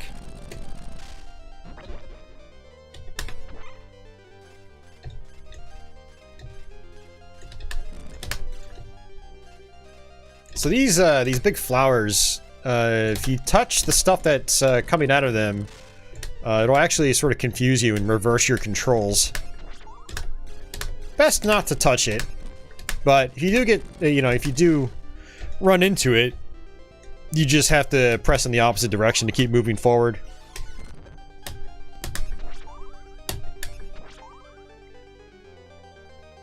Ooh, blood water. Suck it, Castlevania 4. North American version, I mean.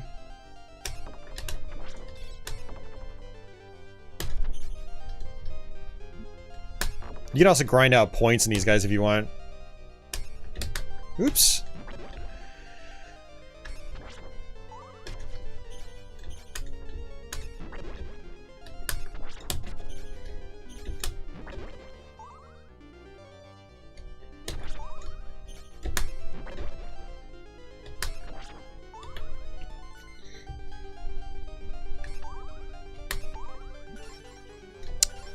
Yeah, there might be, Leo. I haven't looked into it. Gonna stick with the boomerang. These guys will actually die in one hit if the chandeliers drop on them. Boom, just like that. If I remember correctly, I think the holy water's alternate fire attack is actually better on this big knight coming up here.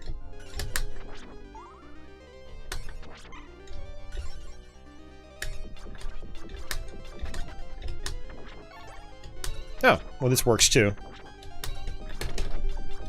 Oh, that really works. I got lucky.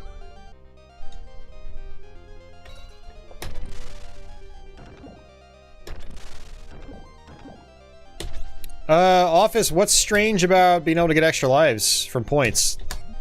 It's a lot of Castlevania games do that. Castlevania 1, Castlevania 3.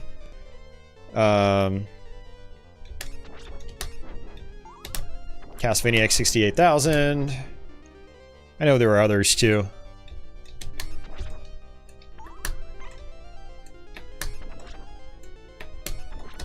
Let's see. Oh, I messed it up. Sometimes this guy will actually drop meat. Oh, you said you can't. Okay, sorry, I misread that then.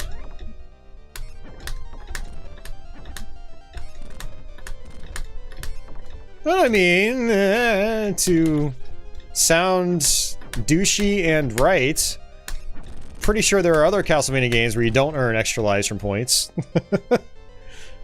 It's not like every game in the series does it. Haha, there you go. Although, I'm not going to be able to get any more health back. I'm probably going to end up dying at this mini-boss.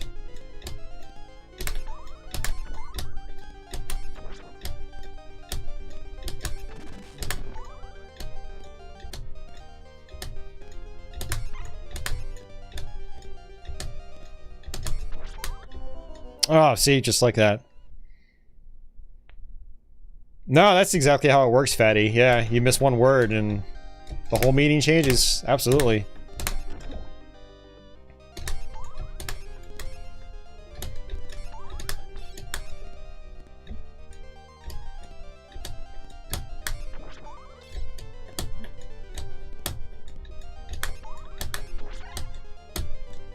I was contemplating playing Rondo of Blood after this, but man, I don't think it's gonna happen. I think I'm getting too hungry. I'm not necessarily tired, I'm just hungry. Oh, man.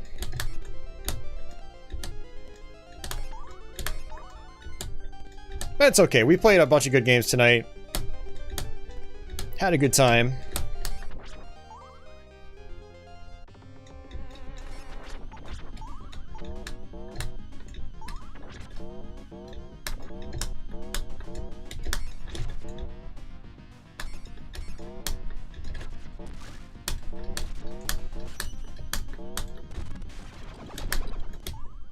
All right.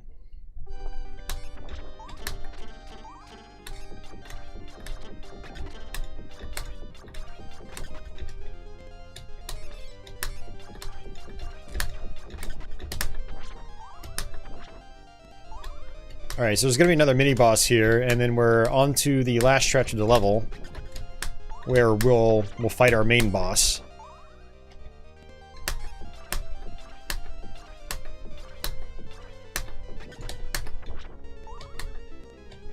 It's all good, Crestline.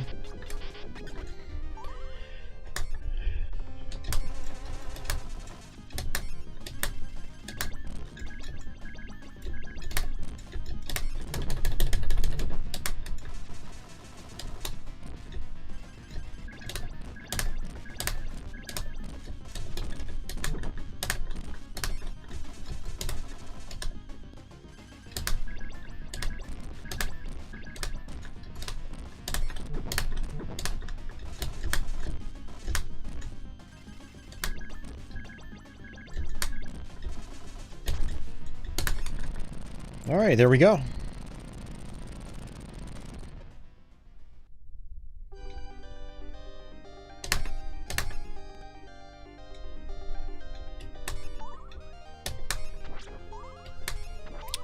Matthew asks if this level is in France. Yes, it is. Yep, yep.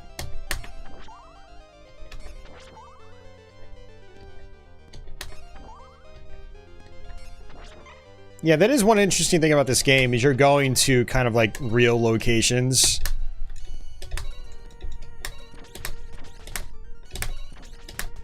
Yeah, you're going all over the European countryside, which is different. But it works out, I think, you know, to this game's advantage.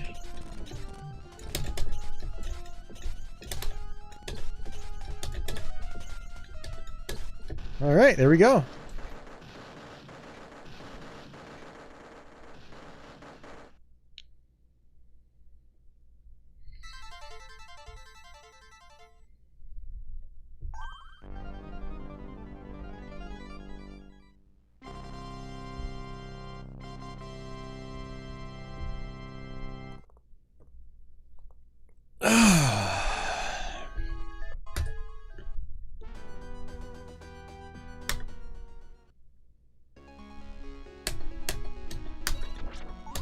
Alright, final level.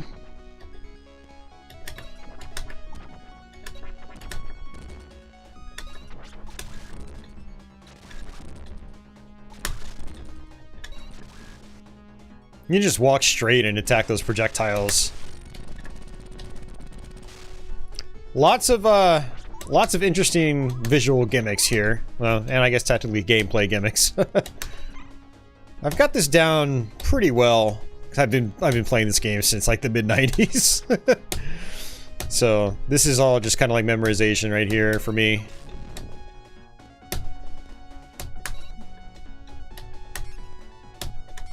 Uh-oh.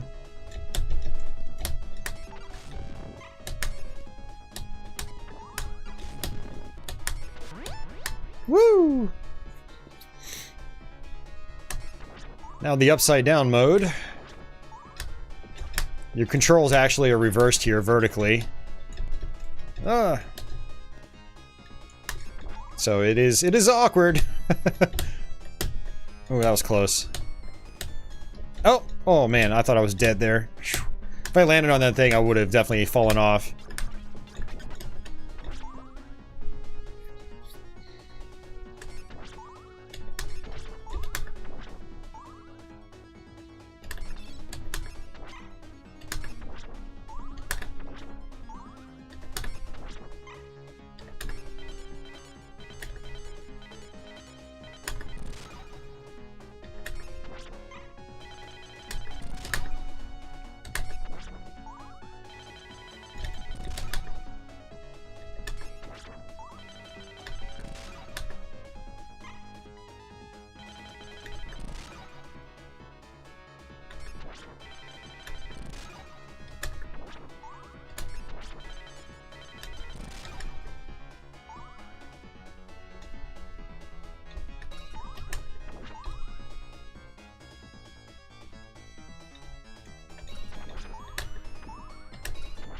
How much better Castlevania 4 would look? Oh man, I love how Castlevania 4 looks. I'm perfectly fine with it. They did some really amazing stuff with that game, as is. Really taking advantage of the hardware. Alright, so let's go ahead and... If you hit the Reaper cards, he just does this projectile. So I like to try to get them out of the way first. And this is the boss refight. Thankfully, you know, unlike some later Mega Man X games, these bosses actually have less health. So they actually get mowed down pretty quickly.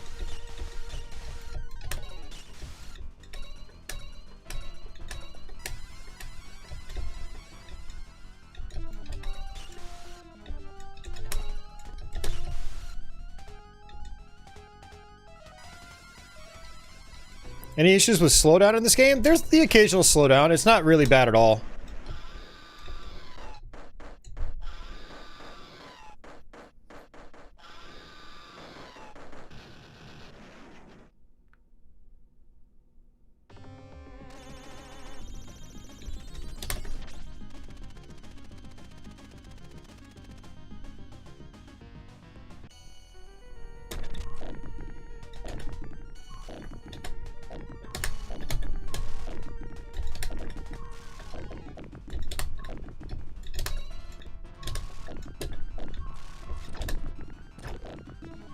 Look at that damage.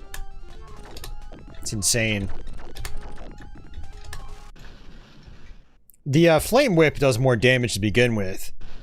And then when you add on top of that the fact that these refights have much less HP, you just do some crazy damage.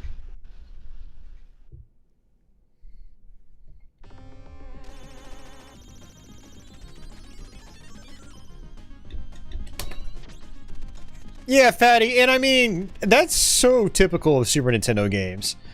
Super Nintendo games have a lot of slowdown. I mean, a lot of Genesis games have a lot of slowdown, too.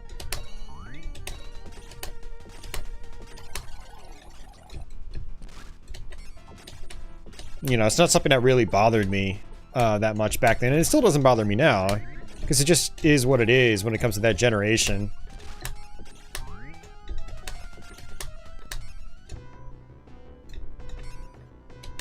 Some games were just ridiculously ambitious, it just pushed the consoles super hard, or, again, developers were on time crunches and couldn't optimize them well enough. Because, you know, you can't sit and make a game for 6 years. You have to release it. You have to release it eventually if you want to actually make money and survive as a company.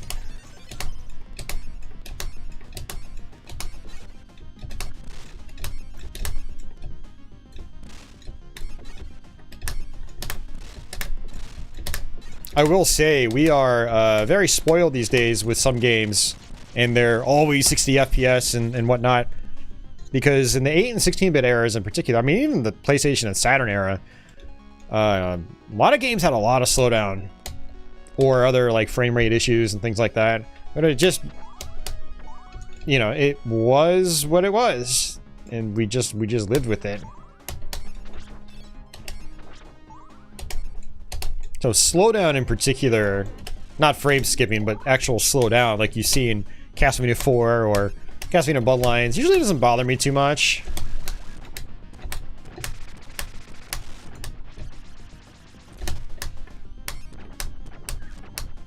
Even, you know, other games with even more notorious slowdown, like Super R-Type and Gradius 3, still doesn't bother me there, you know? Because it was so prevalent during that generation.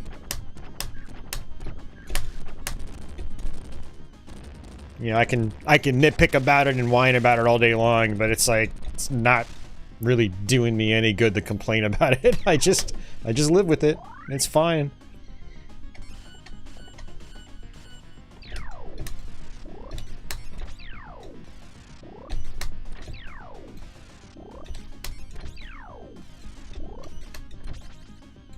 Yeah, I forgot that you can actually force Elizabeth here to spawn in a certain direction.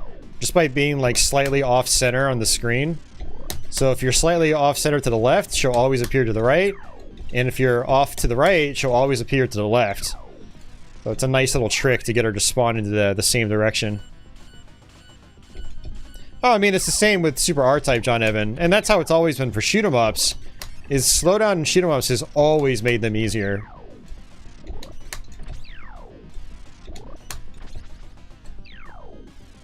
Which is why, when it comes to like modern arcade ports of shoot-'em-ups in particular, like the Cave Bullet Hell games, a lot of really hardcore players will demonize a specific port because it may have removed slowdown, which is actually kind of crucial in those games in particular because there's so much going on. By not having the slowdown that was in the arcade versions, oops, crap. I messed up big time. I messed up so bad there. I was just getting lost in my own thoughts. Removing the slowdown makes it significantly more harder. More harder? More difficult. That's actually bad. I wanted to upgrade my whip.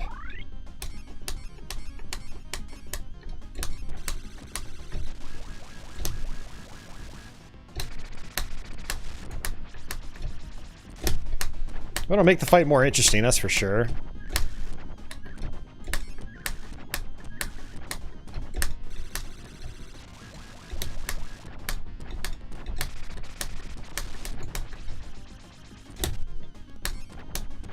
Yeah, another thing I often hear people really complaining about is flicker. It's like, again, it's just what it was. Having no flicker would have been nice, but yeah, compromises had to be made.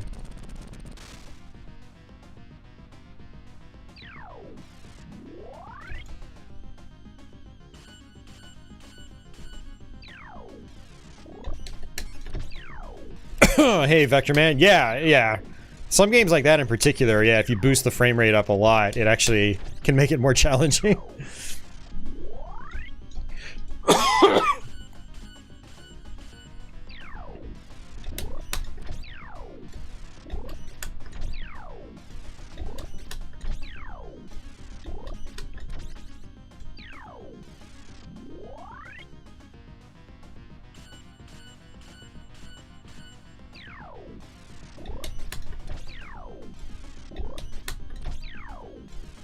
Alright, just focusing. On my last life, so I'd rather not die here. Now, Castlevania Bloodlines does have limited continues.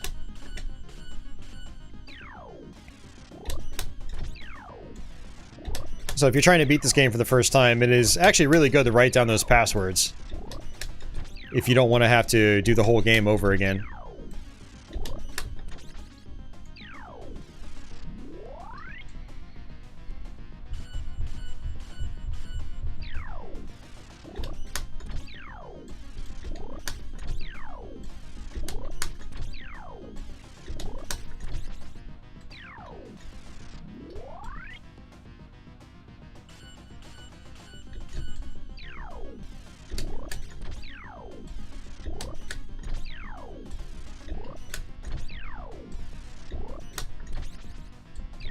Alright, last time. Hey, Ego, welcome to the stream.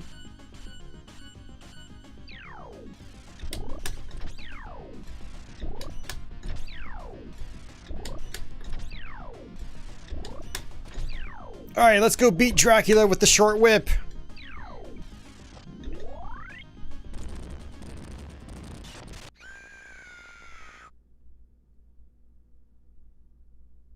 You know, I've never tried doing like a leather whip only run. I should see how like possible that is sometime. Not now.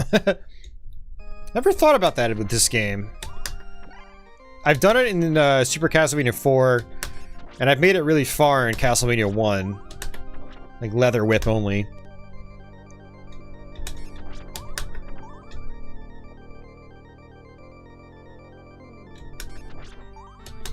Love the theme of Simon here. It's so cool to see them bring it back. Let's go ahead and grind out just a little bit. Get some gems. It'll make this fight a little bit easier.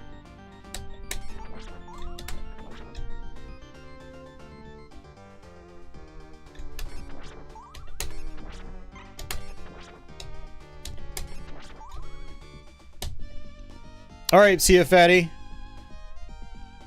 Link to the Past live stream. Yeah, I would love to do that sometime. It's gonna take me a while to relearn that game, because I haven't finished it since the 90s.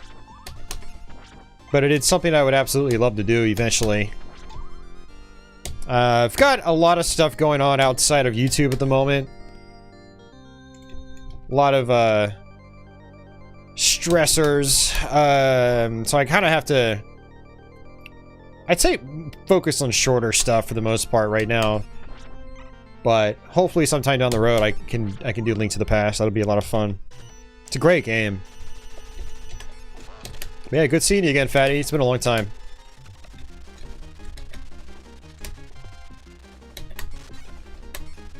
You can just jump and whip. So time your jump just right and your attack. And you'll end up hitting him in the head and his attack at the same time.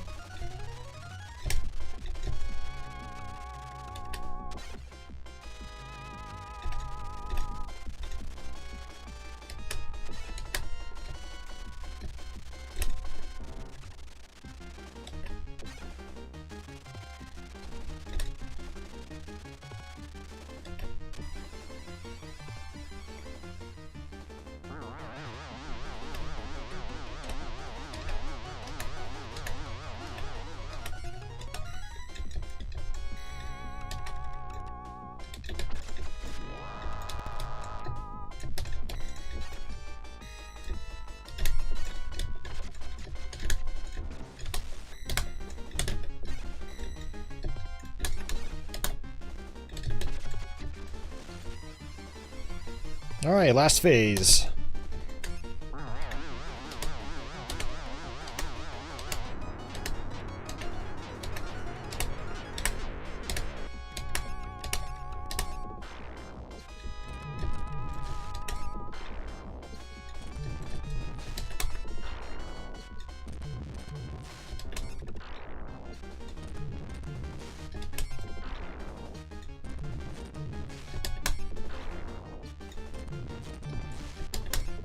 Alright, fire time.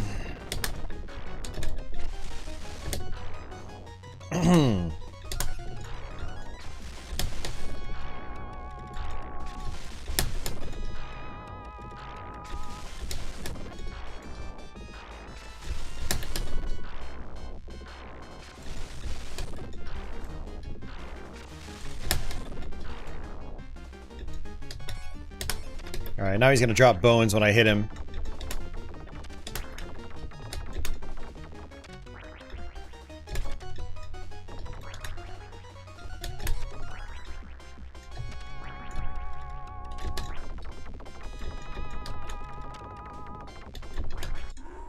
There we go. I love that stretch effect. It's so cool. Alright, that's Castlevania Bloodlines.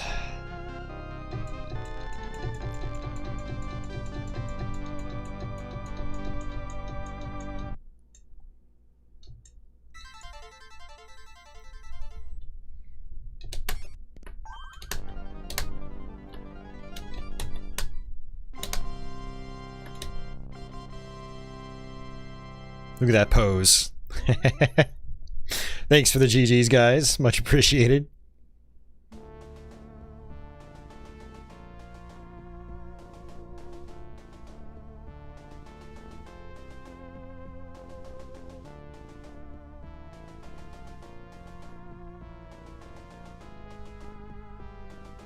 Yeah, so if you want the full ending, you have to beat the game on expert mode. So now that we've beaten the game, we can play expert.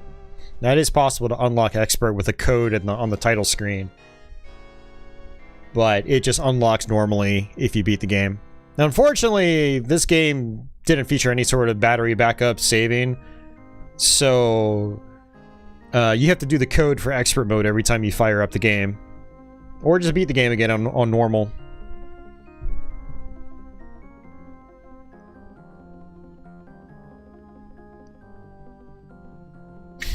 It's like 5 centuries of history tonight. Yeah. Oh, man.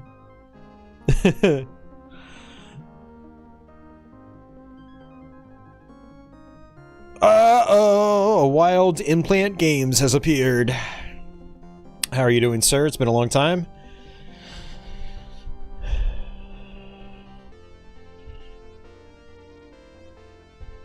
So, I think I'm gonna keep this going. I think I am. I'm really hungry, but I think I'm gonna do one more. I really think I am. Oh, and of course, Office has to leave.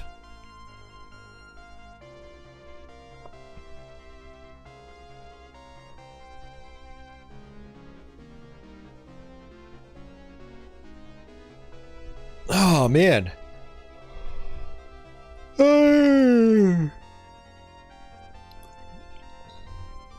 Hey, Super Robot Ed. Just got here.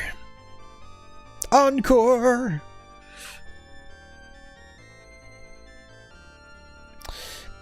Red, I do like the Rocket Knight games. I haven't put a ton of time into them, though. One of these years, I'll let's play the first one and then go on from there. Hey, Darren. Circle of the Moon time. Yeah, not happening. I have like a 10 or 11 hour playthrough of that on my YouTube channel here, if anyone wants to see it. I think I spent like 6 hours beating the game, and then I was like, you know what, I'm going to pull up a walkthrough and see how to get all the cards, and so we ended up getting all the cards in the, you know, in the process. That was a good stream. Go check it out.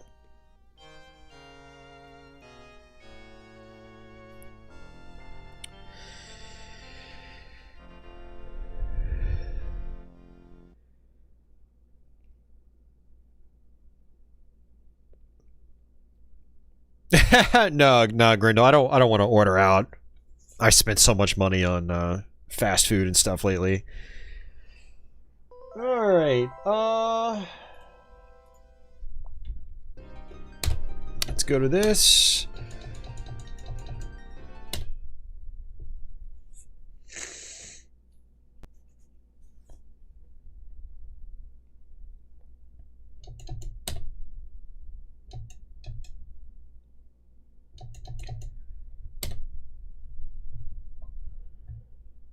Dun dun dun!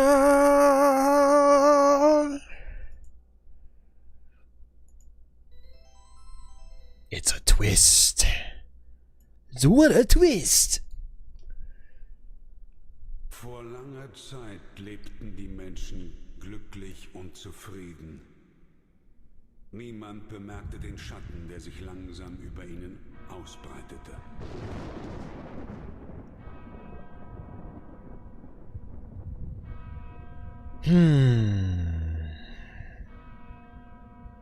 Die Dunkelheit trübte ihre Sinne und das Böse fraß sich tief in ihre Seelen.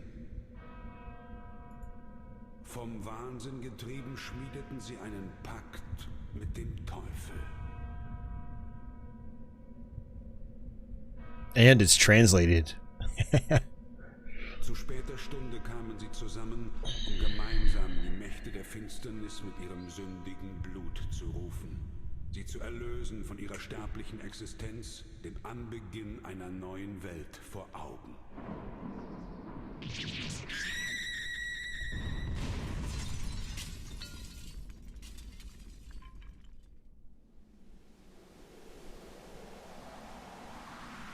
Und so begab es sich, dass nach 100 Jahren das Böse wieder Fleisch geworden war. Als unsterbliches Geschöpf der Nacht kann es die Gestalt des Wolfs, der Fledermaus oder des Nebels annehmen.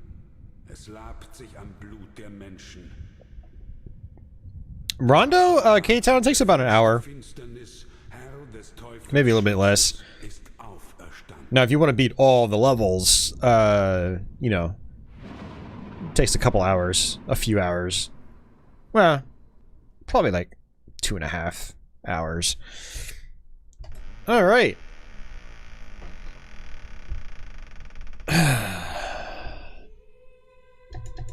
Alright, let's do... Actually, you know what we'll do is, I'm going to use my existing save file, do stage select, and we're going to skip the prologue just because it's just kind of a waste of time. So we're just going to start from this level. Rondo was on PC Engine, yeah. It was a PC Engine Super CD-ROM, meaning it either required a PC Engine Duo or a PC Engine CD with the Super System card. Huh, interesting. This is actually pretty quiet, so I will turn that up a little bit. Yeah, great music in this one. Really fantastic game. So, for those of you guys that, you know, were here for Dracula X on Super Nintendo, you notice that this one just, like, it moves a lot faster. So, yeah, the pace of the game is much better than SNES Dracula X. A lot of similarities, but a lot of differences as well.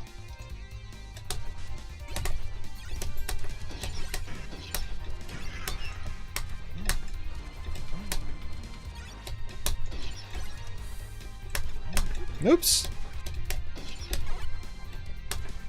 Not really sure which route I want to go.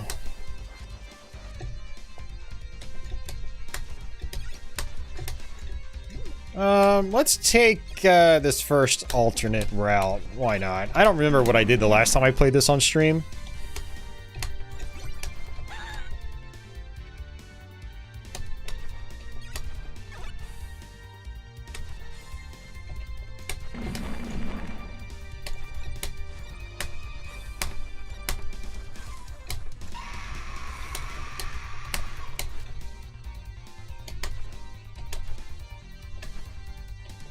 It is, Ed, yeah. So the very end of this game, for those of you guys that haven't played this or Symphony of the Night, Symphony of the Night's a direct follow-up to this game right here that we're playing. And so the beginning action sequence of Symphony of the Night is like the final boss of this game. It's pretty cool. Now what you're hearing right here, this actually kind of threw me for a loop when I first played this back in the late 90s. Was that it's using the you know, the PC Engine or TurboGrafx sound hardware chiptunes for these sequences. It's a little jarring when you first play it. So not all the music in this game is CD audio, and that was very common for PC Engine CD games.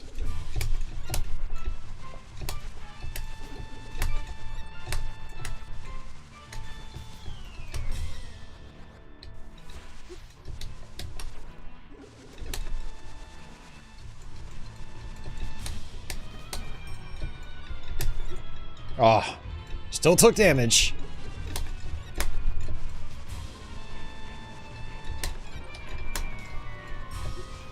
More damage.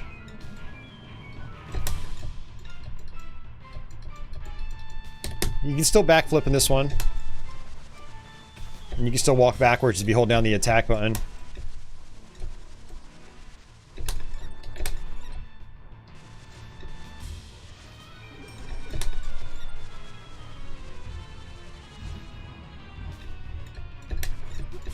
Ow.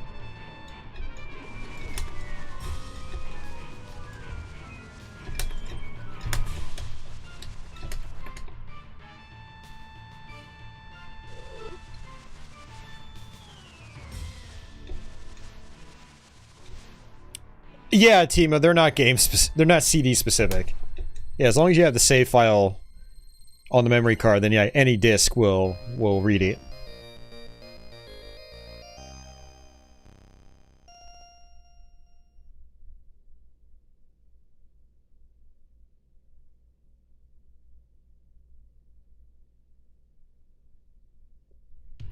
Alright, so yeah, one of the really cool things about this game is that there are a lot of different ways to go through the game. There are lots of side paths and alternate routes. And the game does track, you know, all the different routes you've discovered. So for those of you guys that like to 100% games, this game does track that. It tells you the percentage of all the, you know, secrets and stuff that you found. That's cool. A lot of replay value in this game. And that's a big reason why it's such a beloved game. It's not just a simple 5 or 6 stage affair and then you're done and it's the same every time you play. You know, you got lots of different ways you can go, and then trying to find all the secrets and different routes on your own is pretty satisfying.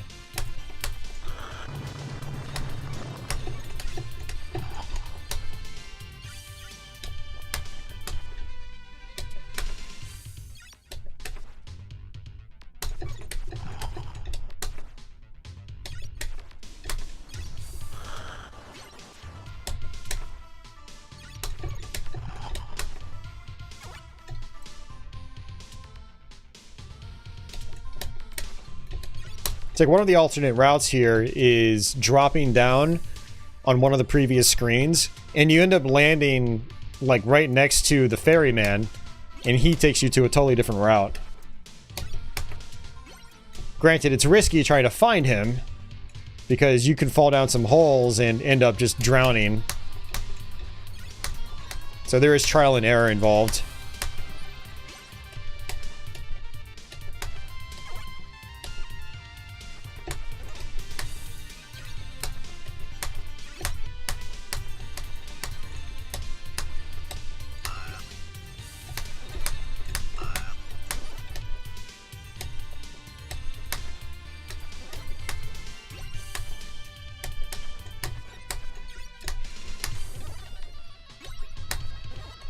Listen to those tunes, man.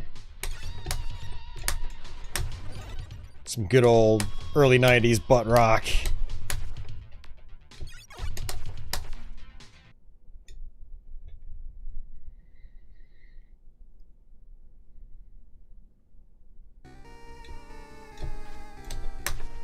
Alright, I think this is actually the werewolf boss, which is actually kind of cool.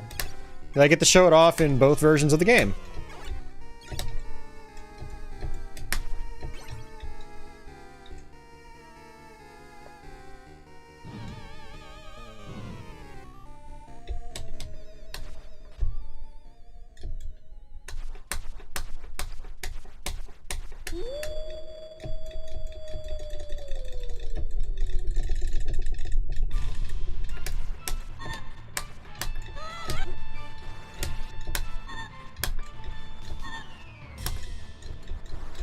Ah, took a hit.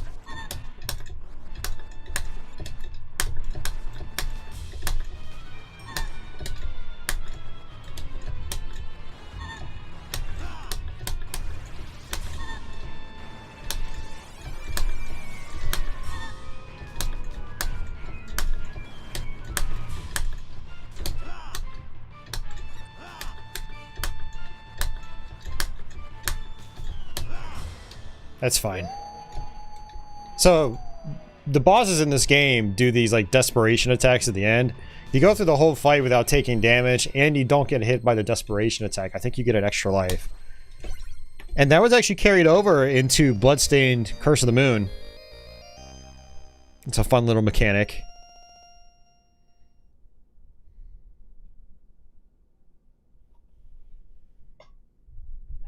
Alright. Yeah, John, yeah, that was real close. I'm definitely a little rusty, that's for sure.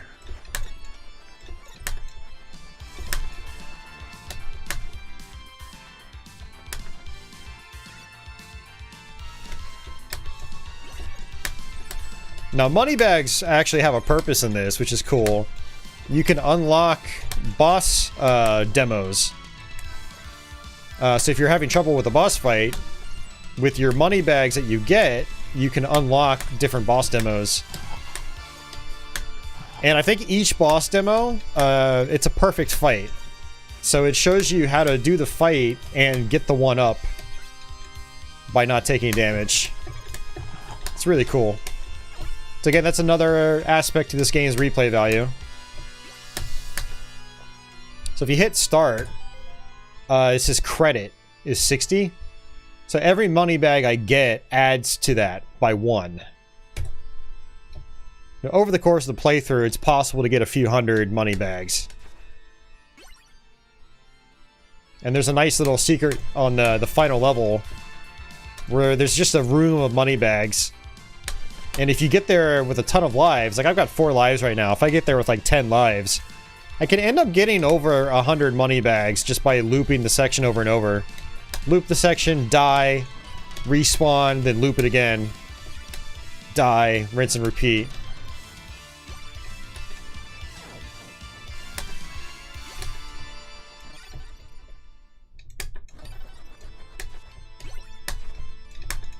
Yes, I grabbed that money bag. Now I'm at 70 credits.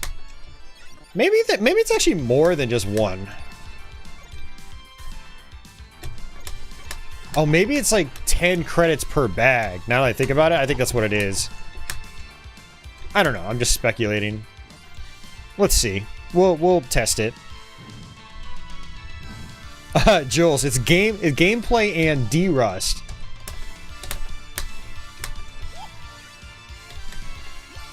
Alright, so that was 174 for that one. Maybe the amount you get is actually dependent on the value of the money bag. It's like that money bag was 400, so we're at 74. That one was 100, yeah, that's 75. Okay, so it is based on the value of the money bag. So for every 100 points is 1 point on here, so $400 is 4 points on the credits. Good to know.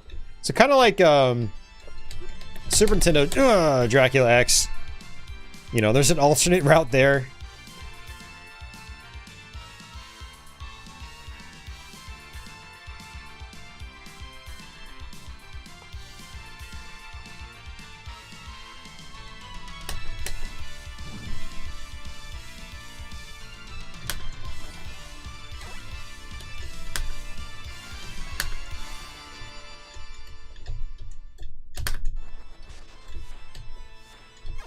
I always forget what the gimmick is with, like, these flies. These insects.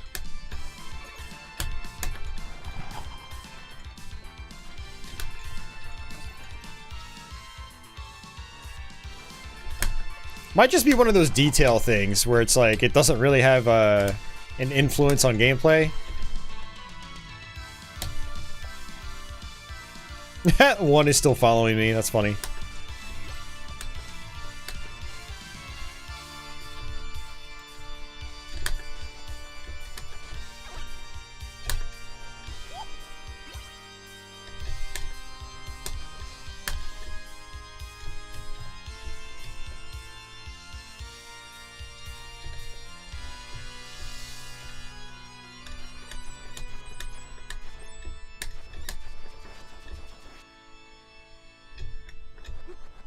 I'm wondering if you're supposed to get them to appear on specific lanterns or lamps.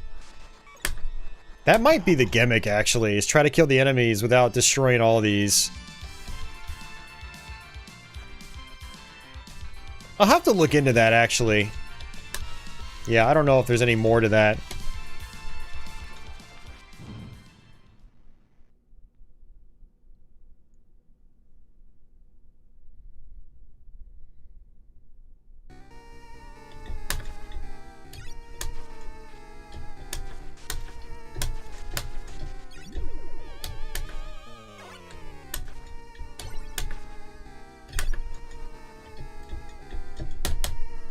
Oh, wasn't able to grab it.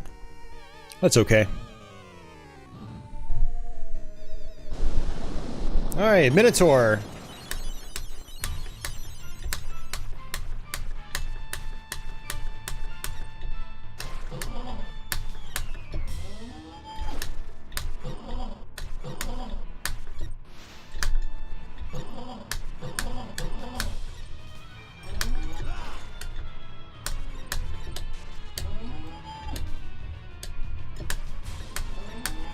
It's actually good to be on the left-hand side. Not the left-hand side, but the right-hand side. Because of that right there. You can get up on this platform. And you're going to want it if you want to dodge his desperation move. You pretty much have to be here on the right. I don't know if it's possible to backflip over him. It might be.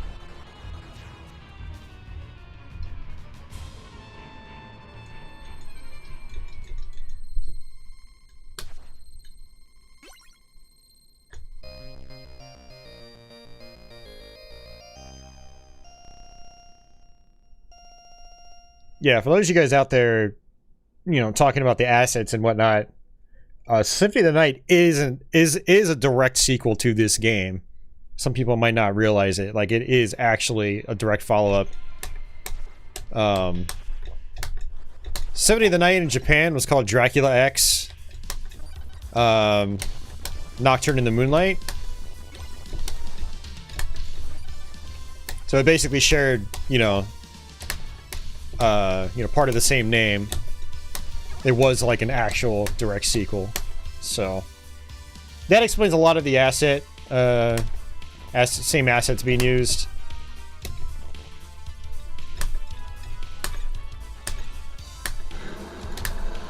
But yeah, then after that, a lot of the games, the future Metroidvanias, 2D ones, would continue to reuse the assets, even though they might not have been directly related.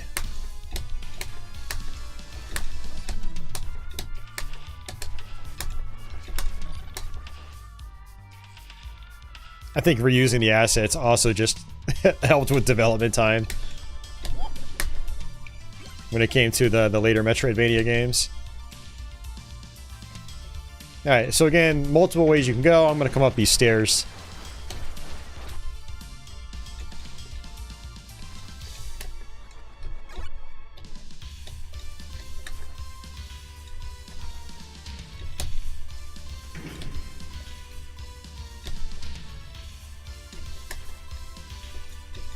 Alright, I'm going to skip that book. It is very useful. It's a very powerful weapon, but I like using the axe.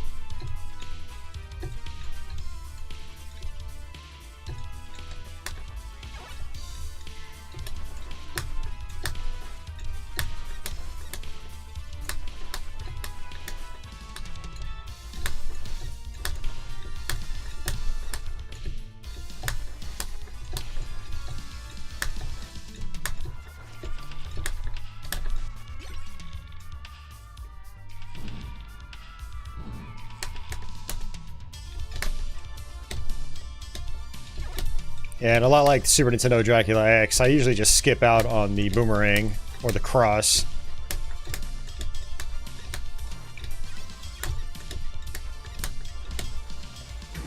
And that was probably a mistake. Makes all these flea men appear. Uh-oh.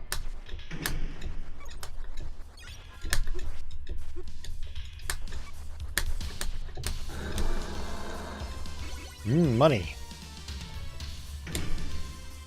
Yeah, and there is a certain order you want to do these in.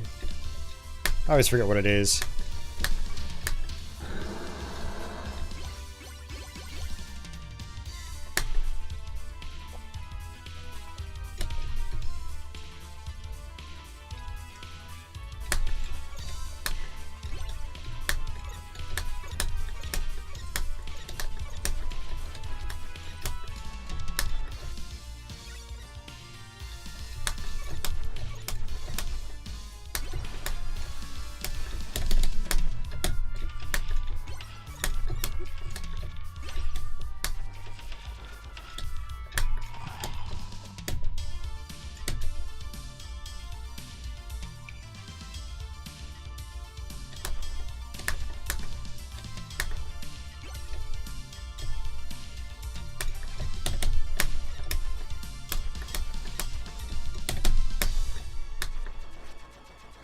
Alright, so we can go ahead and just smack this, just like that.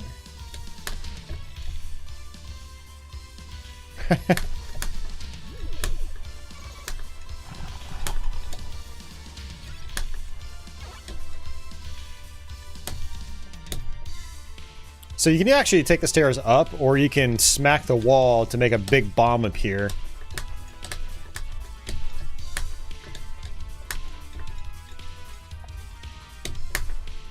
Alright, see you, John Evan. Take care.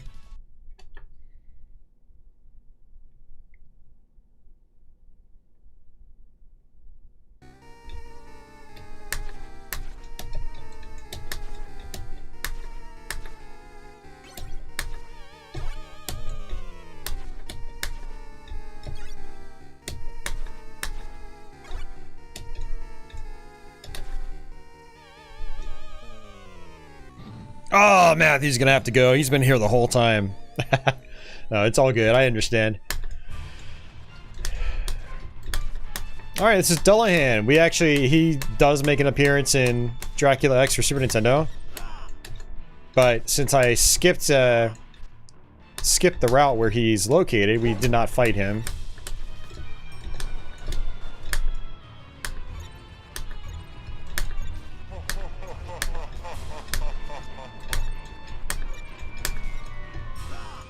So one thing that's interesting about the PC Engine CD hardware, not sure if this was the original PC Engine CD or if it was just the Duo.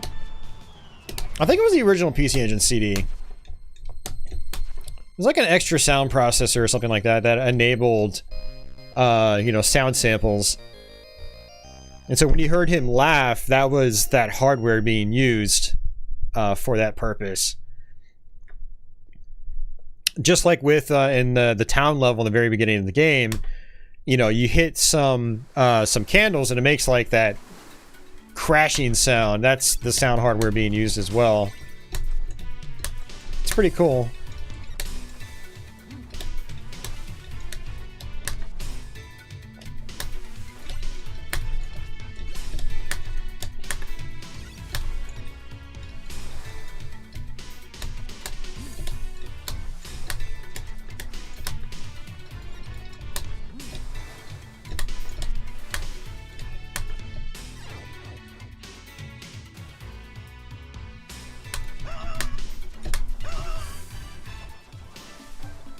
It was just the regular CD. Okay, cool, Uber Disco. Thanks for clarifying.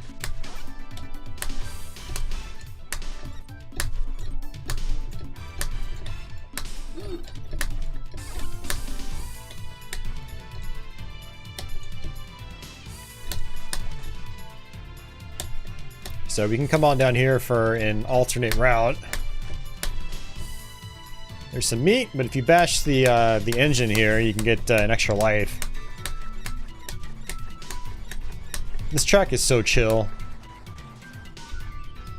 It's actually in one of the hidden levels in the Super Nintendo game too, and it sounds really good there as well.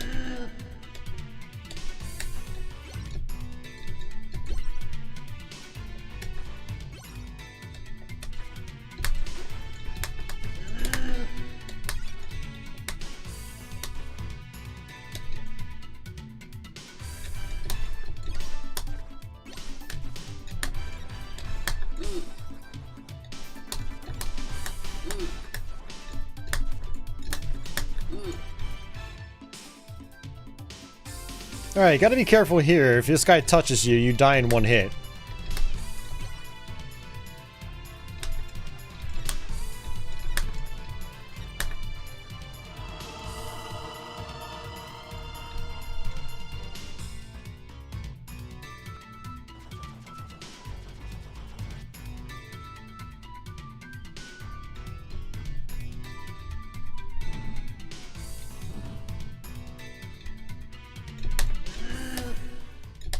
We didn't get this game because the Turbo Duo bombed over here. And the guys that were in charge of the Turbo Duo tried talking Konami into allowing them to bring it over, and Konami just declined. So there was no market for it. That's why we never got it.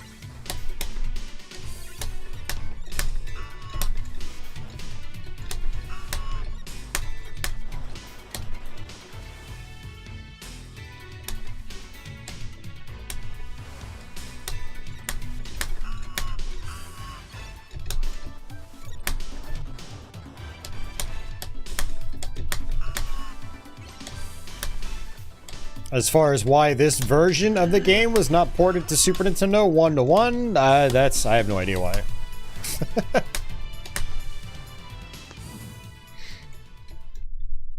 No clue.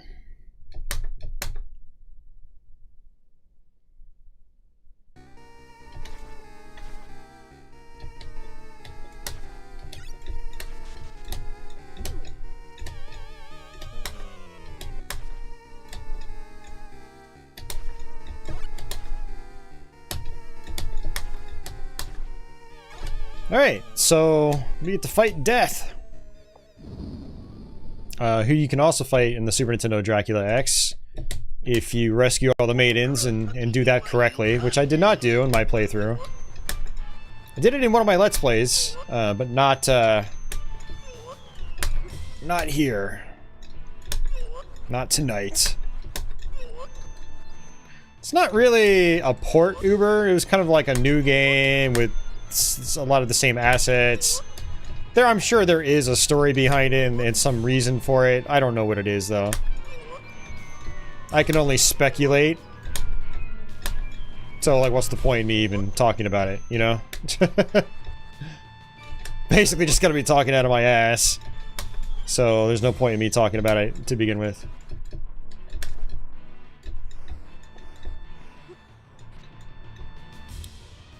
One thing I recommend you guys do if you haven't done it is watch the Shmup Junkies channel. He's got a retrospective on the TurboGrafx and PC Engine. And most of his content is revolving around shmups, but in that retrospective he goes into you know, why the duo, for instance, was treated how it was in North America, things like that, and give some good insight into why things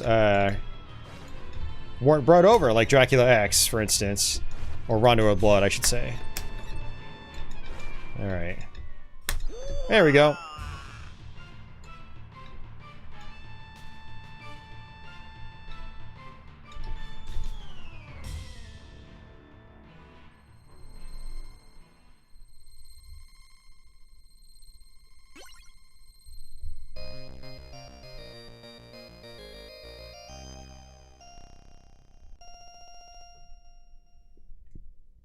You're already subbed to his channel.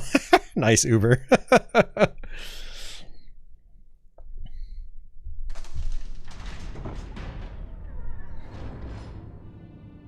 Such a fine girl.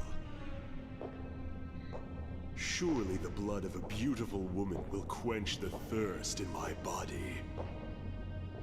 Stay away from me! What are you afraid of? In exchange for your blood, you can gain eternal life and beauty from me, can you not? Please, it's a simple matter. I get what I need, and you benefit as well.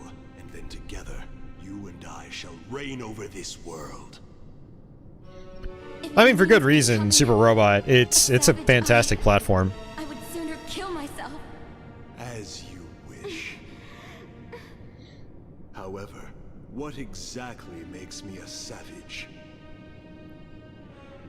If my existence itself makes me savage, is that not the result of this world? Are not all the people of this age savages as well? If so, I should be a shining beacon for what this world wants me to be. The one to lead them. Do you not agree? My Lord Count, What is it? there are intruders in the castle. I see. This is too anime? Well, I mean, I think that's the Destiny point. can be quite fun. Just look at the graphics. I think it was intended to be that way. They've likely come to Look at the interfere. box art. I hope you'll be in a better mood later.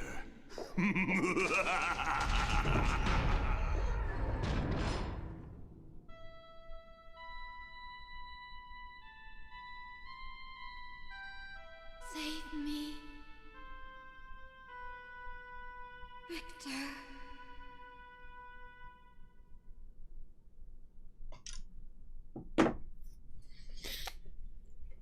Oh, man. Crestline will try to be back.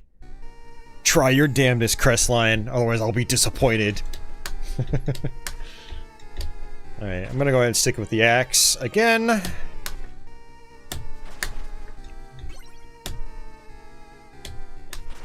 I think this is actually our shaft fight.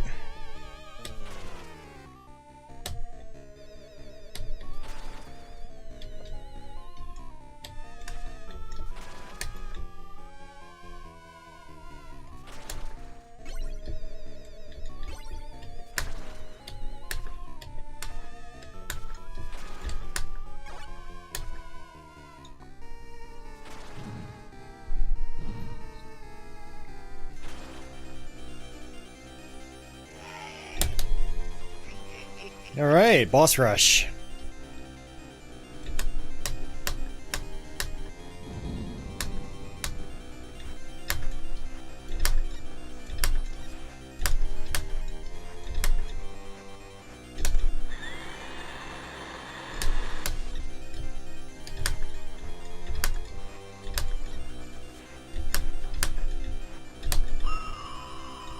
Alright, one down.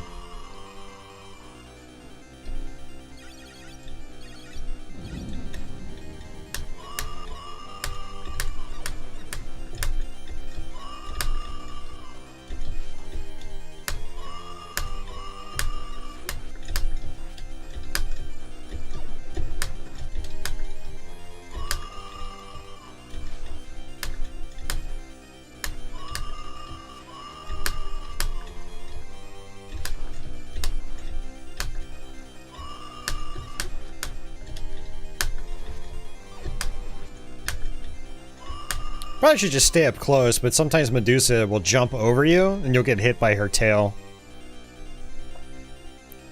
Castlevania was an arcade game first? It was not. The arcade game, I think, actually came out around the time of the NES version. And the first game in the series was on MSX. That was where the series technically started. Alright, so he should give me some... Man! Got the coughs, he's gonna give me some meat. Now we fight Frankenstein's monster.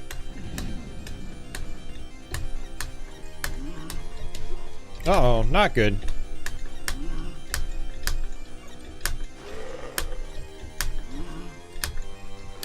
Let's jump over that. Once you get to Shaft himself, that's like a checkpoint. So if you die... you don't have to do the whole boss rush over again.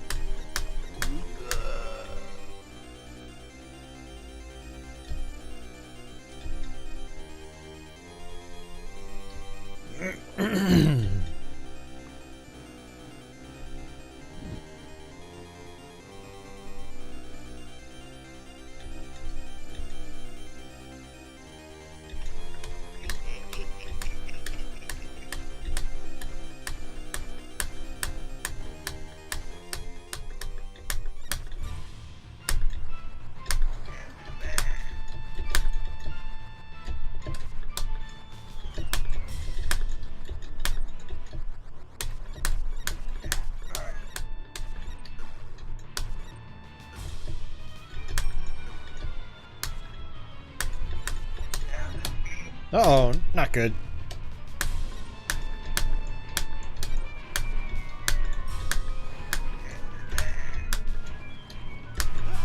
Oh, come on, man. I didn't realize they were doing so much damage.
I like to usually backflip over those, but I'm not reacting fast enough.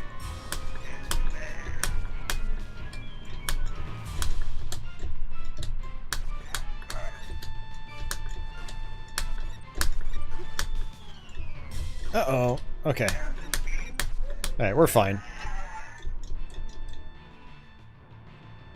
Grinch says he eats his Wheaties.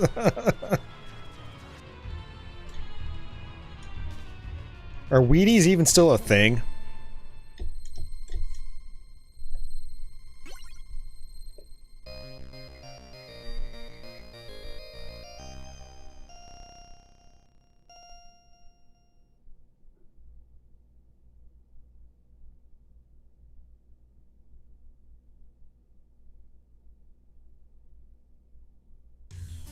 All right.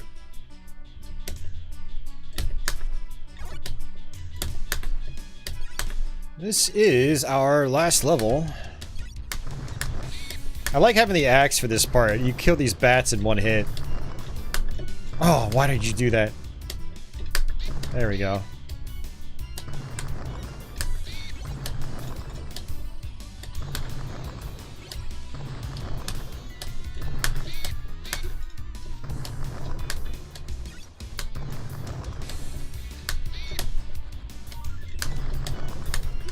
Man, I am sucking at this part. Holy crap.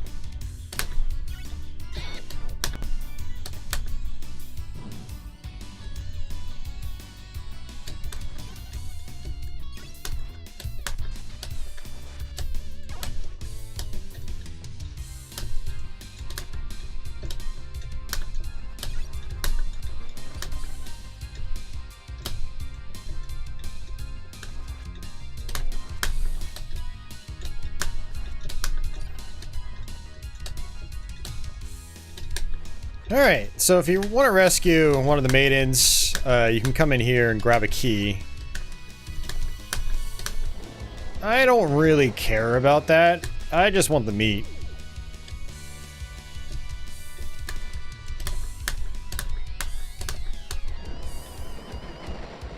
Oh, I was gonna see if it reappears.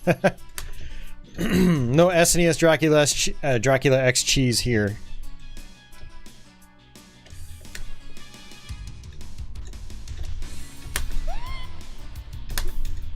Axe is really good against these guys. Kills them in one hit. Oh, jeez. Well, I'm dead.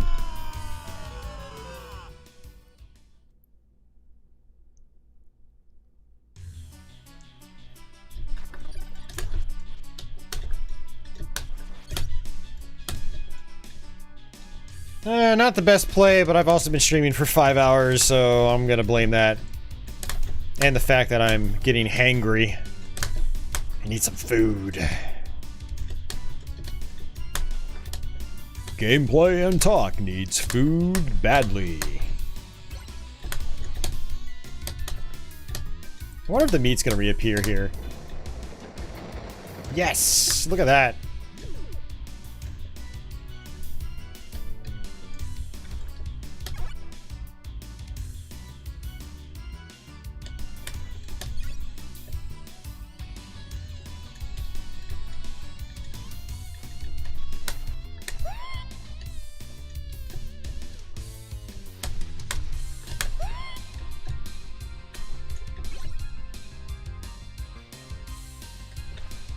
Yeah, so you can open up this door. In the PSP remake, you actually have to hit some switches to make another locked door appear on the bottom of the screen.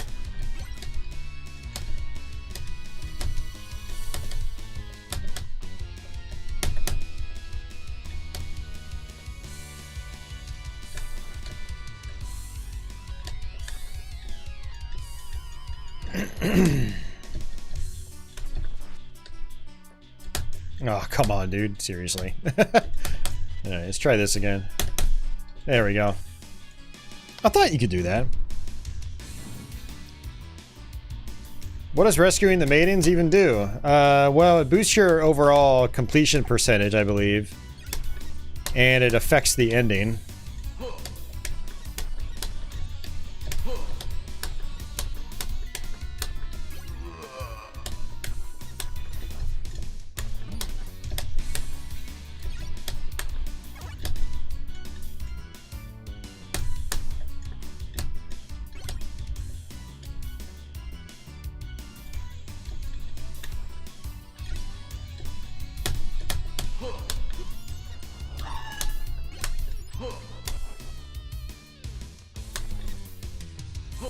Oh, jeez. This is bad. Alright, well that's better.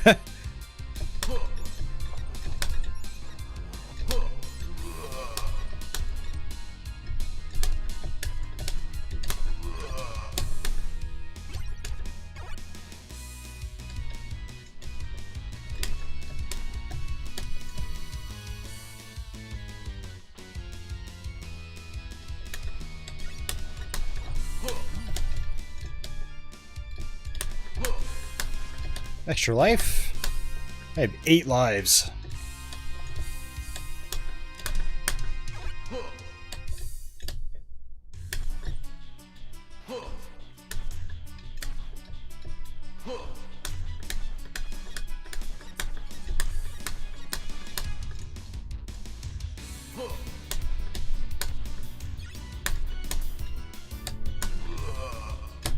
Yeah, we're almost there.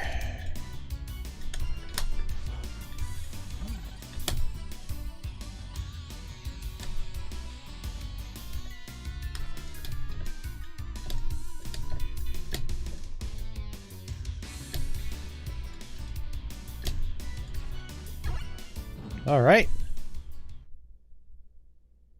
So now we have to fight Shaft again.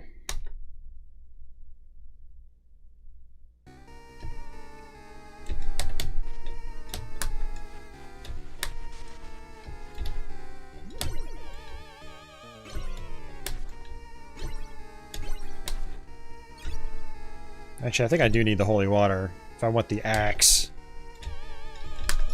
Yep, there it is.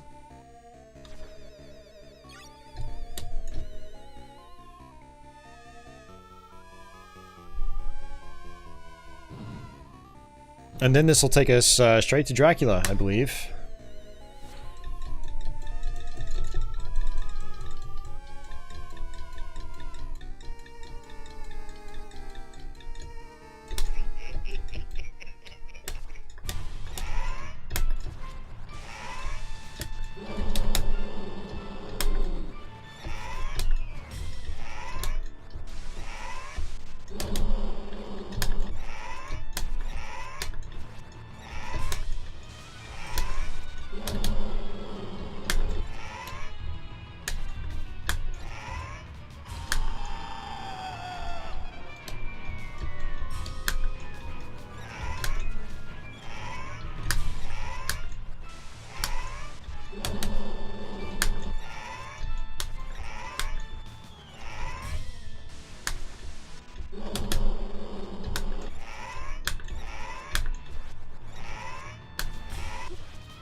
And that's it.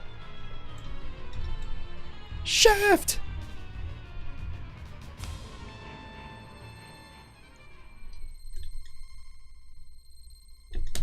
Aww.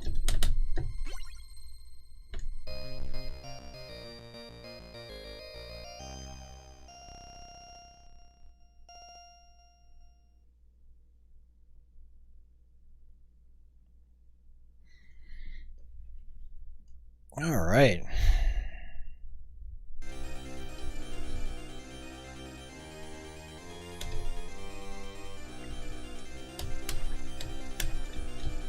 There's an invisible staircase here.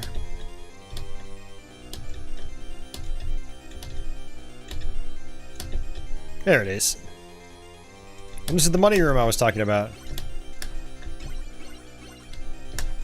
So basically what I can do is I can kill myself over and over again and end up with, you know, close to 100 extra money, or credits, I should say.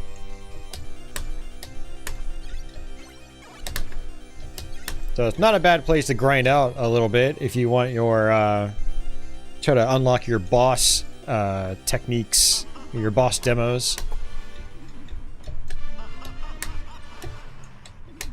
Similar strategy as the Castlevania Bloodlines last boss.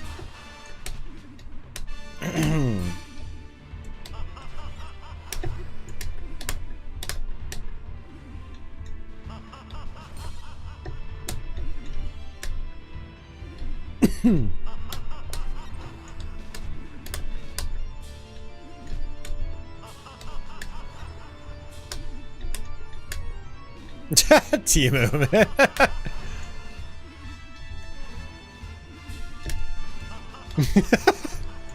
Oh man. I like dark humor.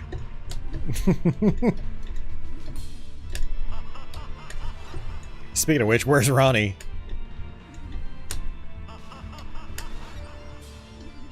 Probably sleeping like a normal person.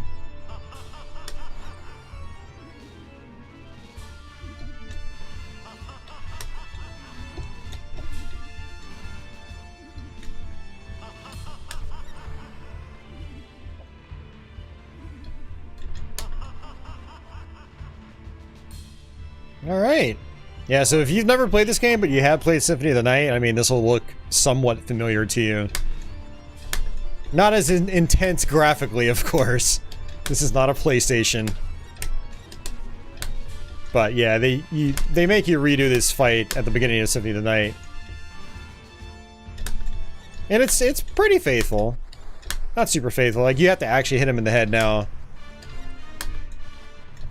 But the actual boss pattern is pretty similar. It's not a hard fight at all. It's one of the easier Castlevania final bosses.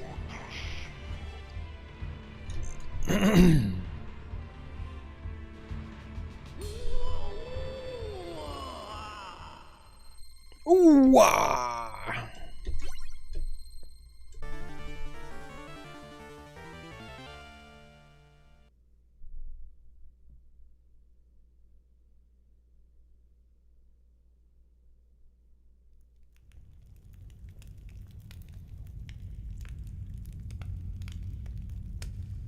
Once again, the blood of Belmont has defeated me. Alright. Perhaps this, too, is part of my fate. Death to you! The world is not yours to exist in! It is not by my own power that I am resurrected. It is the greed of humanity which calls me back. And thus, by might, I rule. Might becomes the one and only justice in this world. Of all the self-serving claptrap! The same basic fate drives all people to seek, to come together, to move forward. That surely can't be an evil thing. And yet, here I am. Do you not have any desires? Well... It is by your desires that you humans prosper, and it is your faith which has ruled you. Considering that, can you really call me evil? But people cannot be ruled by power alone. The sacred, the honorable, the loved, those things can rule humanity. Something evil will eventually fall to ruin! I see. Perhaps you're right. We shall meet again, Blood of Belmont.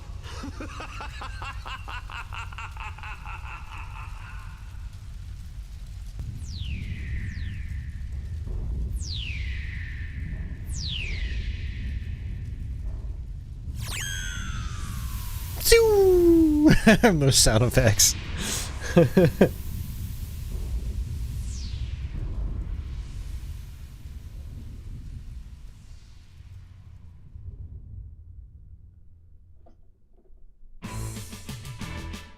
Alright. Well, I wasn't expecting to do this game. Oh, man. Let's turn that just a little bit. Woo!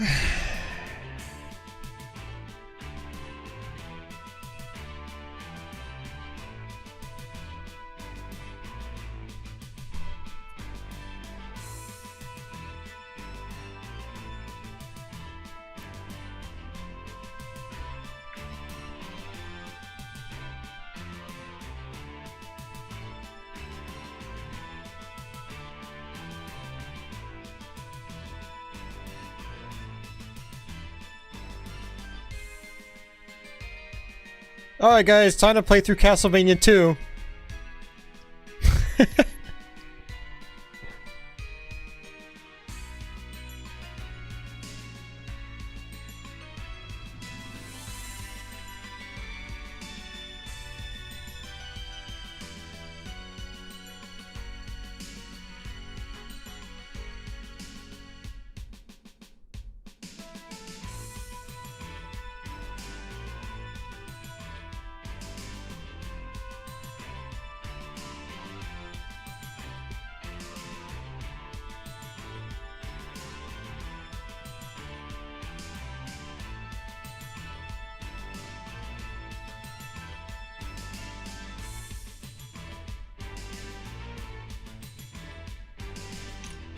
Oh man, time to play Lords of Shadow. Yeah, no thanks. I'm good.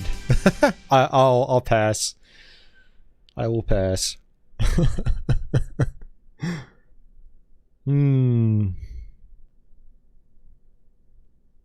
All right, guys, time to play Castlevania Legends.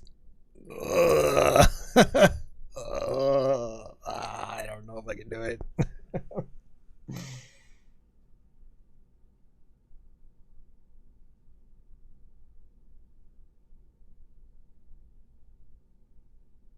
Man, you know, that would actually be really funny since I've never Let's Played it here.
Let's see.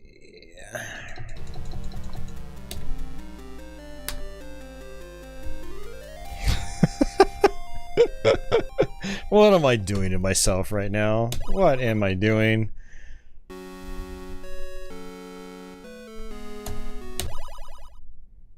Why? Why am I doing this?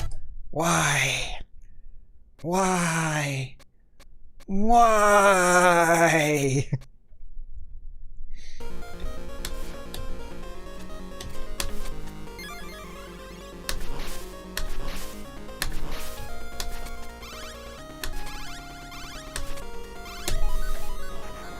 Alright, let's just run through the level. See ya!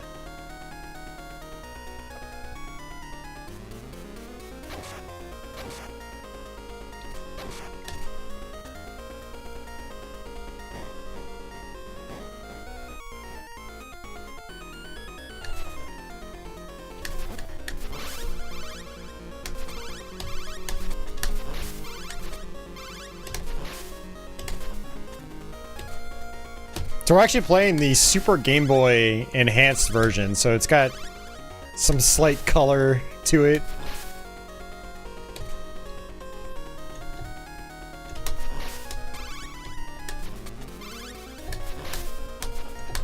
Alright, see ya, Matthew.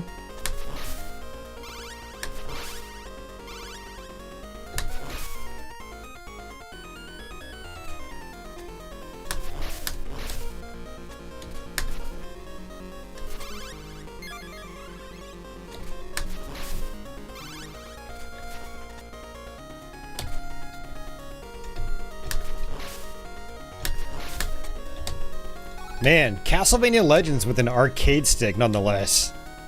Crazy.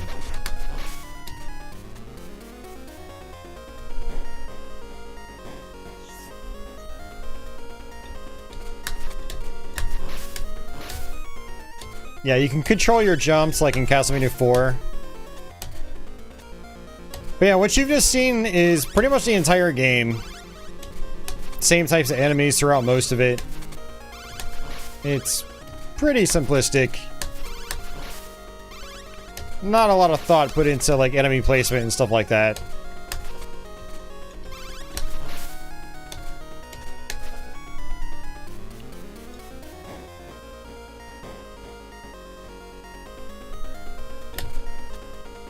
There's some candles that like put you into these like troll trap room / monster closets. And that candle on the bottom, I think, is one of them. They're just time wasters.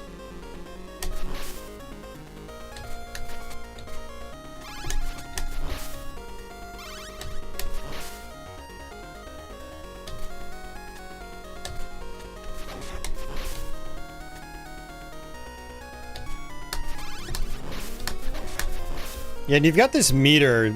It says B on the bottom. And, you press both A and B together at the same time, and it makes your character, Sonya, like, super fast. And pretty much invincible. But as far as I'm aware, you can only replenish it by dying? And maybe beating the level. It's kind of just like a one-time use thing. Unless you meet that criteria. Oh yeah, you've also got these items to collect. I guess it affects your ending or something. So that axe, I think, was one of them.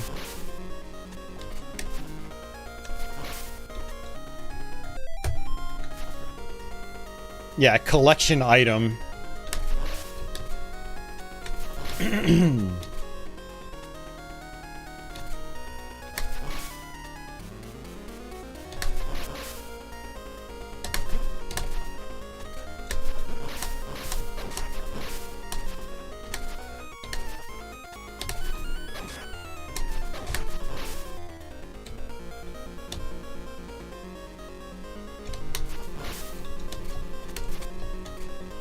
Meat!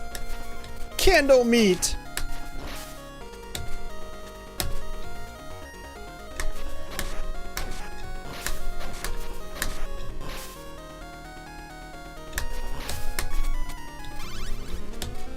These levels are pretty long, too.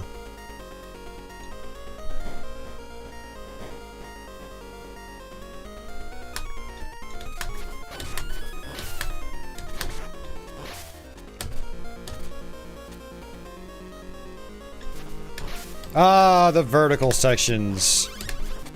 Where you jump and just slam into enemies.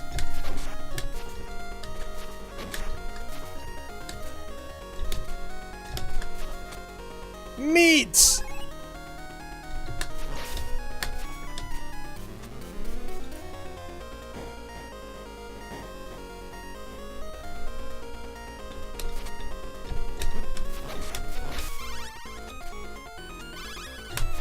We gotta be getting close to the boss. Yeah, we are. Okay. I think. Maybe not.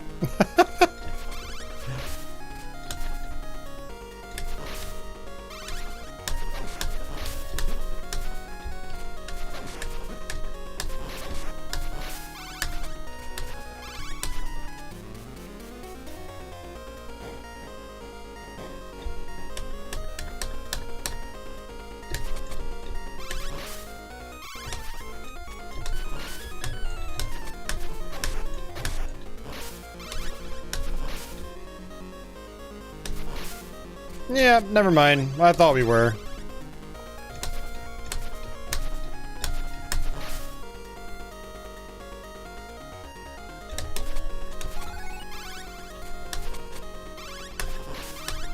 So right now the hearts don't actually do anything. This entire first level, they do nothing. I think after you beat a boss, you get your soul weapon or whatever the hell it's called. And that's like your sub-weapons from previous Castlevanias. And I think those consume hearts.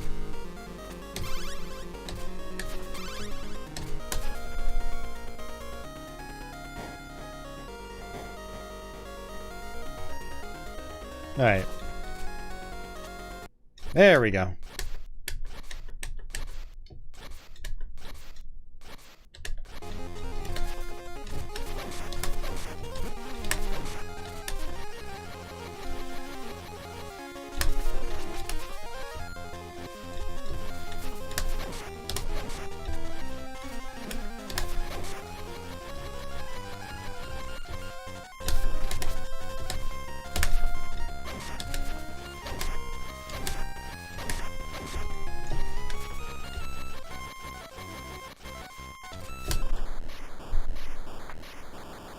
Slick kill.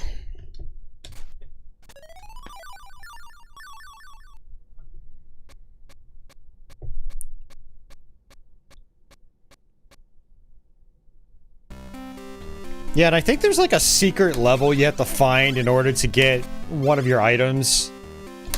Yeah, now I can press up and attack and use my tornado thingy, which is basically just a fancy stopwatch.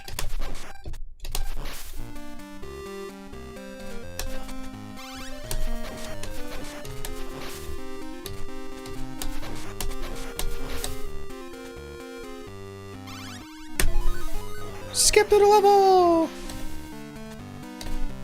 Yeah, and it also looks like when I beat a level, it does recharge my meter.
Gotta love those bat locations.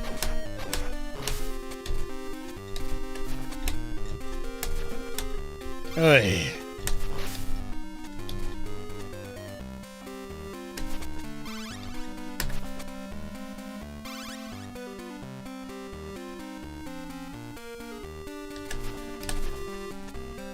I don't know if there are actually any breakable blocks in this game.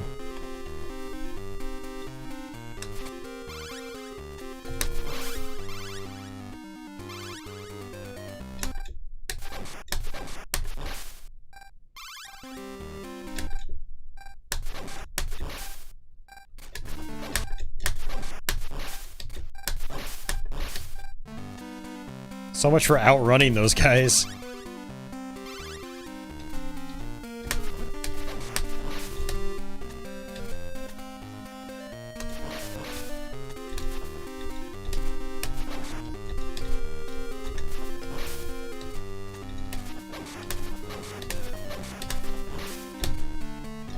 Oh, you have to have your special to get past that. I guess I have to actually come down here.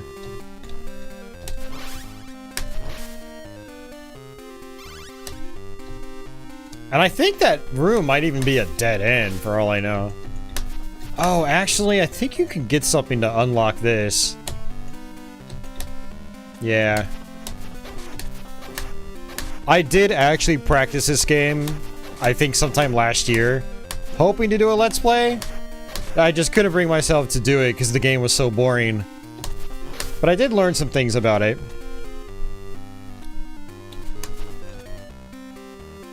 Oh, that's right. You have to kill that knight, and then I think this opens up. Yeah, okay, that's what it was.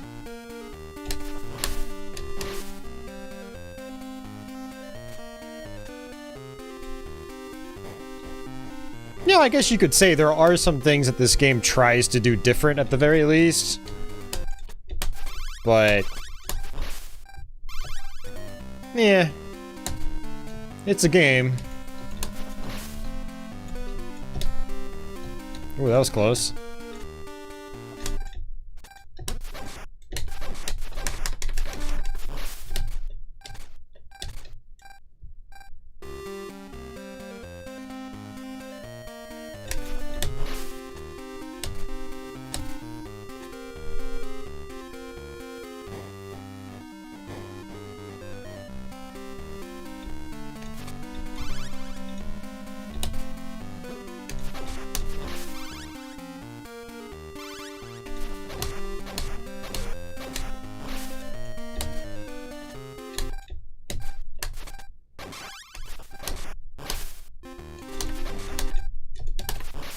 I guess one strategy is to just kill yourself over and over.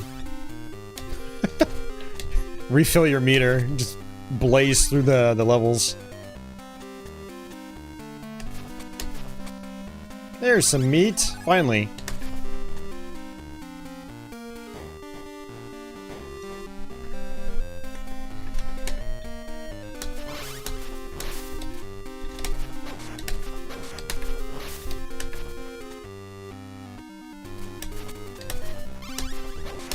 Thankfully, you don't lose your fireball when you, you know, when you take a hit. That's what happens in the other Castlevania adventure games.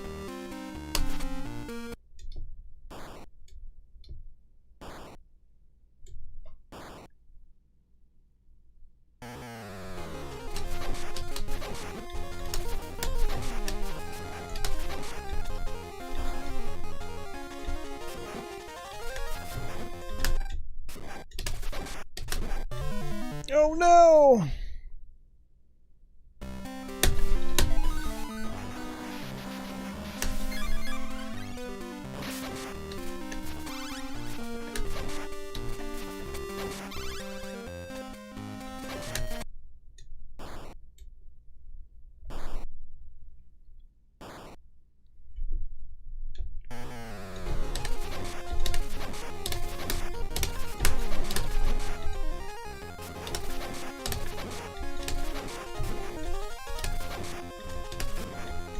So sloppy. What? You can't even duck that? Come on.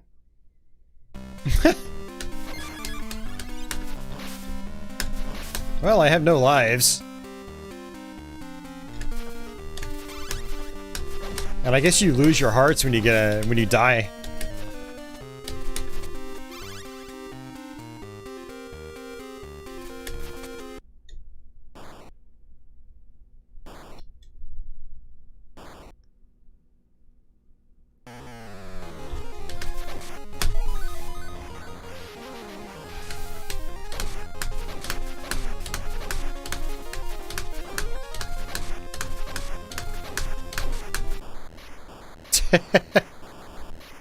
Cheesed.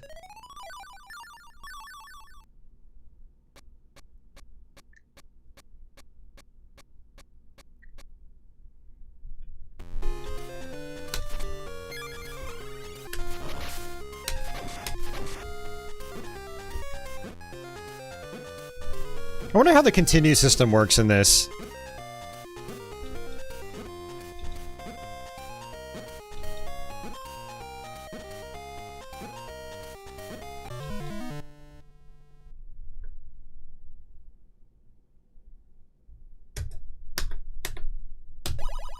That's it. Okay.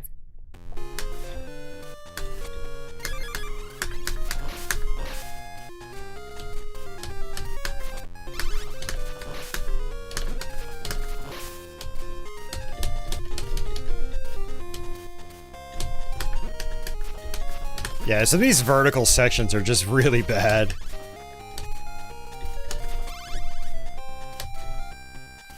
I think it was this level where I just kind of lost interest when I was practicing this. I mean, I beat the game a couple times, but trying to just go through it again repeatedly and having to go through this section or this level is just tiresome.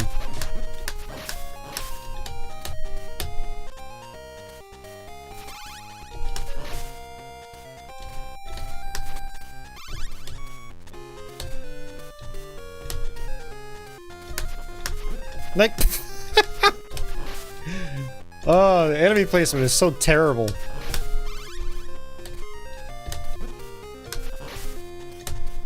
It's like, what really sucks about this is, like, the engine is okay. The game moves a little bit better than, say, Castlevania Adventure Part 1. But there was just so little thought put into the actual level design.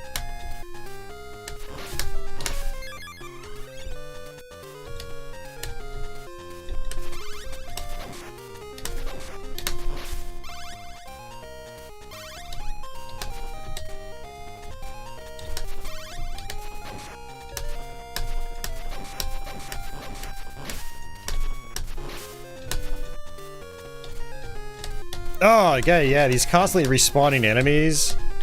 Look at that. It's like I pretty much have to use the tornado, freeze the screen. Speaking of which, I think that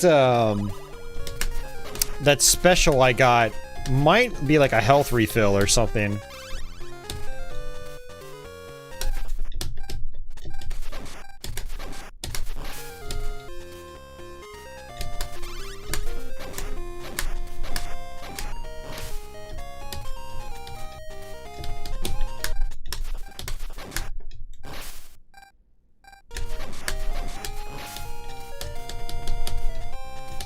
It's like Donkey Kong Jr.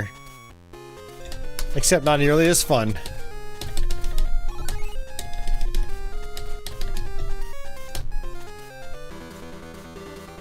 Oh yeah, forgot about this guy.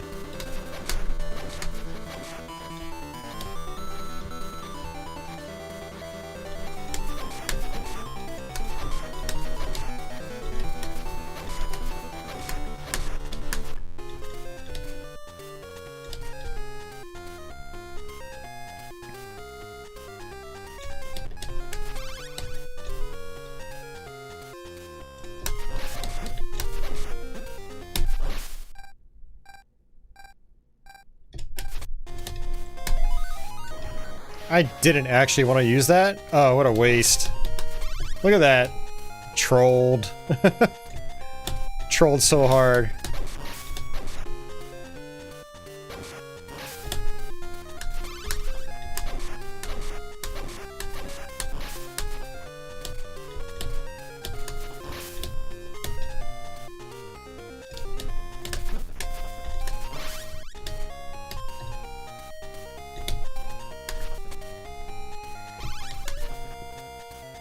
Hey, Crestline, yeah, it's Super Game Boy enhanced.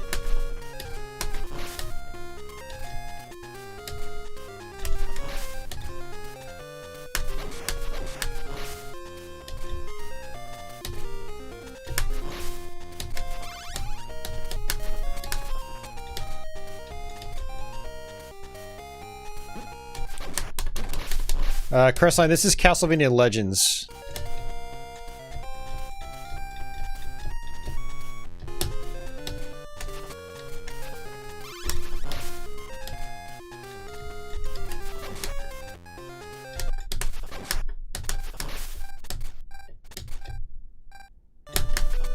Oh, God. He still respawned. Ugh. Oh, you can't go back down. Great. Alright, you know what? I give up. I freaking give up, man. Alright, guys. I think that's going to actually do it for me. It's almost 3 a.m. for me. We've been streaming for 5.5 hours.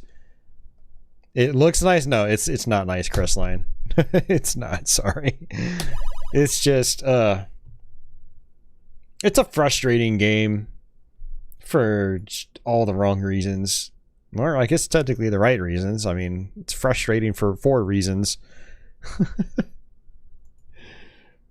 But, yeah, that's gonna do it for me, guys. I could play other Castlevania games. I need to get some food in my stomach, and then I need to attempt to get some sleep. But thank you so much for hanging out. I do appreciate it. It was a fun stream. Played through Castlevania 1, 3, 4, Dracula X, PC Engine Rondo of Blood, and we dabbled a little bit with Castlevania Legends. So, yeah, good times. I hope you guys, enjoyed yourselves, and, I'll try to be back with another stream sometime soon. So,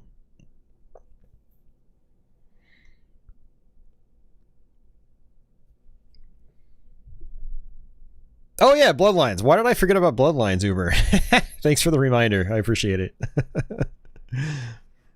Oh man. Yeah, no problem, Vector Man. Thanks, Emmett. Sure. I'll take that as a.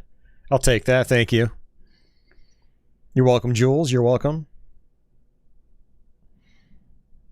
Yeah, I wanted to do something because I've been doing a lot of like action RPGs and stuff like that these last few weeks, and so I wanted to kind of like go back to our roots here, do some straightforward action games that you guys like, which is Castlevania. So yeah, so I hope you guys enjoyed that. I'll try to have the archive up tomorrow, and I'll try to time code it, and I promise I will hopefully have my next Let's Play up very soon, so watch out for that too. And yeah, I'll try to be back with some more focused streams. And yeah.